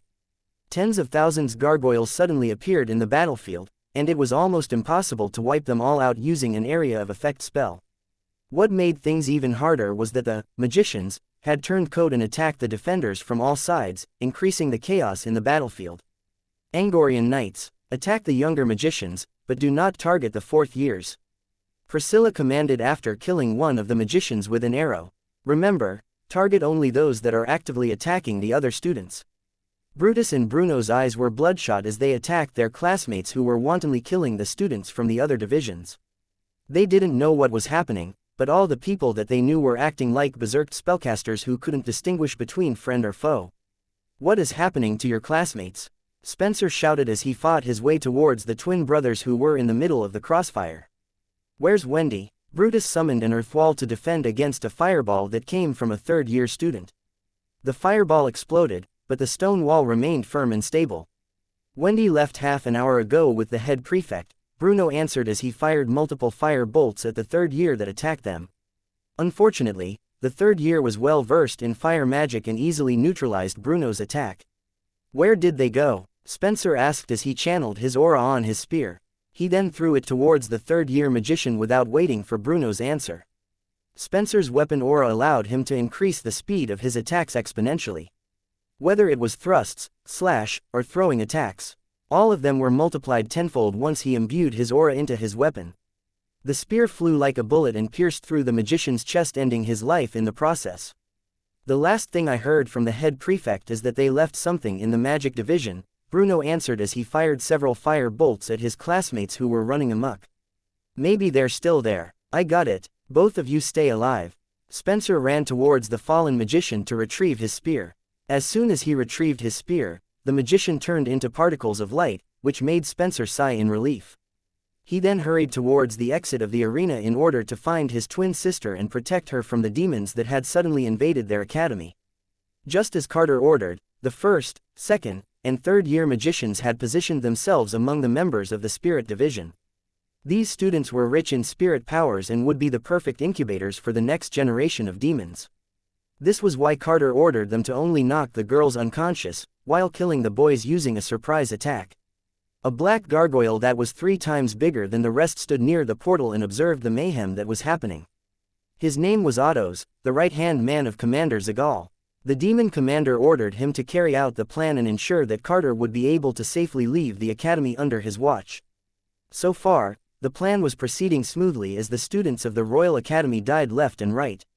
This was all in accordance with their commander's order to start a massacre. Ottos was extremely happy that in a short span of time, hundreds of girls had already been captured by the gargoyles, and were taken to the Red Portal to be brought back to the Demon Continent. Just where are you, Carter? Ottos thought as he scanned the crowd, looking for his comrade at arms. At most, we can only stay here for 10 more minutes. If you're not here by then, we are going to leave you behind. Although Ottos was ordered by Commander Zagal to bring Carter back safe and sound, he had long hated the sly worm for sucking up to their commander. Although he was the right-hand man of the demon general, Carter was always given special treatment by his superior, which made Ottos hate Carter to the bone. He just pretended to be civil on the surface, but if there was an opportunity to backstab his rival, he would not miss the opportunity to do so. I can always say that we were forced to retreat because the human reinforcements arrived quickly, Ottos thought. Yes, let's go with that plan. The black gargoyle smirked because it thought that it had found a good excuse to leave his comrade behind in the academy. What he didn't know was that his comrade had no intention of returning to the demon continent. Instead, the professor was busy stuffing potions inside William's mouth, in order to weaken the half-elf's resistance.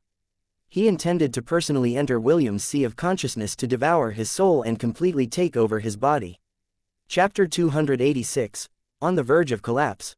While the massacre was rampaging in the Grand Colosseum, a few individuals had appeared inside the academy grounds and scattered in different directions. No one saw them come, and no one would see them leave. Princess, rest assured, none of these foul beasts will touch a single strand of your hair. The knight captain of the aerial cavaliers stood in front of Princess Sidonie with his sword drawn. The rest of the knights also didn't move from their position and created an impenetrable defense to protect the young lady seated behind them. I'm not worried, Princess Sidonie replied. As long as the knights of Frisia stand before me, I will not be afraid of anything. The magic knights among the aerial cavaliers fired their long-range spells in order to attack the gargoyles that flew near their location. Even though they wanted to help, their princess's safety was their top priority. Also, their flying mounts were not with them at the moment, so they couldn't engage the flying monsters in the sky. Since that was the case, they focused on the one thing that they could do, and that was to protect Princess Sidonie at all cost. When the attack started, Prince Lionel was seated beside Princess Sidonie.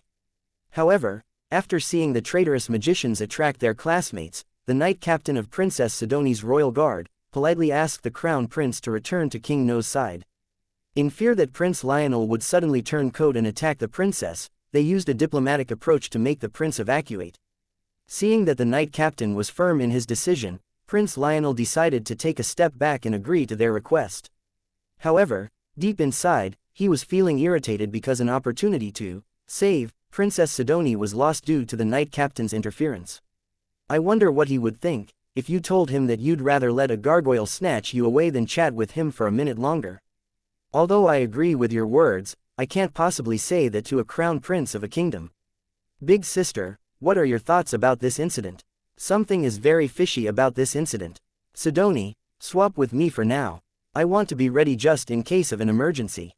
Okay. Inside the underground cavern, William lay on a small altar, near the lake. A black liquid dripped from the side of his lips, as Carter poured the contents of an 8th vial in the half-elf's mouth. This vial was specially made to weaken a person's soul, forcing it into a lethargic state. Usually, Carter only used 2 of them whenever he changed vessels, but William was special. The professor wouldn't underestimate someone that had god essence in them, so he prepared a dozen soul-suppressing serum to make William's soul unable to even lift a finger to stop him. After emptying the 12th vial, Carter ran a diagnostic spell into William's body. Soon, a triumphant smile appeared on his lips as he prepared to leave the vessel he had been using for the past few months. Carter opened his mouth, and a 2-foot-long purple worm emerged from it. It had 3 eyes on its head, and the blood-red pupils gazed at William as if he was the most delicious meal that it had seen in its life. After successfully disengaging itself from Carter's body, the professor fell on the ground. Although the body was still alive, it was now an empty husk, bereft of any spirit. The astral worm had devoured the soul of the original Carter months ago and had stayed in his body up to this day. The worm thought that it would be using the professor's body for many years to come, but William's sudden appearance made it change its plans completely. It then flew towards William's mouth, and forced itself inside it. The half-elf was in an unconscious state and was unable to offer any kind of resistance. Soon, the worm arrived in William's sea of consciousness and immediately felt the divinity that it had longed for in its dreams. Yes, yes, yes, finally, the worm happily screeched as it flew toward the center of William's sea of consciousness. There, he saw a boy, kneeling on the ground, and gasping for breath. The worm didn't waste a single moment and immediately attacked the boy. It planned to devour William's soul and take over his body completely. William's eyes stared at the 7-meter-long astral worm that was rushing towards him, and activated his appraisal skill. Astral worm. Soul devourer. Spirit beast. William tried to stand, but his legs refused to move. Host, your soul has been weakened by 80%. Currently, you don't have the capability to fight this spirit beast. Even in your peak power, you are still not a match for it. I know, William replied. Even communicating with the system was hard because his spirit energy had decreased drastically. He gathered all the magic power that he could currently muster in his current state. At most, he could use it to initiate one full-powered attack, and hope that it would work. We will proceed with the last resort. Host, that is suicide.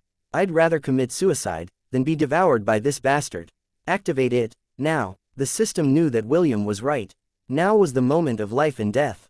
Both of them had no other choice, but to confront the Centennial Beast with everything they got. Forcefully merging job classes: Dark Mage, Archer, Monk, Spearman, Thief, Disciple of Thunder, Fighter, Cavalier, Sun Knight. Merging, failed. William clenched his fist as he summoned Stormcaller in front of him.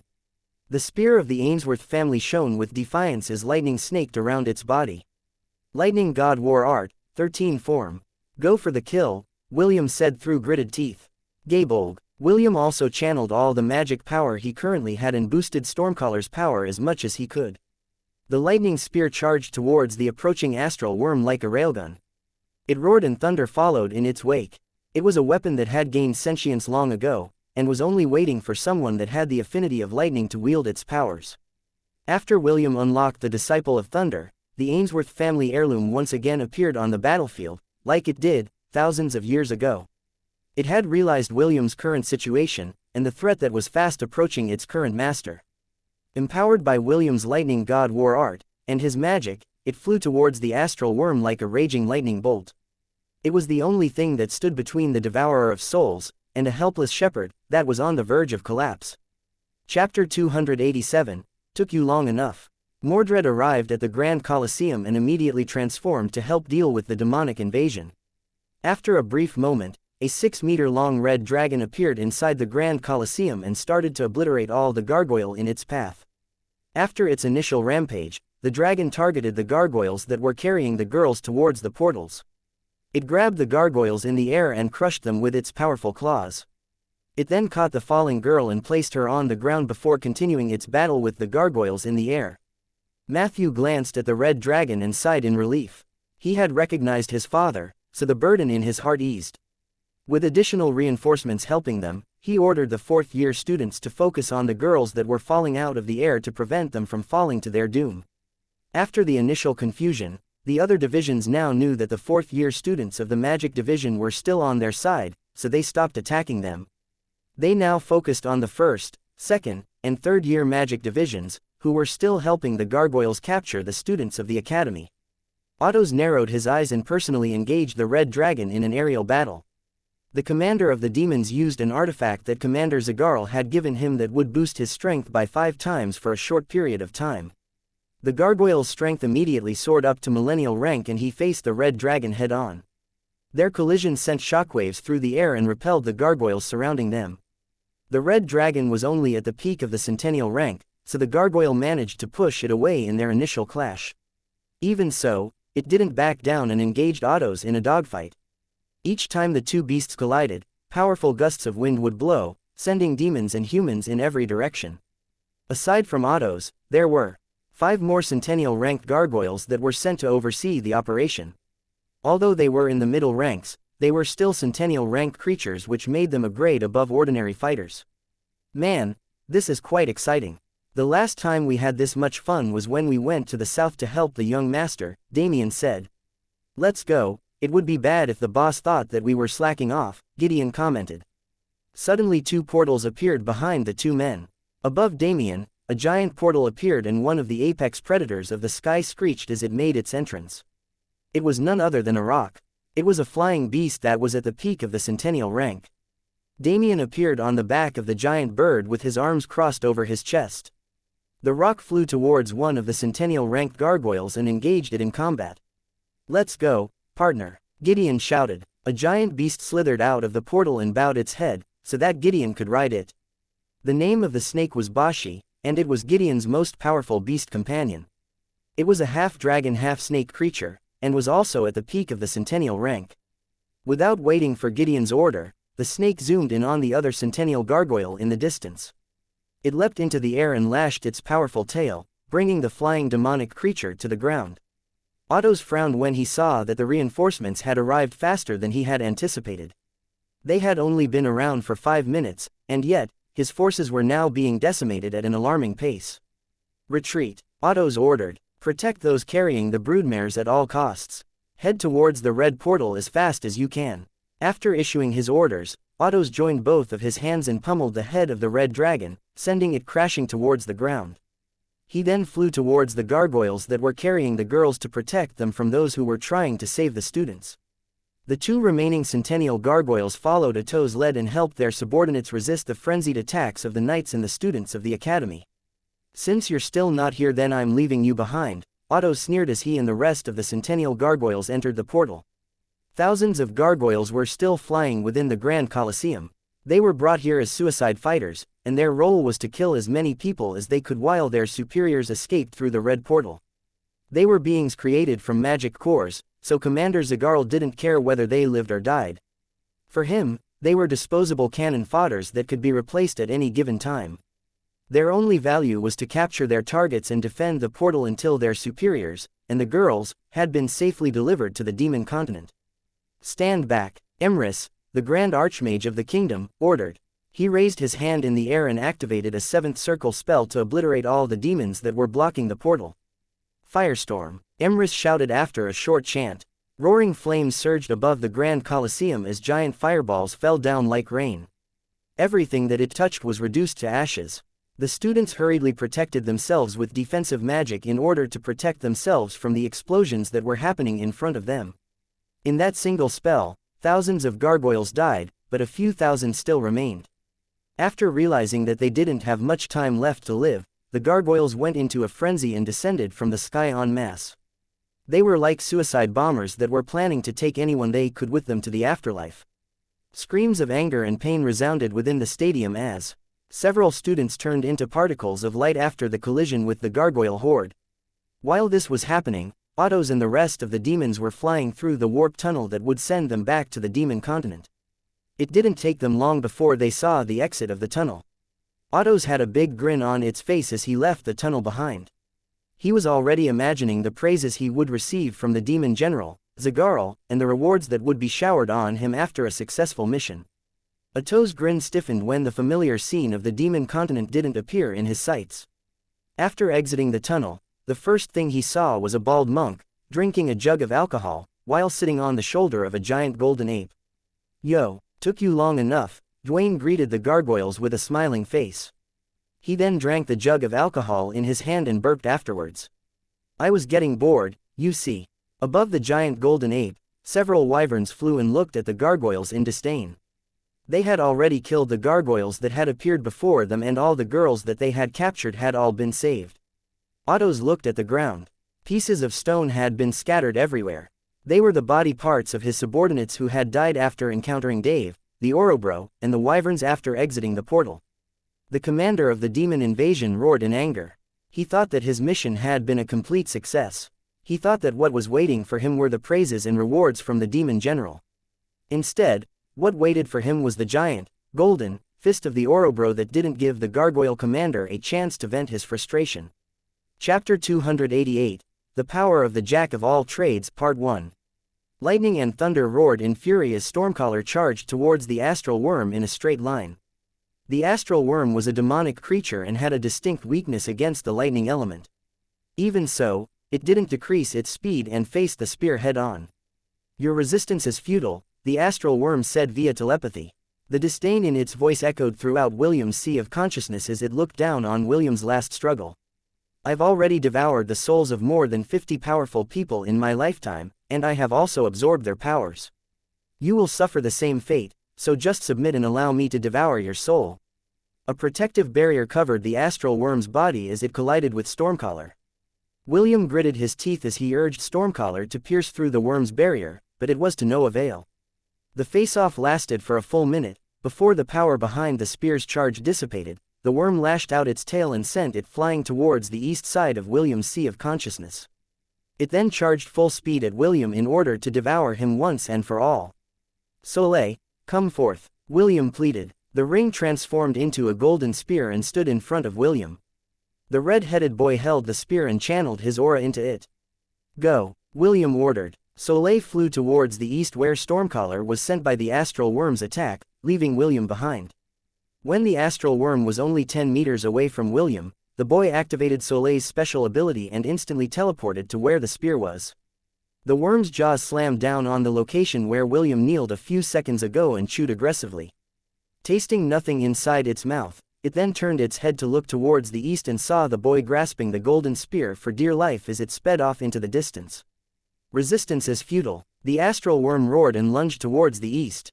In a span of a few seconds, it had already closed the gap by half as it used another ability that it had taken from one of its previous victims. The astral worm had activated a skill called Windrider that allowed it to fly in the air with short, powerful bursts. Its eyes locked on William, making sure that he wouldn't be able to escape its sights. Suddenly, the weapons that were embedded in William's consciousness flew into the air and attacked the worm. William was using every trick he had, but the Centennial-ranked worm didn't bat an eye and just used its magic barrier to repel the attacks from the weapons. "Intent fusion," William said softly as his body glowed. This was the second stage of his weapon intent, which allowed him to merge with his weapons.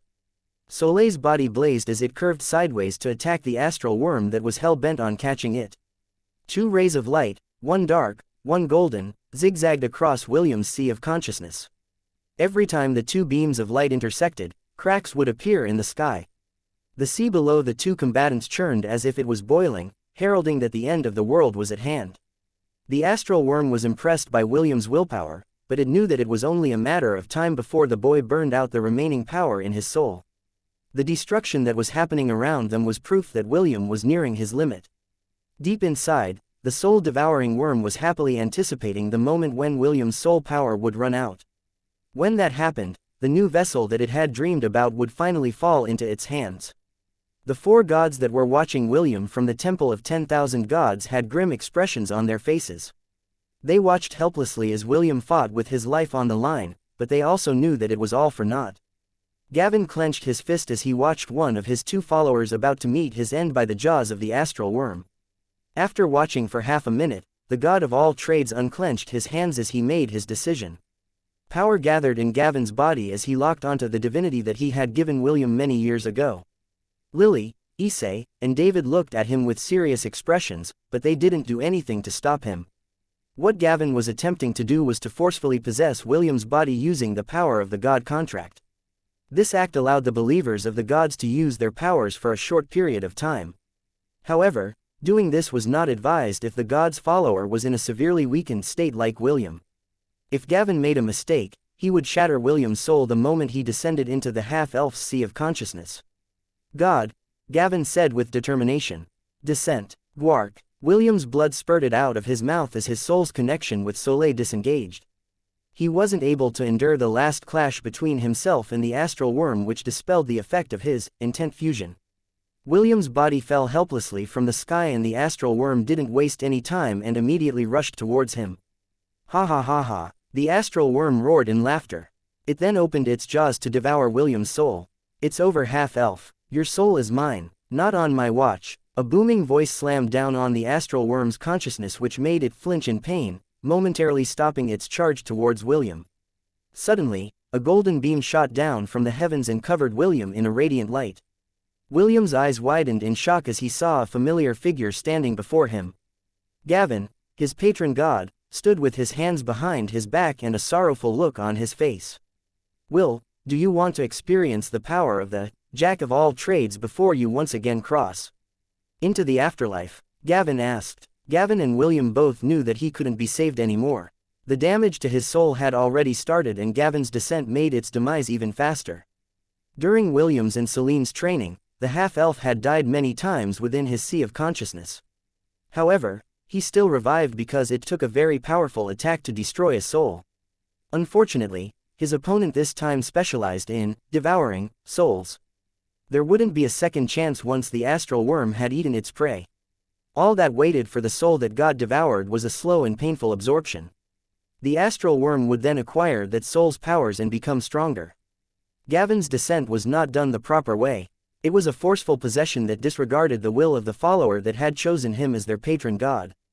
However, Gavin would rather personally escort William's soul back to the afterlife than have it devoured by the astral worm and be used as its nourishment. William smiled and nodded his head. I'm sorry, Gavin, I tried. Unfortunately, this is as far as I can go. I know. Gavin nodded. I'm sorry. It's fine. I pray that you will have a better life after you reincarnate. Let me experience it once, William said softly. The power of the Jack of all trades. As you wish, Gavin replied with a sad smile. He then pressed his palm against William's head and channeled his divinity. System Force Override, Gavin ordered. Forcefully upgrade all job classes. System Force Override initiated. Job classes selected. Upgrading. Ice Mage, Ice Wizard. Dark Mage, Dark Wizard. Archer, Ranger. Monk, Zen Master. Spearman, Templar. Thief, Rogue. Disciple of Thunder, Prince of Thunder. Fighter, Weapon Master. Cavalier, Dragoon. Sun Knight, Champion of the Sun. Merge job classes. Gavin ordered. Merging job classes. Dark Wizard, Ranger. Zen Master, Templar. Rouge, Prince of Thunder. Weapon Master. Dragoon. Champion of the Sun. Merging job classes. Success. New job class acquired. Job class, Argonaut. Argonaut temporary. Heroes are not born, they are made. In a time long forgotten, when the gods still played with the lives of mortal men.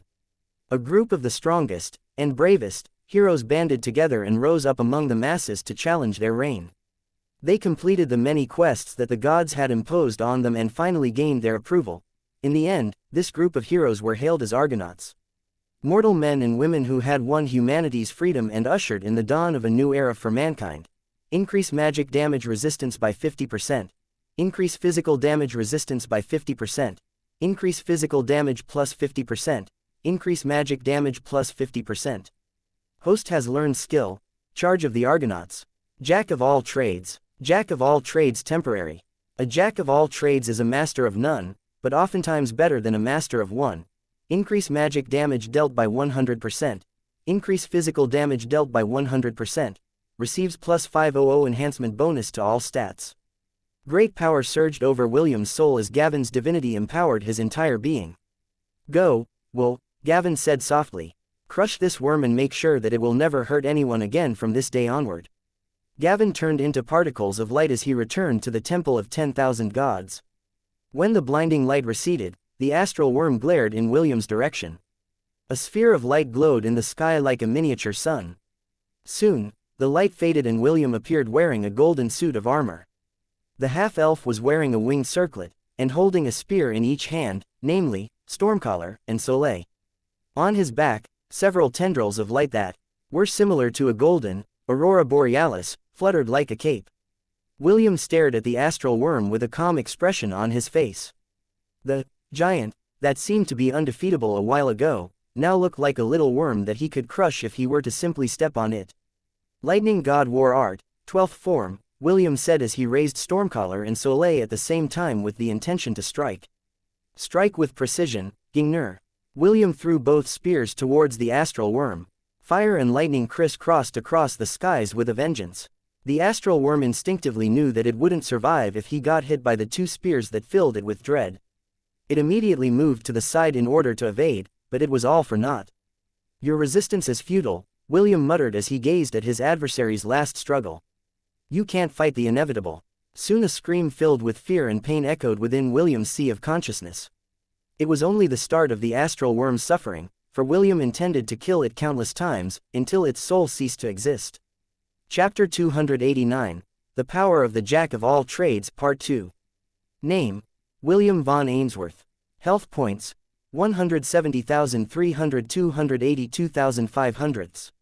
Mana: 168,200 290,000. Subclass: Argonaut Max. Strength: 55 plus 545. Agility: 50 plus 520. Vitality: 30 plus 535. Intelligence: 60 plus 520. Dexterity: 45 plus 550. The astral worm exploded into 1,000 pieces as Stormcaller and Soleil pierced its body simultaneously. Blood and flesh fell down in William's sea of consciousness like rain, but the red-headed boy didn't bat an eye and just stood perfectly still. Soon, Stormcaller and Soleil descended towards the ground and activated their powers. Lightning scattered into the sea, followed by roaring flames that wanted to burn everything in existence. The astral worm planned to play dead and reform its body once William lowered his guard. It thought that it was a perfect plan because not many knew that the souls inside the sea of consciousness wouldn't be destroyed so easily. Unfortunately, it didn't know that this was not the first time that William had fought inside his domain. He knew, more than anything else, the rules behind the battle of two souls. Curse you! The astral worm hatefully roared as its body parts were incinerated to ashes. Soon, its giant body reformed, but there were certain parts of it that were missing. Clearly, the damage it took from William's empowered attacks were not easy to regenerate. The astral worm hatefully charged at William with the intention of bringing him down with him. This was a mistake on its part because it still thought that William had merely recovered to his former peak of power before he drank the soul-suppressing serums that the astral worm forced him to drink at the start. Ice prison, William said, and the giant worm was enclosed in a giant block of ice. He then raised his hand and a black sword made of pure dark magic appeared in front of him. William casually slashed at the block of ice, splitting it into two, killing the astral worm for the third time. It didn't take long before the astral worm materialized once again. However, this time, it didn't choose to fight. Instead, it chose to flee. William watched it with disdain and allowed it to run away for a brief period of time before uttering two words. Dual X. The astral worm stopped mid-flight and was forcefully dragged back towards the half-elf who had a devilish grin plastered on his face. You can run, but there is no escaping the inevitable. William summoned Rongomyniad and pointed it at the shrieking giant worm that was doing its best to escape. Lightning God War Art, first form. Illuminate the world, Rongomyniad. A blinding beam of light erupted from the tip of the spear and enveloped the astral worm in its entirety. A few seconds later, the astral worm reappeared once again. Half of its body was already gone and failed to regenerate. Forgive me. Please, have mercy. The astral worm pleaded. You can treat me as your subordinate. I promise, I won't betray you. If you like, you can even make me your slave. I don't care, just please, spare me. Have mercy. William summoned his bow and quiver. He then knocked the holy arrow on his bow and took aim. When your victims pleaded to you for mercy, did you spare them? William asked. You didn't, right? Lightning God War Art, 8th form, William sneered. Exterminate, Curselicados. No. The astral worm tried to run away once again, but it was already too late. The holy arrow multiplied not in the hundreds, but 1,000 replicas and descended on the giant worm's body like rain. William didn't stop his barrage and kept on firing one arrow after another. Thousands, tens of thousands, hundreds of thousands. Stormcaller and Soleil joined the fray and turned William's sea of consciousness into a stormy world of lightning and fire. William's domain was near collapse, but he didn't care. The end was already at hand, and he had already accepted his fate. End no more, I beg you, the astral worm begged. This time, only its centennial core remained. William tilted his head as a mischievous smile appeared on his face. You like to devour souls, right? William gripped the centennial core firmly in his hand and smiled. Did you ever wonder if there would come a day when your own soul would be devoured? No, I bet you didn't think that far. System, switch the experience points allocation to the Shepherd job class. Experience allocation has been successfully changed. The centennial core trembled in William's hand as it sensed a bad premonition. It immediately struggled continuously to break free from William's hold, but the half-elf had it in a firm grip. Core absorption. Core absorption initiated. No, spare me. The dying screams of the astral worm were like music to William's ears. He watched as the centennial core slowly, but surely, shrink in size because William told the system to absorb it as slowly as possible. He wanted the soul-devouring worm to experience what its victims had felt during the last moments of their lives. 2 minutes later, the core was absorbed completely, bringing an end to the astral's worm reign of terror in the world of Hestia. Gained Express, 950,000. Congratulations, you have slayed a centennial beast. You have absorbed a centennial core. The Shepherd job class had reached its max level. Sorry, Sir David, William sighed as he softly landed on the ground. I guess I will not be able to see the advancement of the Shepherd job claw. William wasn't able to finish his sentence because the effect of the Jack of all trades had ended. His body fell backwards and laid on the ground without moving. All the strength in his body had left him, but his consciousness remained. The half-elf stared at the sky that was slowly crumbling apart. I guess, the end of a world would look similar to this scene, William thought as his eyes slowly closed. I'm sorry, everyone, this is as far as I can go. It was at that moment when he vaguely felt a pair of hands wrapped around his body. Due to his current state, William was only able to open his eyes halfway. Don't worry, everything will be all right, a familiar voice said softly. You owe me one, Will. Snot-nosed pansy. William stared at Ian, who was carrying him towards the underground lake. He didn't expect that when he opened his eyes, he would be looking at the real world, instead of his inner one. Without any warning, Ian jumped into the lake, carrying William in his arms. His body glowed and transformed right before William's eyes. Not long after, William saw a girl with long hair that was as blue as the ocean. An unfamiliar, yet beautiful face appeared before him. Even so, he instinctively knew who it was. No matter what form Ian took, William believed that he would be able to identify the snot-nosed pansy even if his mortal enemy were to turn into a mermaid. A pair of purple eyes stared back at him, and they were looking at him in an affectionate manner, which was completely different from the gaze that Ian always gave him. William stared at the otherworldly beauty in front of him and recalled the warning that Belle had given him not long ago. While the half-elf was lost in thoughts, Ian's face moved closer and gave him a kiss. She transferred air into his body as she dove deeper towards the center of the lake. After passing the trial of enlightenment, Ian gained the ability to temporarily unlock the seal that was placed on her by the goddess Astrid. William had already lost consciousness at that point because his soul was nearing its limit. When Ian finally arrived at their destination, she used her spiritual power to temporarily maintain William's current condition. After that was done, she placed a hand over her chest and started to sing. Ian sang an otherworldly song and the magic power within the lake swirled around her and William. The underground lake that was hidden in the magic division was not an ordinary lake. It was the exposed part of a ley line that supplied magic power to the Royal Academy. Ian, in her mermaid form, had the ability to convert magic power into spirit power, and use it however she wanted. When the battle in the Grand Colosseum started, she assigned her duty to Brutus and Bruno and went to find Est and Isaac. Luckily, she also had the ability to sense the location of her twin and headed towards the garden in haste. After Carter was defeated in William's Sea of Consciousness, his hold over the students vanished as well. When Est and Isaac recovered their sanity, they immediately realized the terrible things that they had done. Ian arrived just in time to see the two of them enter the secret passage to the lake and hurriedly followed behind them. After the trial in the Corinter Mountains, Ian was able to sense spiritual power once again. Because of this, she was able to tell that William's soul was on the verge of collapse the moment she laid her eyes on him. Ian didn't waste any moment and immediately came to his rescue. Dense spiritual power swirled and gathered around Ian and William. Ian continued to sing until she reached the limit of her control over her spiritual powers.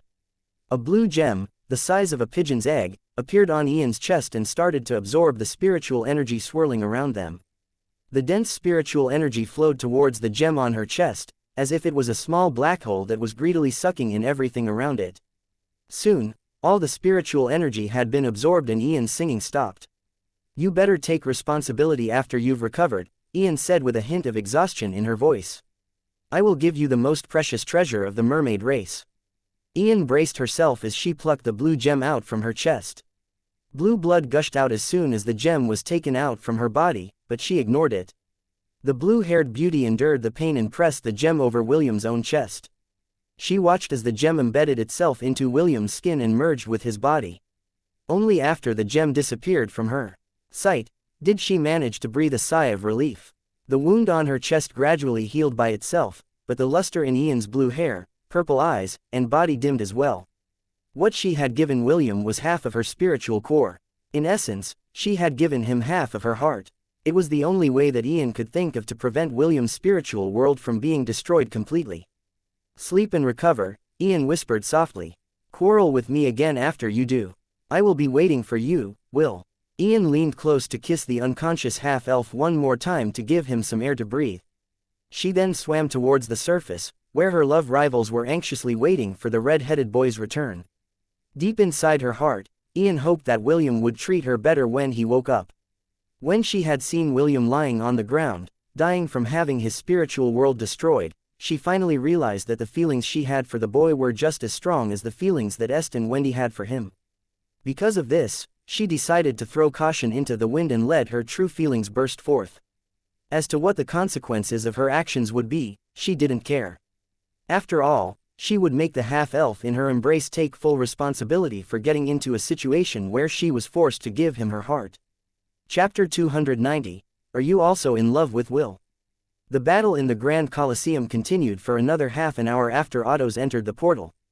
After losing their commanders, the gargoyles decided to use suicide attacks in order to bring as many people as they could with them to the afterlife.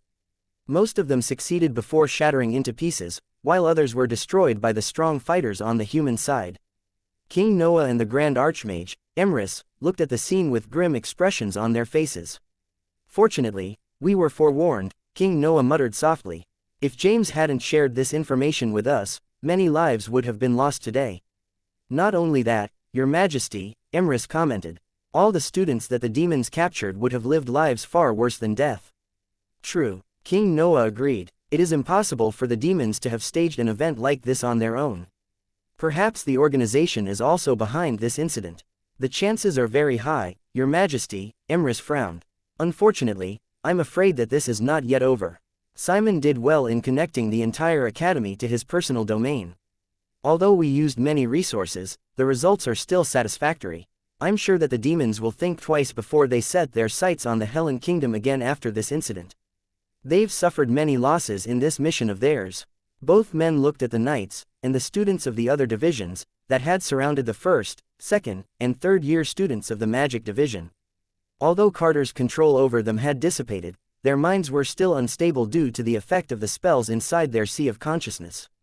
For now, they were rounded up at the center of the Grand Colosseum where everyone could keep an eye on them.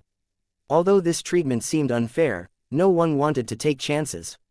Especially after the backstabbing incident that happened not long ago.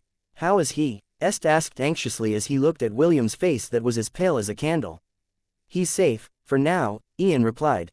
"His spiritual world has collapsed, but his life is no longer in danger." "It's just that." "Just what?" Est gazed at Ian, who was still in her mermaid form. Ian took a deep breath before she continued her explanation. "It might take him months to fully recover. However, if I stay by his side to constantly gather spiritual energy to help restructure his sea of consciousness, I can shorten it, but that would still take a minimum of 3 months. Est felt something sour inside his mouth as he looked at the half-elf who had almost died after fighting with Carter. To make things worse, Est also felt guilty because he played a role in luring William to the place where Carter had set a trap for him. "Is there anything that we can do to hasten his recovery?" Est inquired. "Is there anything that I can do?" Ian shook her head firmly. "I have already given him a dense amount of spiritual energy.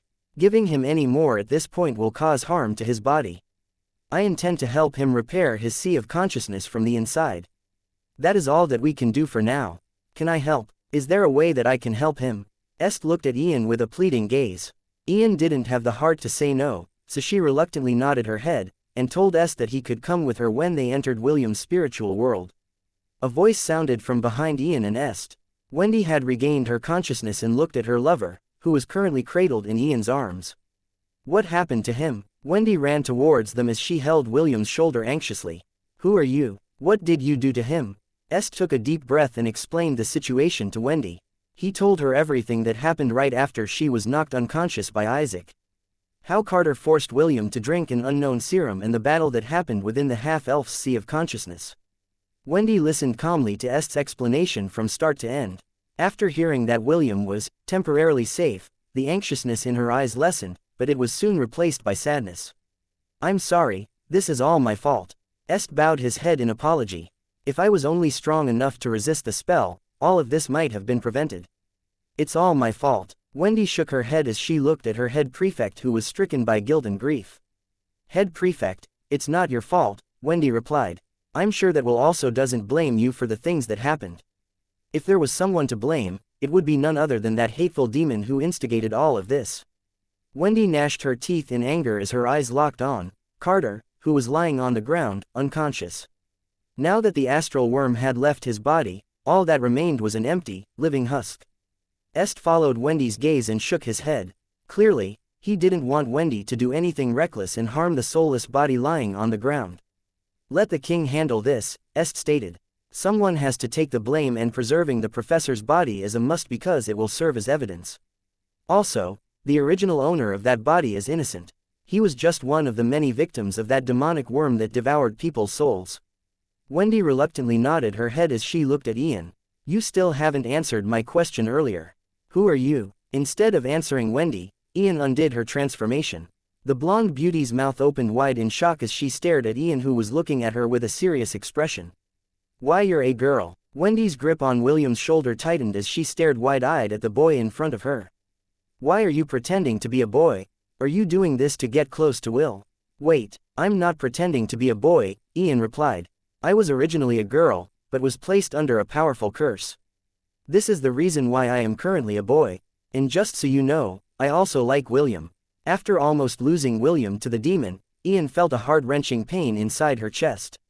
It was then when she truly realized that the boy whom she always quarreled with had already taken a place inside her heart.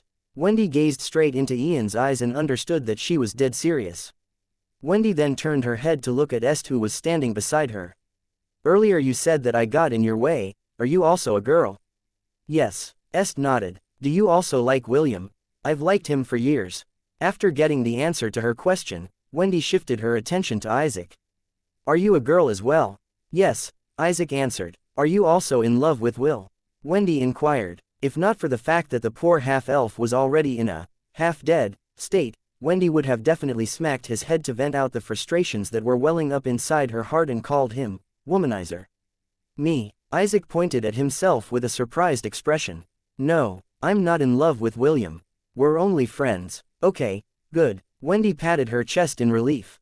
That's one less problem to deal with. She then looked at her pale-faced boyfriend, before reaching out to take him away from Ian's embrace. The blonde beauty took a deep breath, before glancing at Est and Ian, who was looking back at her with complicated gazes. Let's talk about this messed up relationship later, Wendy proposed. Let's have the clerics take a look at William first. After that, the three of us need to have a proper talk about how we will proceed from here. Est and Ian nodded their heads. Since Wendy now knew their secret, there was no reason for the two of them to hide their feelings for William any longer. Oliver watched this scene from the shadows and sighed. He arrived just in time to witness the three girls that liked William make their feelings known to each other. Fortunately, the half-dead half-elf was still unconscious, and was spared from the messy relationship that he had unknowingly created. Oliver subtly entered William's shadow in order to protect him from any further threats that might arise out of nowhere. His mistress, Celine, would have also come to the academy, if not for the letter from the organization that mysteriously appeared at her doorstep. The letter explicitly told her not to interfere with the organization, and in return, they would not target her one and only disciple. The leader of the organization had personally placed his seal on the letter, which forced Celine to stay in Lant. However, the letter didn't tell her not to send anyone to look after the boy, so she immediately sent Oliver to ensure William's safety. The organization had its members scattered across every part of the continent. If they were to set their eyes on targeting William, the half-elf would definitely not be able to resist their assault. Because of this, Celine decided to compromise and not interfere with the organization's attack at the academy in order to spare her disciple from having additional enemies who specialized in schemes and deceit. Chapter 291, Duty Calls and the Enemy Awaits. When Wendy and the others exited the garden of the Magic Division, an anxious Spencer suddenly appeared out of nowhere and rushed towards his twin sister. He had searched the entire division looking for Wendy, but he couldn't find her. Fortunately, when he was about to head to the other divisions, he saw them exit the garden and immediately ran in their direction. "What happened to the Knight Commander?" Spencer asked with a serious expression. "Are you okay, Wendy? Are you hurt anywhere?" "I'm fine, big brother," Wendy replied. "Are the demons still around?" This was the most pressing concern for them at the moment because William was currently unconscious and unable to protect himself if the demons decided to rampage inside the academy. "I don't know." Spencer shook his head. "I left the Grand Colosseum to look for you, right after the demons appeared." Wendy felt touched because her twin brother prioritized her safety and rushed towards the Magic Division to look for her. However, when Spencer volunteered to carry William, she firmly rejected his offer. Instead, she urged her brother to check the current situation, while they headed towards the Lunaris dormitory. Spencer agreed to his sister's proposal and returned to the Grand Colosseum. Since Est and the others were with her, and his Knight Commander was currently out of commission, the overprotective Siskin deemed that his sister was currently safe and left with peace of mind. The Lunaris dormitory was the dormitory of the first years in the Magic Division. Est proposed to take William to his room to rest, while they waited for the battle against the demons to settle down. They were confident that the knights, instructors, and the students would be able to drive the demons away. This was why they decided to prioritize William's safety instead of going to the Grand Colosseum. A man wearing a black robe snuck inside the treasure house of the Royal Academy. He and his men used the demon invasion as a distraction to infiltrate the place where ancient artifacts and treasures were stored within the academy.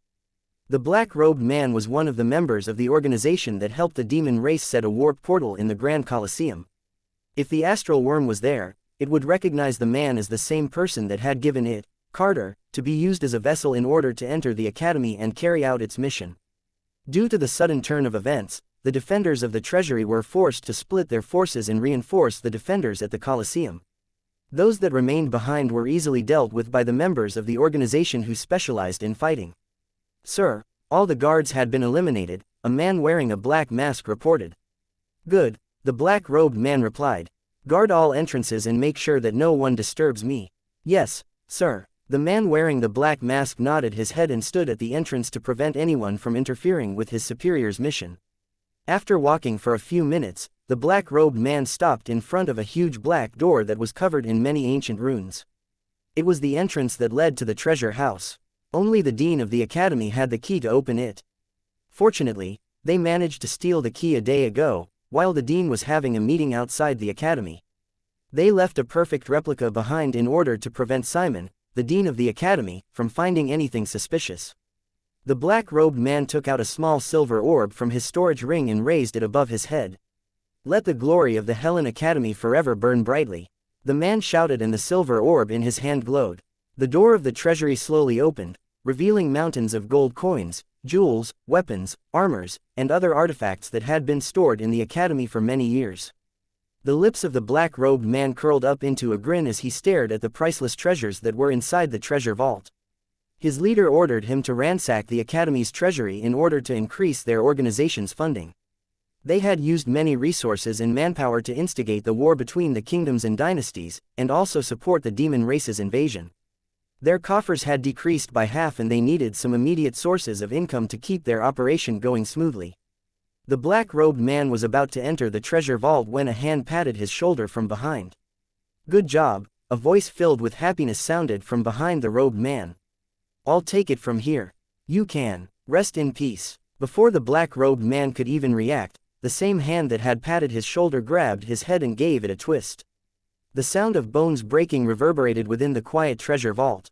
James tossed the dead body aside and entered the treasure vault with a devilish smile on his face. "Time to loot this place," James chuckled as he activated the storage ring in his hand. Like a black hole, all the treasures within the vault were sucked towards James's ring until nothing was left. The old bandit of Lant whistled in satisfaction as he swaggered out of the treasury. If King Noah, Emrys, and Simon were there to witness James's act of banditry, all of them would definitely summon their weapons and fight the old coot to the bitter end. Although James cared for the Helen Kingdom, he cared more about his family and the subordinates that were under his command. He didn't expect much from the king, and he certainly didn't expect him to confer upon him additional rewards for the information he had given him. For him, the organization was just a convenient scapegoat. He could put the blame on the organization for everything. I can just tell them that I arrived late, James thought as he smiled evilly. Suddenly, Ezio appeared before him holding a short sword stained with blood. Everyone has been eliminated, sir, Ezio reported. The battle in the Grand Colosseum is also nearing its end. Perfect timing. I'll go check on Matthew and Leah, you go and find William. Knowing that boy, he'd probably be at the center of this mess. Yes, sir. Ezio disappeared into a black mist and flew in the direction of the magic division. James watched him go before turning his head to look at this right side. How long are you planning to hide? James asked. Are you going to report me to His Majesty? He finished sarcastically. James's rival, the sword saint of the Helen Kingdom, Aramis Bran Caliburn, materialized out of thin air and stared at him with disdain. I've always known that keeping you around was a mistake, Aramis said as he snorted. You even used the demons and that secret organization to fill up your pockets with gold coins. How devious of you. Why, thank you, James replied. So, what are you going to do? Are you going to fight, or are you going to fight? Aramis didn't bother to reply, and instead, unsheathed his sword from his scabbard before taking a fighting stance. James, on the other hand, summoned his giant axe and rested it on his shoulder. Both fighters released their aura and were about to clash against each other when they heard the tolling of a bell. Soon, more ringing sounds resounded all over the capital and the two men's expressions suddenly became serious. Back in the Grand Colosseum, none of the students had died during the demon invasion because the king, the Grand Archmage, and the Dean of the Academy had made preparations beforehand and linked the Grand Colosseum to Simon's domain. The students that had been killed had been automatically transported to a safe location where they would be attended to by the clerics of the kingdom. However, before they could even celebrate their victory, the grand bell of Gladiolus started to ring. King Noah, Emrys, and Simon looked towards the east with grim expressions. The bell of Gladiolus had been rung and it only meant one thing, and one thing only. The war has started, Noah said in a voice laced with barely restrained anger. He had long heard that an unknown organization was moving behind the scenes and fanning the flames of war from the shadows.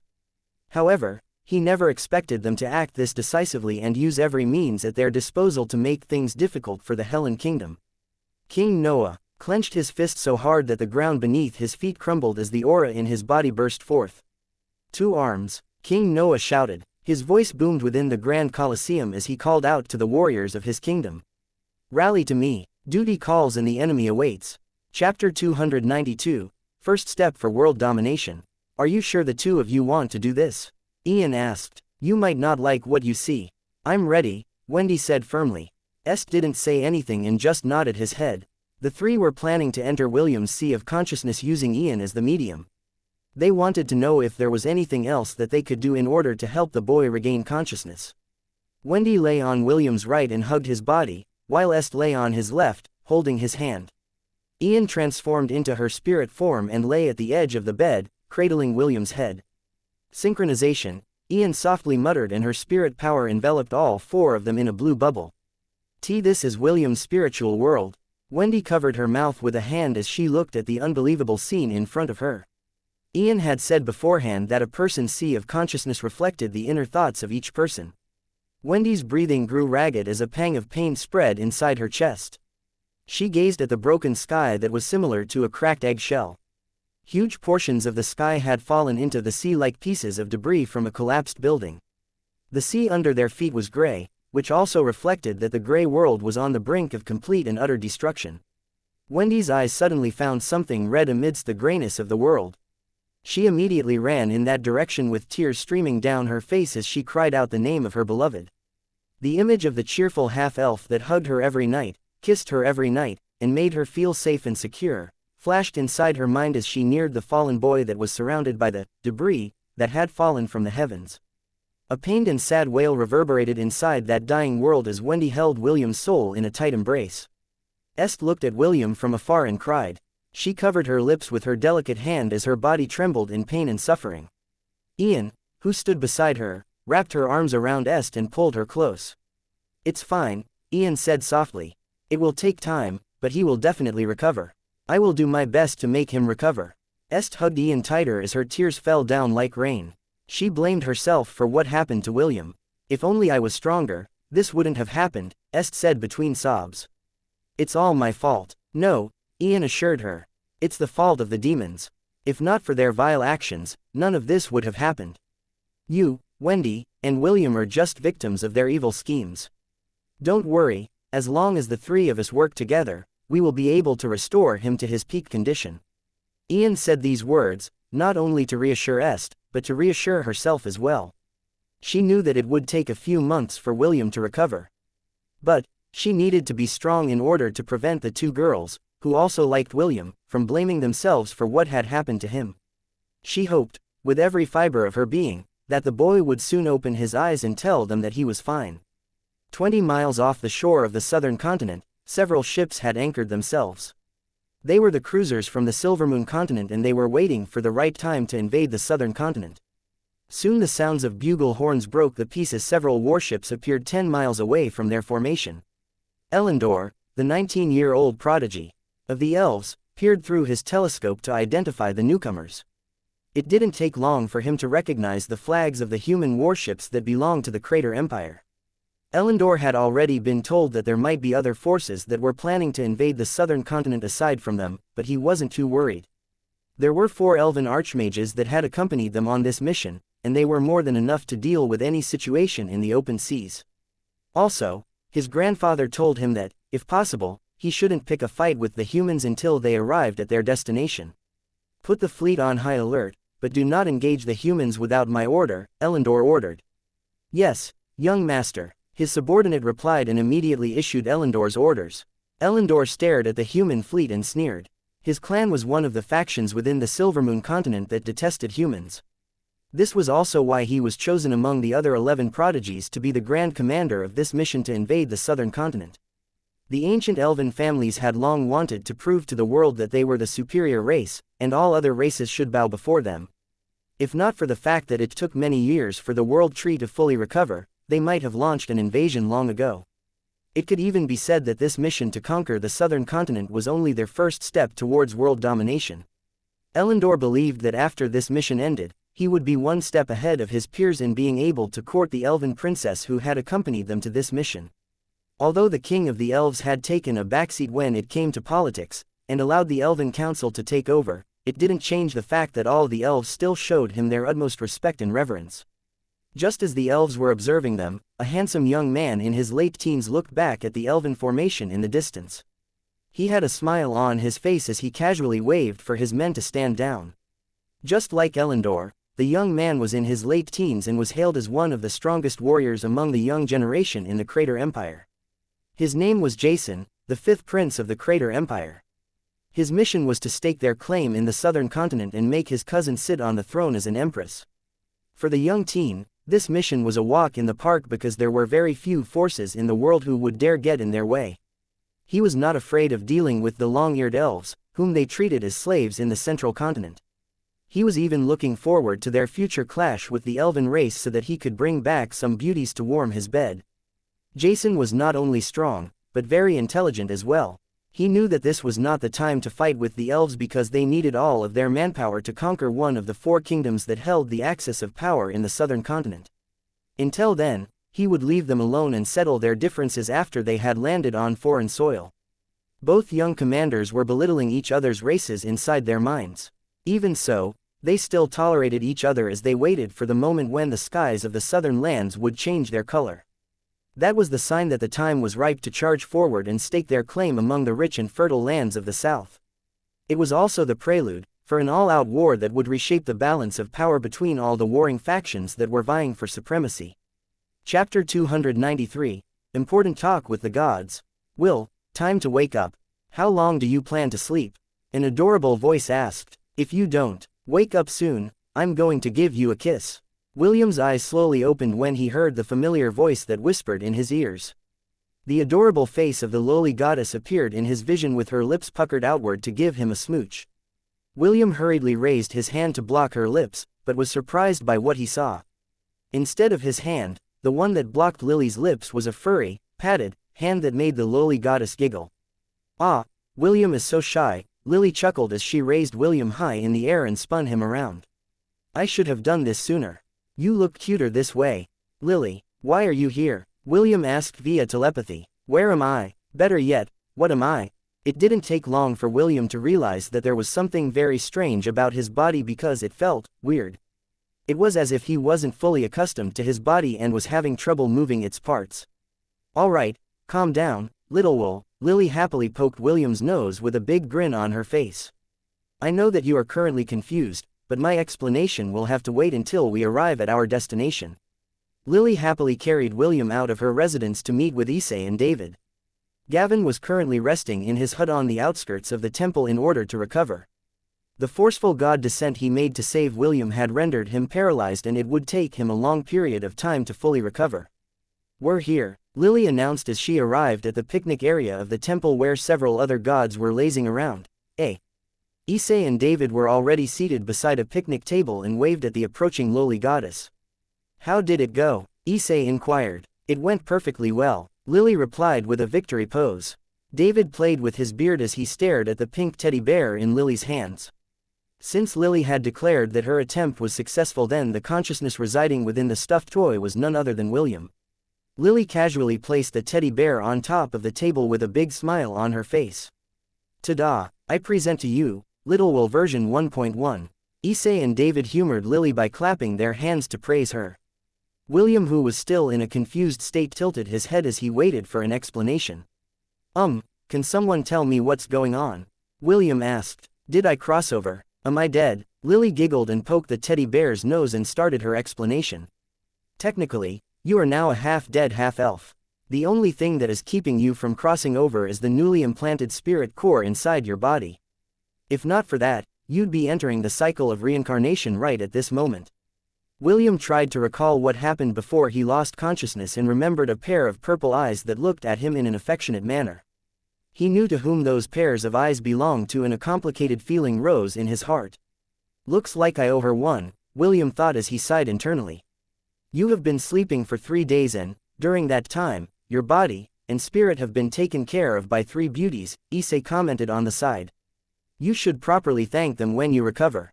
3 days. I've been sleeping for 3 days. William gasped in shock. What happened while I was unconscious? Are the others safe? What about Wendy? Calm down, David replied. All of them are safe. At least for now.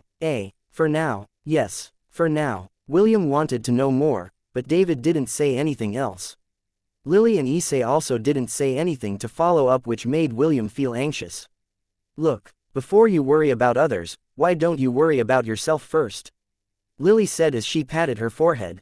Do you know how serious the damage to your soul is? It's a miracle that I was still able to drag your consciousness out of your body. William quieted down after hearing Lily's words.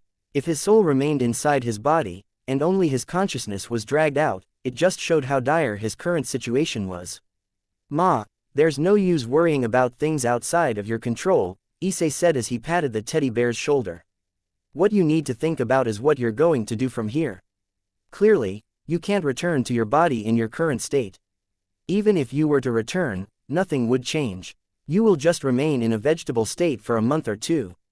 William closed his eyes and did his best to calm down. Issei was right. Even though he wanted to return to his body, the damage to his sea of consciousness remained. After calming down, he once again opened his eyes and faced the 3 gods who supported him from the heavens. What should I do now? William inquired. Is there a way for my body to recover? Can any of you help me? The 3 gods exchanged a glance and looked back at him with serious expressions on their faces. The damage in your sea of consciousness will recover in time, but it will take at least a few months for it to fully recover, Issei answered with confidence. Right now, Ian and the others are doing their best to speed up the process, but you can't rush something like this. Souls are very delicate things. It takes a great amount of spiritual energy to damage them, and requires the same amount to restore them. David cleared his throat as he looked at the depressed teddy bear in front of him. However, that doesn't necessarily mean that you can't awaken from your current state. Of course you can. In fact, you can even fight, but you can only do that for a very short period of time. If you exceed your limit, your already crumbling soul will collapse completely. When that happens, it will take at least 1,000 years for your soul to recover and enter the cycle of reincarnation. William sighed in relief when he heard that there was still hope for him to awaken in the real world. Although the part about his soul collapsing completely scared him, he was more worried about staying in a vegetable state for months. "Ma, let's not talk about these things first," Lily interjected. "Let's talk about the important ones. William, it's about time that you learned how to use the divinities that we gave you. Don't tell me that you only thought of my lollipop as an ordinary snack to lure cute little girls to follow you around. Although I don't mind if you do that, people around you will definitely treat you as scum. Your lollipop isn't just a snack." William scratched his head. "I thought it was just a candy that dispelled other status effects." "It can do more than that." "Of course it can," Lily said in an arrogant manner. "At most, you are only using 10% of its full power. And you're using mine at 25%, Issei commented. "You're also not fully utilizing the power of the shepherd job class." David joined his friends in nagging at William. "You're missing out on a lot of things." The three gods stared at William with mischievous smiles on their faces. "Don't be in a hurry to return, little wool," Lily said with a big grin on her face. "You will be undergoing divinity training so that you don't waste the precious gifts that we gave you. I still can't stomach the fact that a worm almost benefited from the blessings that we gave you. If that really happened, I would have descended into your world and ripped that worm to pieces." After Lily's outburst, the three gods dragged William to the outskirts of the temple to start his divinity training. Issei and David shared the same opinion as the lowly goddess. If William had known how to utilize the divine powers that they had given him, even in his weakened state, the astral worm wouldn't have been able to beat him so easily. Chapter 294, Heart-to-Heart Talk, Part 1. Just, what are they doing? They're playing rocks, scissors, and papers to see who will be teaching you first. How about you, Sir David? William inquired. Aren't you going to join them? David played with his beard and smiled. I decided to be the last one to mentor you. That way, I don't have to worry about time constraints to make you understand the true power of the shepherd class. William looked at the smiling god beside him and nodded his head. In truth, he wanted to know more about his main job class. Unlike dark magic where he had a teacher to teach him the ropes, the shepherd job class was a mystery to him. He had played many RPG games back on Earth, but none of those games had the shepherd job class. In regards to the taming system, he doesn't really understand how it worked. More often than not, he had to use contracts in the name of the god of contracts as a medium in order to temporarily add Spire and Soglav to his herd. As for Fenrir and the other trollhounds, they had sworn their allegiance towards William and automatically became part of his herd, without being tamed. In short, the shepherd job class didn't have a tame skill that William could use to tame herd-type beasts. He just assumed that he could tame them because the system classified the monsters around him by whether they could be tamed or not. He was hoping that with David's mentorship, he would be able to understand what the shepherd job class was truly capable of doing. A loud shout broke William out from his daze as Issei raised his fist triumphantly. Lily, on the other hand, hatefully stomped her feet on the ground and gave William a pout. She looked so cute and adorable that most boys would unite and start a crusade against Issei if they were to see Lily's current state. Let's go, William, Issei said as he picked up the teddy bear with a grin. It's time for you to understand the power of the divinity that I gave you many years ago. Before William could even say goodbye to Lily and David, the world distorted and both he and Issei disappeared without a trace. Lily clicked her tongue as stomped her foot in irritation. Tisk. This was a good opportunity to turn William into a lolicon. Unfortunately, Issei still got him first in the end. So annoying. You shouldn't say your thoughts out loud, you know. David commented, especially when the other gods are around. What do you understand, old man? Lily sighed. You're old-fashioned. You don't even know what mo means. David pretended not to hear Lily's words and decided to visit Gavin in his hut. He was worried about the backlash that his friend received after he had done his best to keep William's soul from shattering. Seeing that David was not interested in hearing her whining, Lily returned to the temple to wait for the next batch of candidates to arrive. Unlike Issei, who had already reached his maximum number of followers, Lily still had a long way to go. Fortunately for her, there was not a lack of people who would happily sign her contract after seeing the bright smile on her adorable face. William, listen well because what I am about to tell you is important, Issei said as he sat in front of William. The two of them were inside his palace, where most of Issei's women resided. They were currently taking turns to hug the cute teddy bear to their voluptuous chests, not caring that blood was already seeping out of the teddy bear's nose. Girls, do you mind? Issei grabbed William from his lovers and prevented them from having their way with him. We boys are having an important talk. Aside from Abby and Gabby, all of you disperse. Darling, you're so mean. Let's see if you're going to get any sleep tonight. You better make us feel good later or else we will make you regret it. Several other complaints were made by Issei's lovers, but they all followed his order and left the room. William stared at the two beautiful twins that stood on Issei's left and right sides. They seemed to be in their early 20s, and had petite bodies. Even so, that didn't change the fact that the two girls were definitely above average. Issei cleared his throat and started his explanation about the uses of the divinity he left inside William.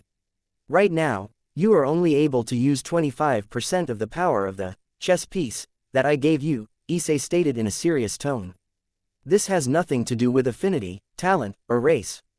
You simply don't have the qualifications to use its full power because you are still too young.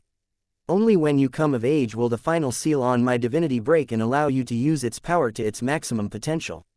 Issei stood up from his seat and made a gesture. Abby, the one seated on Issei's left, glowed and transformed herself into a sword. The harem god firmly gripped the sword's handle and gave it a few swings. With each slash of his sword, several air blades materialized out of thin air and shot in the direction Issei aimed at. Issei made another gesture and Gabby, who was watching her lover's performance, smiled before transforming into a round shield. The shield flew towards Issei and the latter caught it with his left hand. The power of my divinity is the power of bonds, Issei said in a voice laced with tenderness and affection. The more intimate you are with your lover, the more powerful the connection will be. This will allow you to use powerful abilities that are exclusive to them. The two girls transformed back to their natural bodies and hugged Issei. The harem god held their waists firmly and gave both of them a kiss on the cheeks, before facing William. I'm not telling you to use your girlfriends as weapons, or pieces of armor. I'm just letting you know that anything is possible, as long as the bonds you have with them remain strong. Also, I have a feeling that if my divinity and Gavin's divinity work together, you might be able to temporarily pass your job classes to your lovers for a short period of time. Of course, this is not yet confirmed. You need to experiment with this after you return to your world. William's ears perked up when Issei mentioned that transferring his job classes to his lovers might be possible. He imagined Wendy using the power of the monk job class to beat up her twin brother, Spencer, and it improved his mood greatly. Seeing that William's mood had become better, Issei decided to show him what was currently happening inside his sea of consciousness. William looked at his pale-faced spirit body, that was currently being hugged by three girls. Wendy hugged his body from his right side, a beautiful mermaid with blue hair hugged him from the back, and a girl with silver-colored hair hugged him from the left. The three girls had their eyes closed as they channeled their spiritual energy around them. The energy was slowly being absorbed by the blue gem embedded in William's chest. William's gaze softened as he looked at the three girls who were doing their best to help him recover faster. William, you are loved, Issei commented. I'm sure that you already know what to do, so I will not interfere with your affairs. However, allow me to give you some advice. Women like it when the man they love tells them that he loves them. Don't just show, and make them feel, that you love them. Use words as well. Communication is the most effective way to keep a relationship healthy, do you understand? Yes, William replied as he nodded his head. Thank you, I will keep that in mind. Good, since this is a special occasion, allow me to help you a bit. Remember, words are important, Issei reminded William as he placed his hand over his head. I will let you talk to them for a period of time, so make sure to let them know that you are safe. Something warm spread throughout William's body as he felt himself being pulled back by a strong force. Issei and his two lovers glanced at each other before leaving the room. They would give the young boy some privacy and let him settle his affairs with his girlfriends before his training officially started. Wendy, Est, and Ian had just finished channeling their spiritual energy to William, when they felt a gentle breeze brush against them. Soon, they heard a voice calling out to them, a voice that they had been wanting to hear since he lost consciousness. "Thank you for watching over me." William's voice reverberated within his sea of consciousness, which made the eyes of the three girls widen in surprise. "I don't have much time, so, please, allow me to talk without being interrupted. First off, I would like to apologize to the three of you.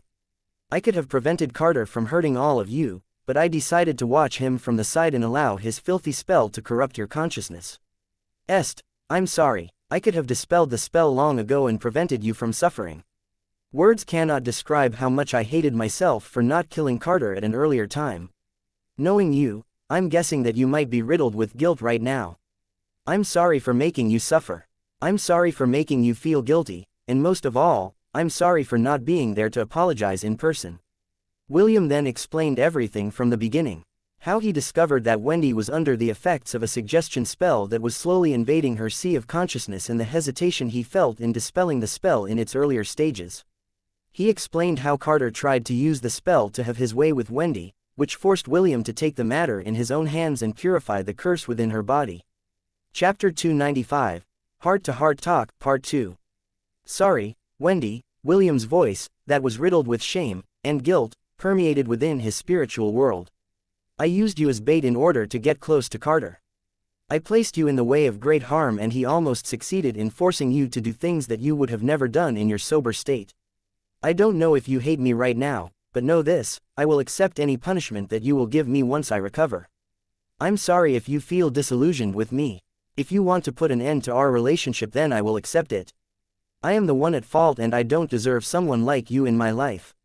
Wendy clenched her fist and lightly pounded William's chest. She had forgotten that the half-elf had told them not to interrupt his words. The feelings in her heart had burst out, which caught the two girls beside her by surprise. "If you want to apologize, then open your eyes and apologize to me face to face." Wendy growled in frustration. "I'll make sure to punch you without holding back until I have vented out all of my frustration." "Are you trying to kill me?" William's voice, laced with helplessness, whimpered. "I'm only barely hanging on to life. One full-powered punch from you would immediately send me to the cycle of reincarnation."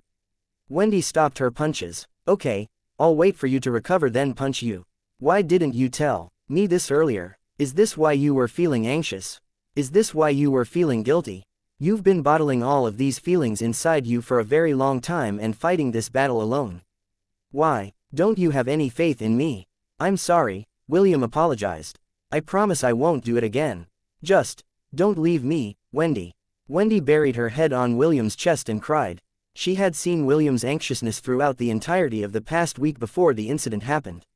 She had seen the guilt on his face and the worries in his brows each time he looked at her. William's consciousness was hovering above them, and saw his girlfriend's pained expression.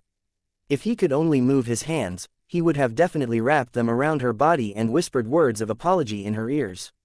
He then shifted his attention to the blue-haired mermaid who was hugging him from behind. His head was cradled on her chest. He watched as the gems embedded in his and Ian's bodies glowed in unison like the beating of a heart. "Ian, thank you," William said. "If you didn't give me half of your heart, then I would have surely died. I heard your words and I promise you that I will fulfill it. I will take responsibility, but, can you please, give me some time? I don't want to do things half-heartedly. I want to do it right. I know that this might be sudden, but I would like to know more about you. Let's talk about these things slowly. Also, is this why you always quarreled with me? They say that love is just a thin line away from hate.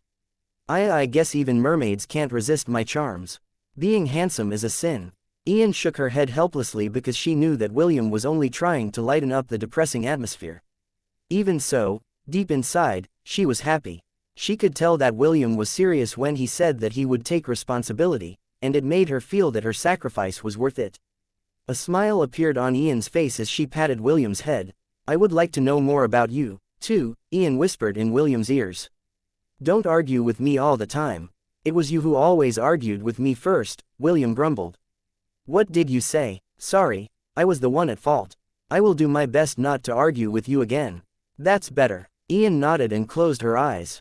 She was feeling a little exhausted because she was the one that was handling the bulk of the spirit transfer to William's body. William then shifted his attention to the girl with silver-colored hair. "Est, you're very beautiful," William said. "Your silver hair, and especially your eyes. I've never seen someone with eyes as red as yours." Est snorted and closed the eyes that William had praised a few seconds ago. However, her hands that were embracing the boy's body remained firm. It was as if she was afraid that William's body would fly away if she loosened her grip even a little. "I know that this might sound like a stupid question, but I have to know. Are you really a girl?" William asked with genuine curiosity. "I was a girl," Est answered. "But I am currently under a powerful curse and have to remain a boy for life." I don't know how Ian managed to, temporarily, unseal the curse placed on her body, but I can only have this appearance inside your sea of consciousness. Who was it that placed a curse on you? Do you know? William's voice contained a hint of anger, which made Est feel like a little kitten was scratching her heart. "I was cursed by a goddess. Her name, Lady Astrid." "Understood. I will talk to her while I'm here." "Huh." Est opened her eyes abruptly and gazed at the pale-faced boy. "What do you mean you'll talk to Lady Astrid? Where are you right now?" A chuckle escaped William's lips, but he knew better than to say that he was currently at the temple where the gods resided. "Est, do you believe me?" Why not?" William inquired. "You dare not believe this amazing half-elf. This handsome half-elf that could make all the girls in the academy swoon with a single wink." Est scoffed and flicked the unconscious spirit body's head in annoyance. "Why should I believe in a womanizer? You already have Wendy, and Ian, now you want to have me, too. I'm not that cheap." William smiled at the stubborn girl that was clinging to his body.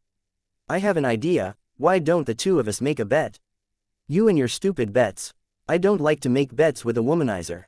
"Don't be like that, listen to me first," William said in a voice that was similar to an adult coaxing a child.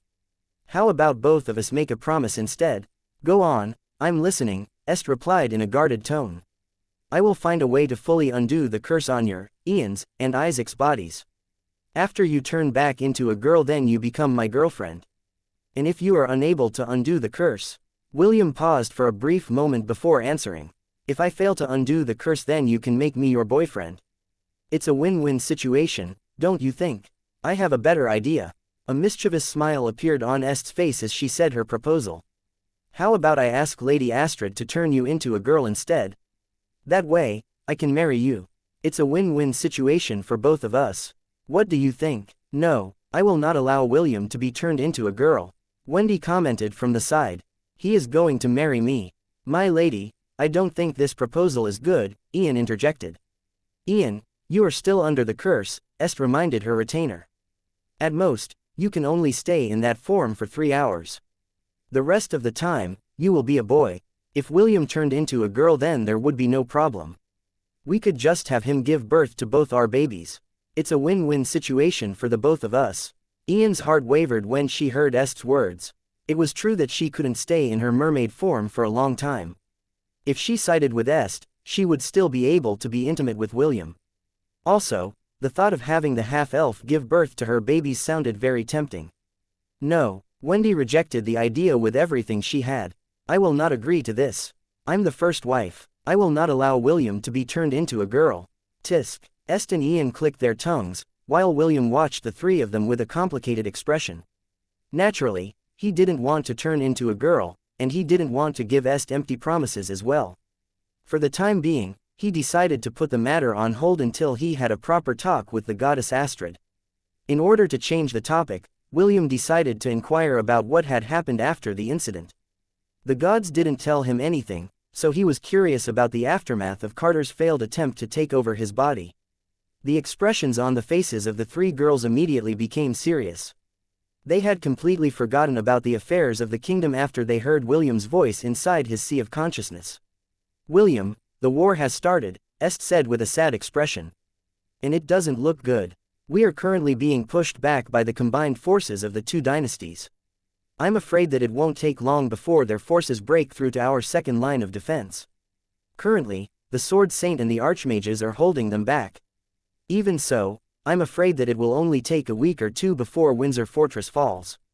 Est then narrated the series of events that followed the demon invasion in the academy. He now understood why David said that Wendy and the others were safe, for now.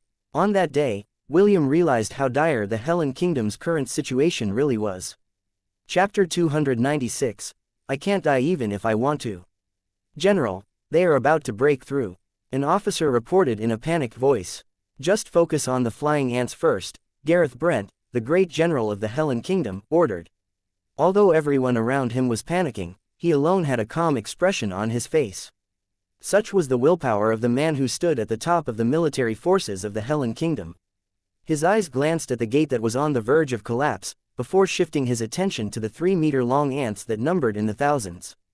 Several ants had crawled over the fortress walls, causing the defenders to engage them in a life-and-death battle.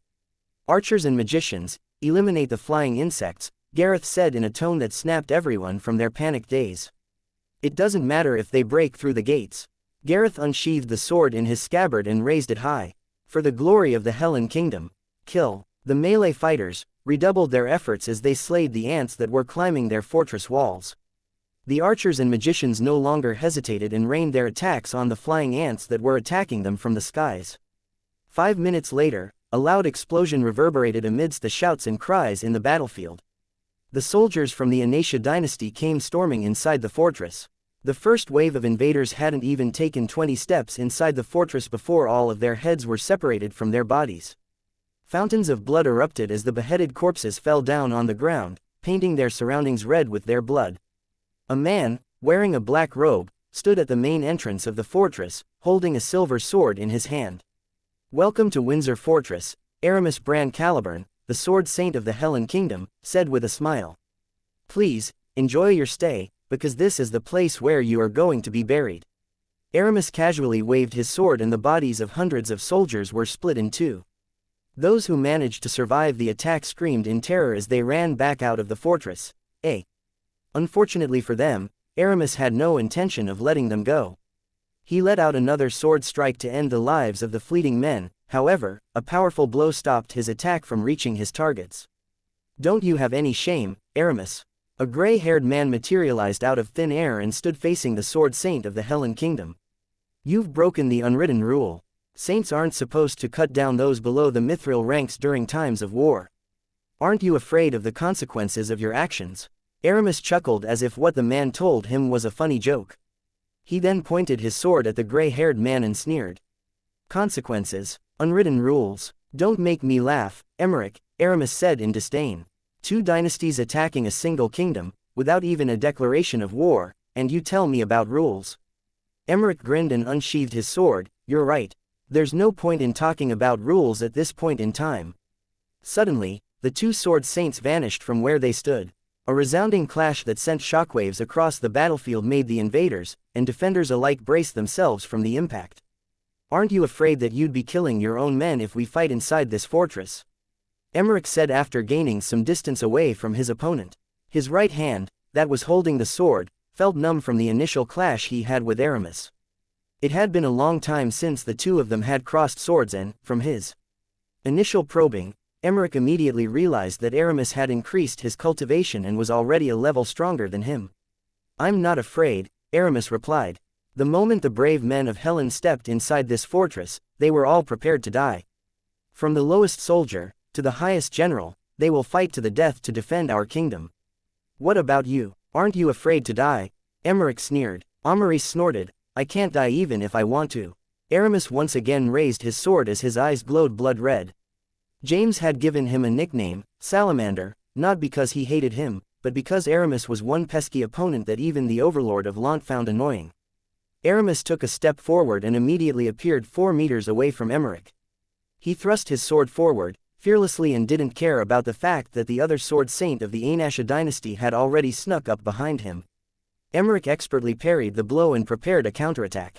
A sneer appeared on his face as he saw the blade of his partner pierce through Aramis' chest, while Emmerich's own sword pierced through Aramis' head. The 2 sword saints exchanged a look and smiled. They knew that Aramis was strong, but if they created the perfect trap for him, even a sword saint would die, or at least suffer a serious injury in the process. Emmerich was about to pull his sword out from his opponent's head when his eyes widened in shock. Ruark. Emmerich wasn't able to finish his words before the hand holding his sword was cut off from his body. His comrade didn't fare any better as a silver sword pierced through his chest. "Why you? How?" the sword saint that had stabbed Aramis from behind asked as he fell on his knees. Aramis didn't give him an answer. Instead, the silver sword moved like a blur and separated his head from his body. Until the moment of his death, the sword saint still didn't realize how Aramis was able to escape their perfectly timed attack that destroyed both of his heart and brain at the same time. Aymeric didn't wait to see his partner's demise because he had already retreated from the battlefield. He decisively left the moment his hand was cut off, and focused his attention on his movement technique. "Too bad, one got away," Aramis sighed as he stepped on the head of the sword saint, who had stabbed him in the back, and turned it into meat paste. He didn't stop there and breathed flames from his mouth to incinerate the dead body under his feet. As he burned the corpse into ashes, the gaping holes in his chest and head slowly regenerated. A minute later, Aramis was back to his usual self, with the exception of a bloodstain on his forehead and chest. Aramis then looked on top of the ramparts where the great general of the Hellen Kingdom stood. Gareth gave him a brief nod before shifting his attention back to the battlefield. Both of them had roles to play and the war had just begun. The Xianxia dynasty had 3 sword saints.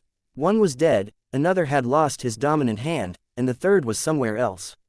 Aramis regretted that he wasn't able to dispose of Aymeric because the latter had hastily retreated, while using his companion as cannon fodder to buy him some time to escape.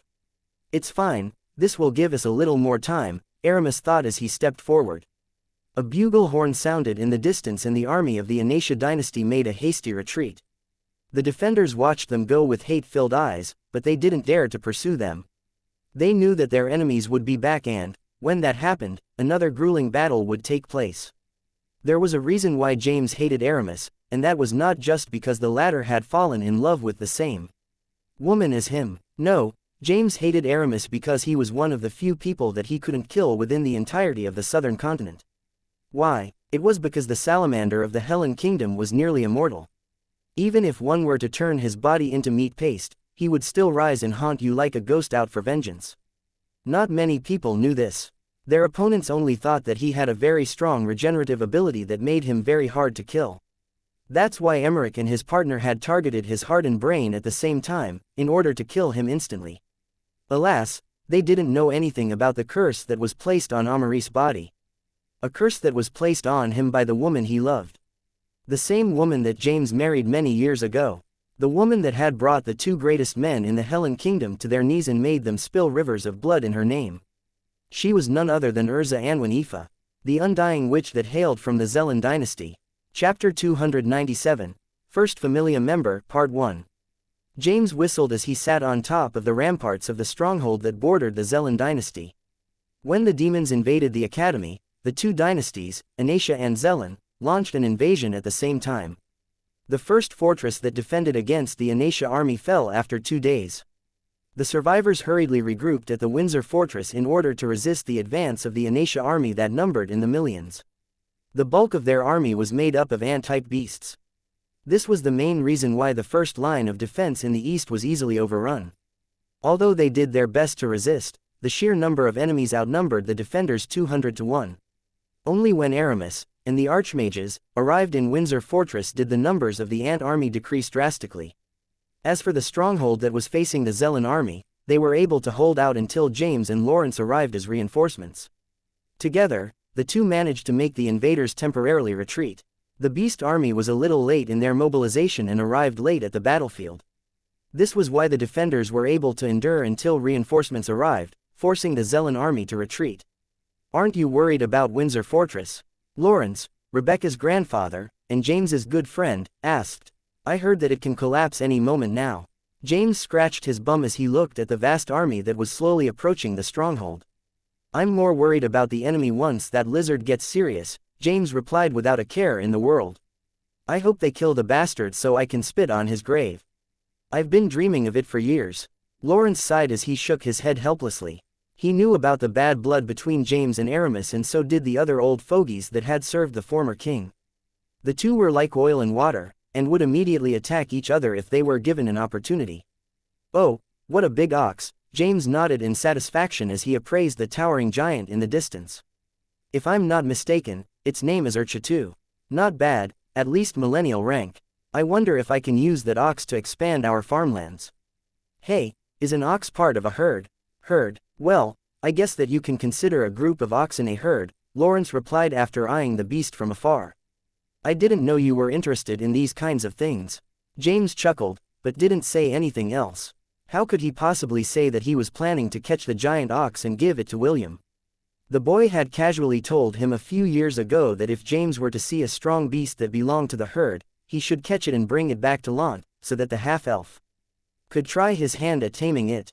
Although James didn't fully understand how William would be able to tame a millennial beast, he was more than happy to agree to his grandson's request. Minotaurs, inferno bulls, and 3 lamassu, James muttered as he scratched his head in frustration. Ha, forget it, I'll just knock them all out and drag them back to Lant so that William can take a look at them, once he wakes up from his coma. If they are useless, I'll just cook them to eat. Gideon, yes, boss, get some of those minotaurs later, and one of those lamassu, James ordered. Choose class B and above. Make sure to get the high-quality ones. I'll handle that urcha myself. Sure thing. The overlord of Lant then glanced at Jekyll, who was busy flossing his teeth at the side. You stay here and guard the fortress. Don't eat any of the beasts. William might have a need for them. I'll think about it, Jekyll replied as he eyed the monster army. Some of them had caught his eye and he was also planning to bring them back to Lant to be used in his experiments. James massaged his forehead because Jekyll had that look on his face that screamed murder. He knew better than to get in the way of the dentist of Lant when he found something of interest. He sighed before facing his old friend, Lawrence. I'll leave the human armies to you. Leave the beast army to me. Lawrence nodded his head. Fine, let's end this quickly. The 5 men stared at the 100,000 army in front of them as if they were just dealing with toddlers. Although there were existences within the Zellan army that were equal to them in strength, they were not the least bit worried about it.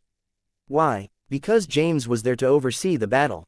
If he was so easy to kill, Aramis would have already done it long ago. The fact that James was still alive and kicking proved that he was a tough nut to crack. It has been a while since I saw the Beast Conqueror in action. Lawrence narrowed his eyes as he looked at his old friend. I swear to the gods, each and every member of the Ainsworth family is a freak of nature. I'm glad they are not my enemy. Okay, focus, Issei said with a serious expression. Don't force it, let your consciousness slowly spread towards your body. The voice of the harem god whispered in William's ears as he slowly joined his consciousness with his spirit body. Issei was training William how to merge back with his body, so he could check on the current status of his king chess piece.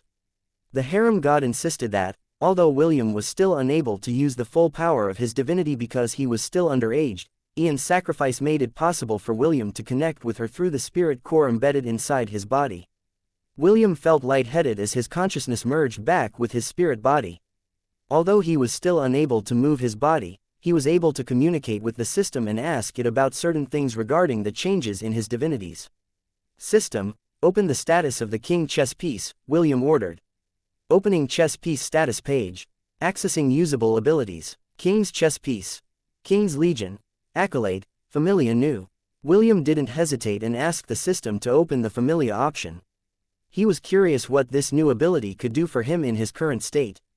Familia allows the host to harness the power of his bond with his Familia members.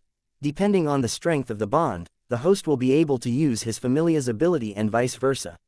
Familia, available, not available, do you see it now? I was planning to wait for your coming of age ceremony before discussing this ability to you. But, since this is already here, it is time for you to train your bond with your mermaid lover. Issei said. However, there is a special condition when registering a nymph to your Familia. Nymph? William inquired. Ian is a nymph, half nymph, Issei answered. But, a nymph nevertheless. In order to add her to your Familia, you need to know her true name first. Unlike humans, nymphs are bestowed a true name on the day of their birth. Issei's voice became extremely serious as he continued his explanation. Remember this, William, there are some beings in the world that are born with a true name. Whoever knows their name will be able to command them to do anything. William nodded his head in understanding. Although he had read similar things in novels before, this was the first time he would actually put it into practice. What's wrong? Issei asked after a few minutes passed in silence. Are you perhaps hesitating to have full control over the lives of others?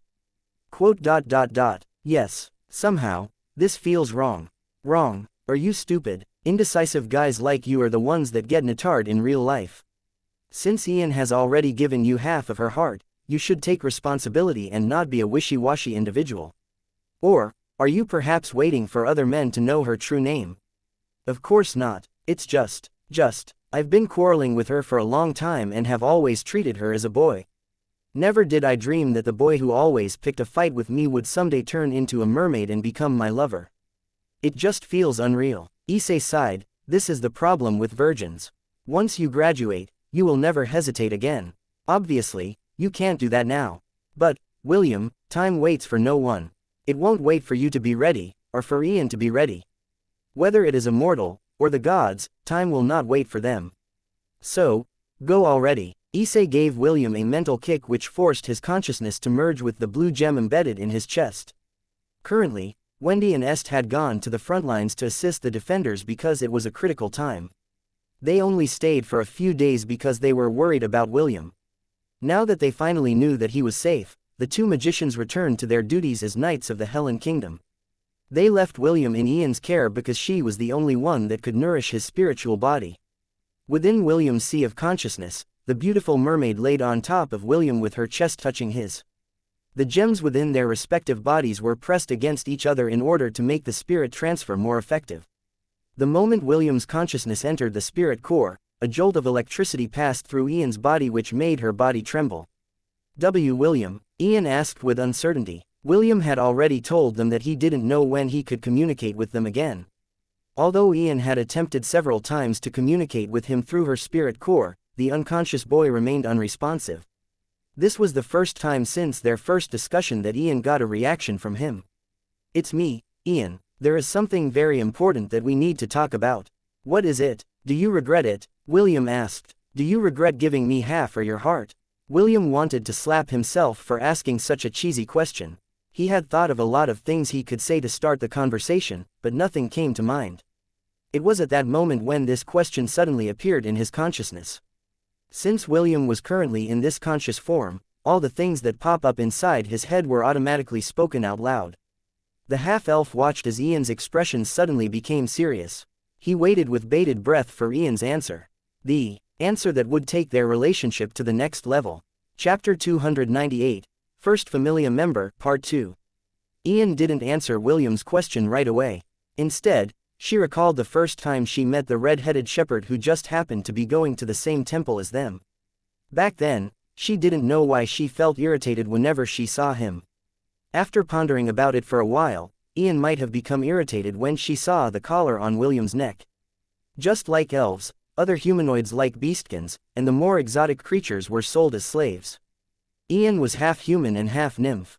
Her mother was a mermaid, while her father was a human mage that specialized in earth magic. Although such unions weren't rare, they were frowned upon by many. Just like the half-elves. Fortunately, Ian's and Isaac's nymph bloodline was stronger. They were more nymph than human and had the ability to take on human form. Due to the secret relationship between the ruling family and the nymphs of the kingdom, a certain agreement was made in order to strengthen their ties with each other. I regret not being able to take this collar off your neck using my own power, Ian sighed. You know, I hate slavery. Perhaps, I hate it more than you do. I wish that a day will come where all slave traders will be taken to the guillotine to be beheaded.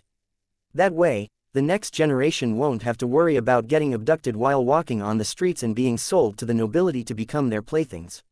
No, William, I do not regret giving you half of my heart. So, don't make me regret my decision, understand? I won't, William replied. I promise. Ian closed her eyes and gently brushed the hair on William's head. 5 minutes passed in silence before Ian took the initiative to break the silence. Is there something you want to tell me? Ian inquired. I can feel your hesitation through the fluctuations coming from my spirit core inside your body. What's wrong? William sighed internally and decided to come clean. He told her about the newly awakened ability that had appeared after she had given him half of her spirit core. You want to know my true name? Ian was surprised, but it didn't last long. She had thought long and hard about this topic, even before William had asked her about it. One could even say that she had already made her decision the moment she gave him half of her heart. Yes, may I know your true name? William, do you know? Asking for my true name is the same as asking my hand in marriage. Are you sure you want to know? I want to know, William answered firmly. I promise I will take responsibility. I will not let you go, no matter what happens. Ian felt her heart skip a beat upon hearing William's sincere promise to keep her by his side. The beautiful mermaid lowered her head and whispered her name in William's ears. Although it was only the two of them inside his sea of consciousness, her cautious nature didn't allow her to say her true name out loud. Ashera, Ian whispered. Ashera di Cordelia. With this, I now belong to you. Please, keep my name in your heart. I will, William replied. I promise. The king chess piece appeared above the two of them. Golden particles that were similar to snowflakes fell down on the two lovers as both of the spirit cores within their chests turned golden. Among nymphs, especially the mermaid race, giving one's heart to another person was a sign of love. Once that person made a vow of love to the mermaid, the color of the spirit cores would change, which signified that the two were now partners for life. It was also a sign that the gods had recognized their union. First Familia member. Ashera di Cordelia. Host is able to use Wave Rider. Skill. Host is able to use Water Whip skill. Host has acquired Familia Oversoul skill. Increase +10 enhancement bonus to all stats. Strength of stats and abilities will increase, or decrease depending on the synchronization rate between the host and his Familia member. Synchronization rate, 30%. William and Ian felt a stronger connection between the two of them as the king chess piece and the system synchronized together to register William's first Familia member. From now on, I'll call you Ash when it's just the two of us, or when you are in your mermaid form, William said. Also, call me Will from now on, okay? Ash, it's been so long since I heard my nickname, Ash replied with a smile. Deep inside, she was very happy. Although Wendy was William's first lover and had called dibs as his first wife, the bond that she and William shared now was that of a real husband and wife. William also understood this, but he wouldn't take back his word to the blonde beauty whom he promised could be his first wife. Ash also had no intention of making things difficult for Wendy and decided to just keep this secret in her heart. She was already feeling a bit guilty for taking a shortcut in order to make William her partner for life. Ash, I don't have much time left, William said softly. I understand, Ash replied as she planted a kiss on William's forehead. I'll wait for your return. Please, don't make me wait too long. I will do my best. Until then, please watch over my body for me. Don't worry, I won't let you cheat on me. See you soon, Will. The glow of the crystal in William's chest dimmed then faded away completely. It was now time for him to return to the Temple of the Gods to continue Issei's divinity training. Somewhere within the Temple of 10,000 Gods, a celestial beauty, wearing a black dress, sat on a black throne and looked into the distance. She was currently looking at a pink teddy bear holding a water whip in its hands. A mischievous smile could be seen on her face. Her eyes, which were darker than black, locked onto the precious soul that resided inside the stuffed toy's body. The beautiful woman watched as the teddy bear accidentally wrapped its body with the water whip in its hand. Clearly, the teddy bear was not used to its current body and was having trouble using the whip as a weapon. A giggle escaped the lady's lips as she watched the teddy bear's futile attempts to free itself from the whip that had turned it into a spring roll. William was not aware that one of the primordial gods within the temple had taken a keen interest in him. A goddess that would one day make her presence known, not only to William, but the entire world of Hestia. Chapter 299, One-Sided Massacre. How is the progress of the collection of souls, that died on the battlefield, going? Everything is proceeding smoothly, sir. It's quite unfortunate that we didn't meet our goal in building the required altars, but that can be compensated by increasing the number of souls that we collect from the ongoing war. The man who sat on the throne nodded his head. What about the key? Do we have any news? The agents that are currently monitoring the two princes say that both of them are doing their best to acquire the key, a man wearing a black robe reported. Unfortunately, the timing of the war has caused them delays because the king is always with his war council. There have not been any opportunities for them to ask, or look for the key without making it look suspicious. Ho, the man sitting on the throne leaned back and tapped his finger on the armrest. Tell them that they have exactly 1 week to find it. At the end of the week, if the key is still not in their hands, they can forget about our deal. As you command. The black-robed man bowed his head and left the room. The man sitting on the throne watched him go with a calm expression. The reason he gave the two princes an ultimatum was because they couldn't hold off their plan for too long. According to the archmages in their organization, it would take 1 week for them to fine-tune the altars and invoke the continental spell that they had prepared. The harvesting of souls was proceeding smoothly. Originally, they would only need 100,000 souls at most if all of the altars were built. Unfortunately, they had greatly underestimated the efficiency of their agent's ability to instigate the war. Since that was the case, they would just need to gather more souls in order to make up for the lack of altars. 1,000,000 souls. This was the number of souls that they needed in order to activate the spell that would bring the entire southern continent to its knees. Originally, they were worried that they wouldn't be able to meet the target.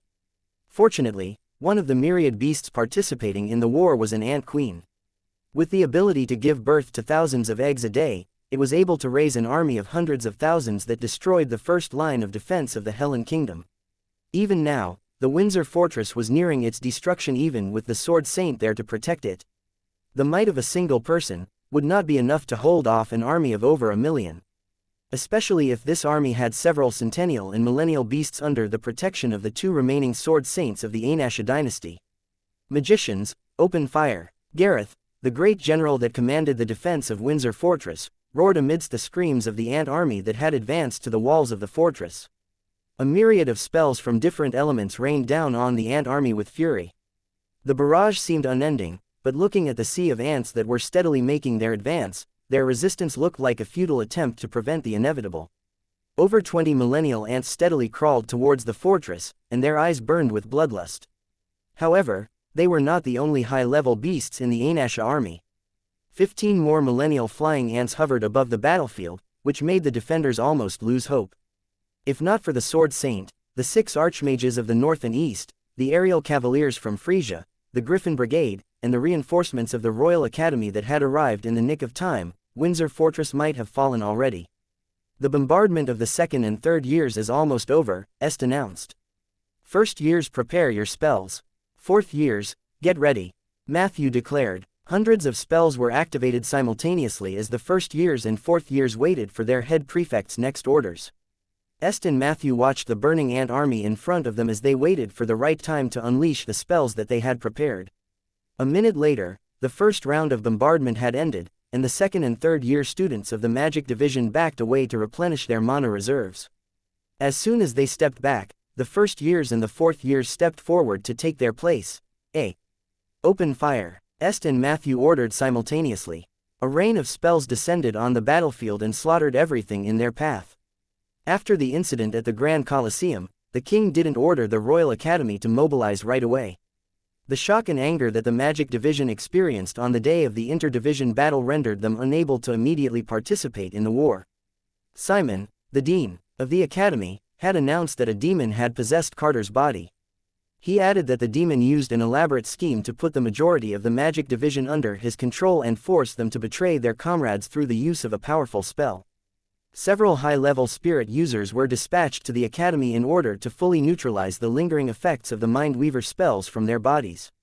The revelation given by the dean made the students very angry and caused them to hate the demons even more. They also mourned the loss of the talented professor who had fallen into their hands.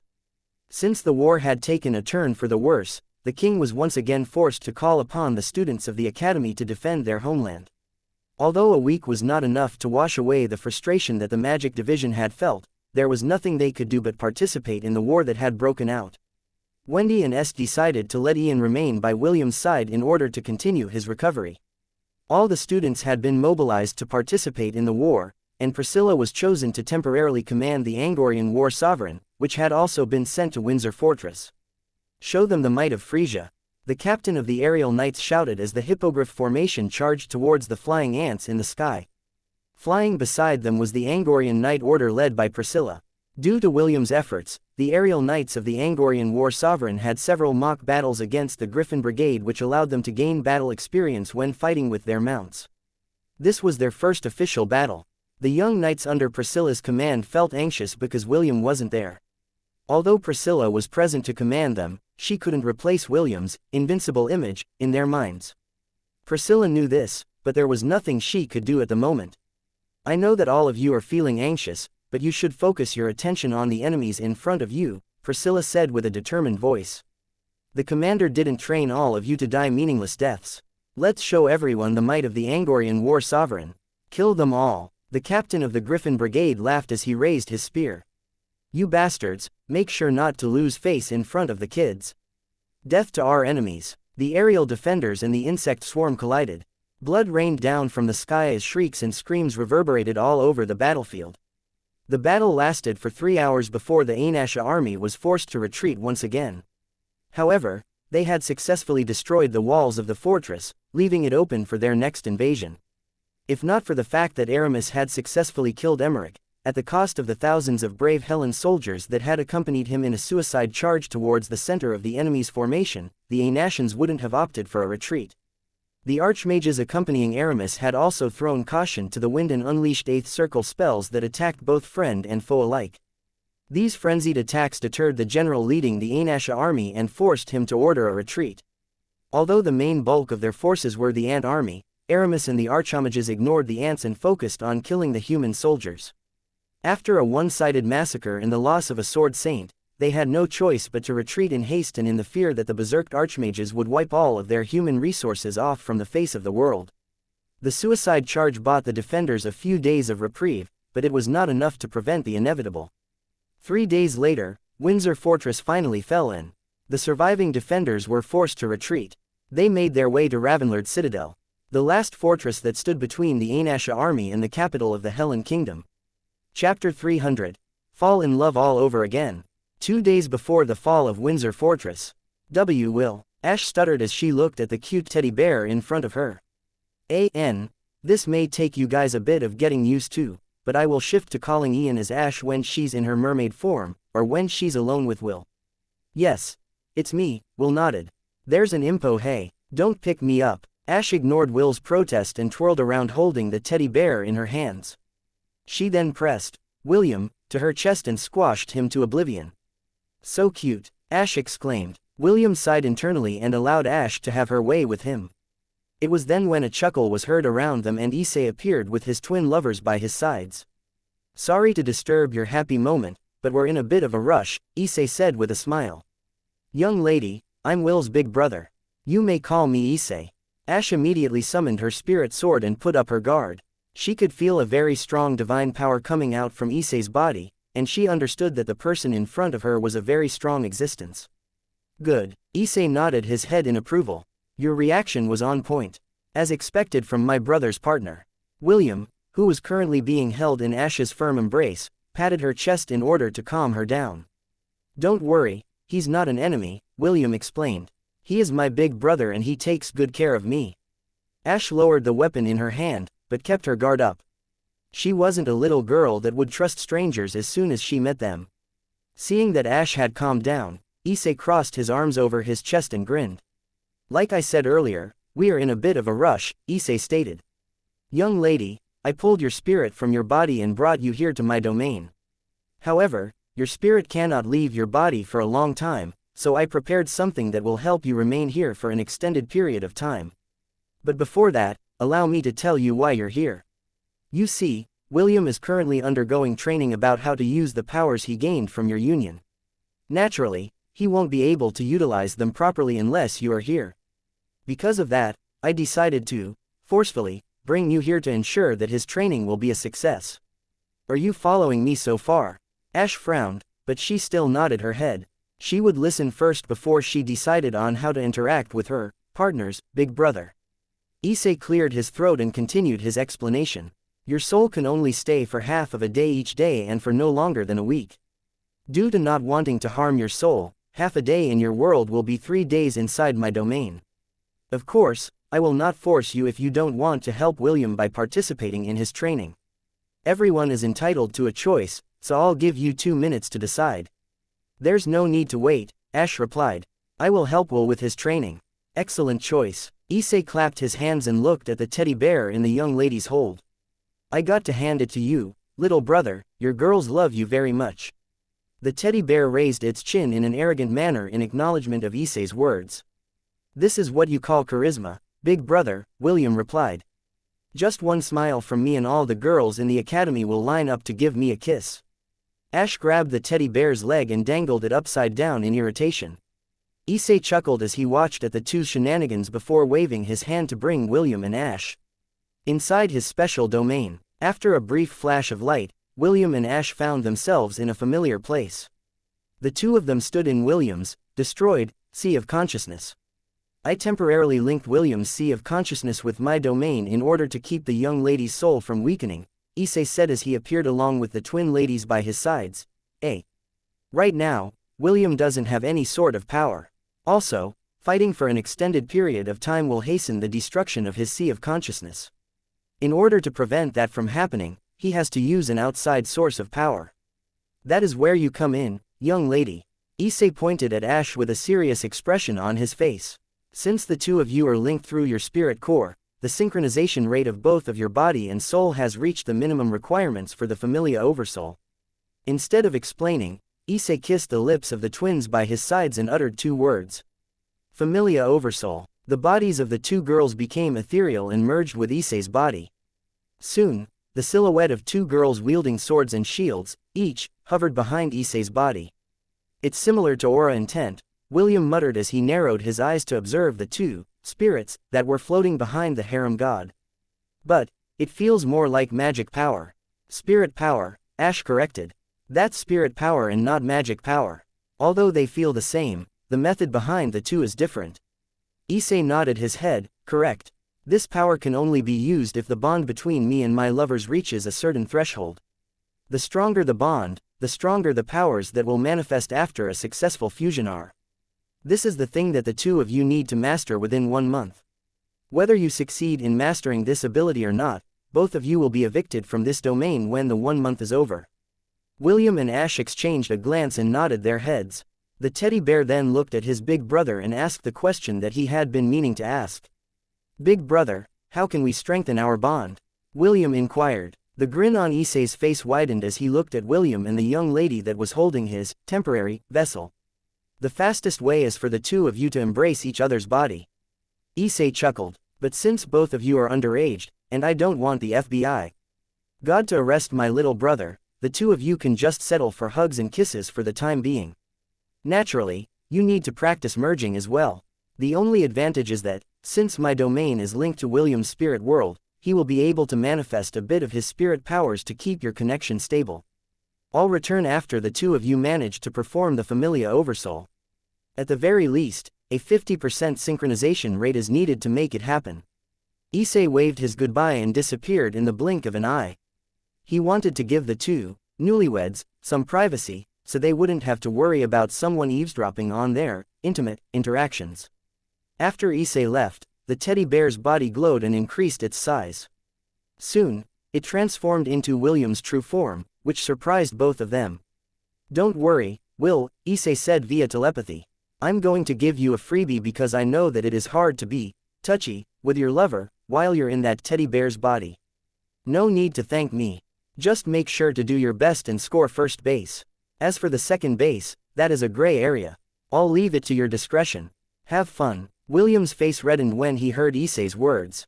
His feelings for Ash were still in the initial stages, but he knew that since the deed had already been done, he needed to take responsibility and care for her for the rest of his life.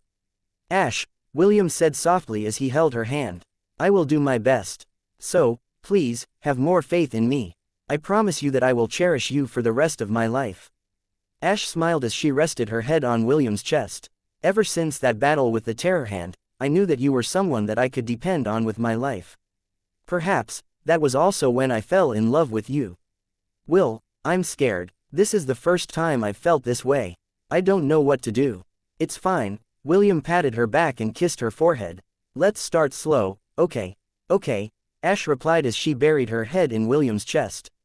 Both of them understood that they couldn't rush their relationship, but that didn't mean that they couldn't take that first step to remove the anxiety that they felt in their hearts.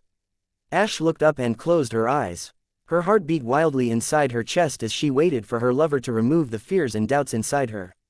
William lowered his head and kissed her lips.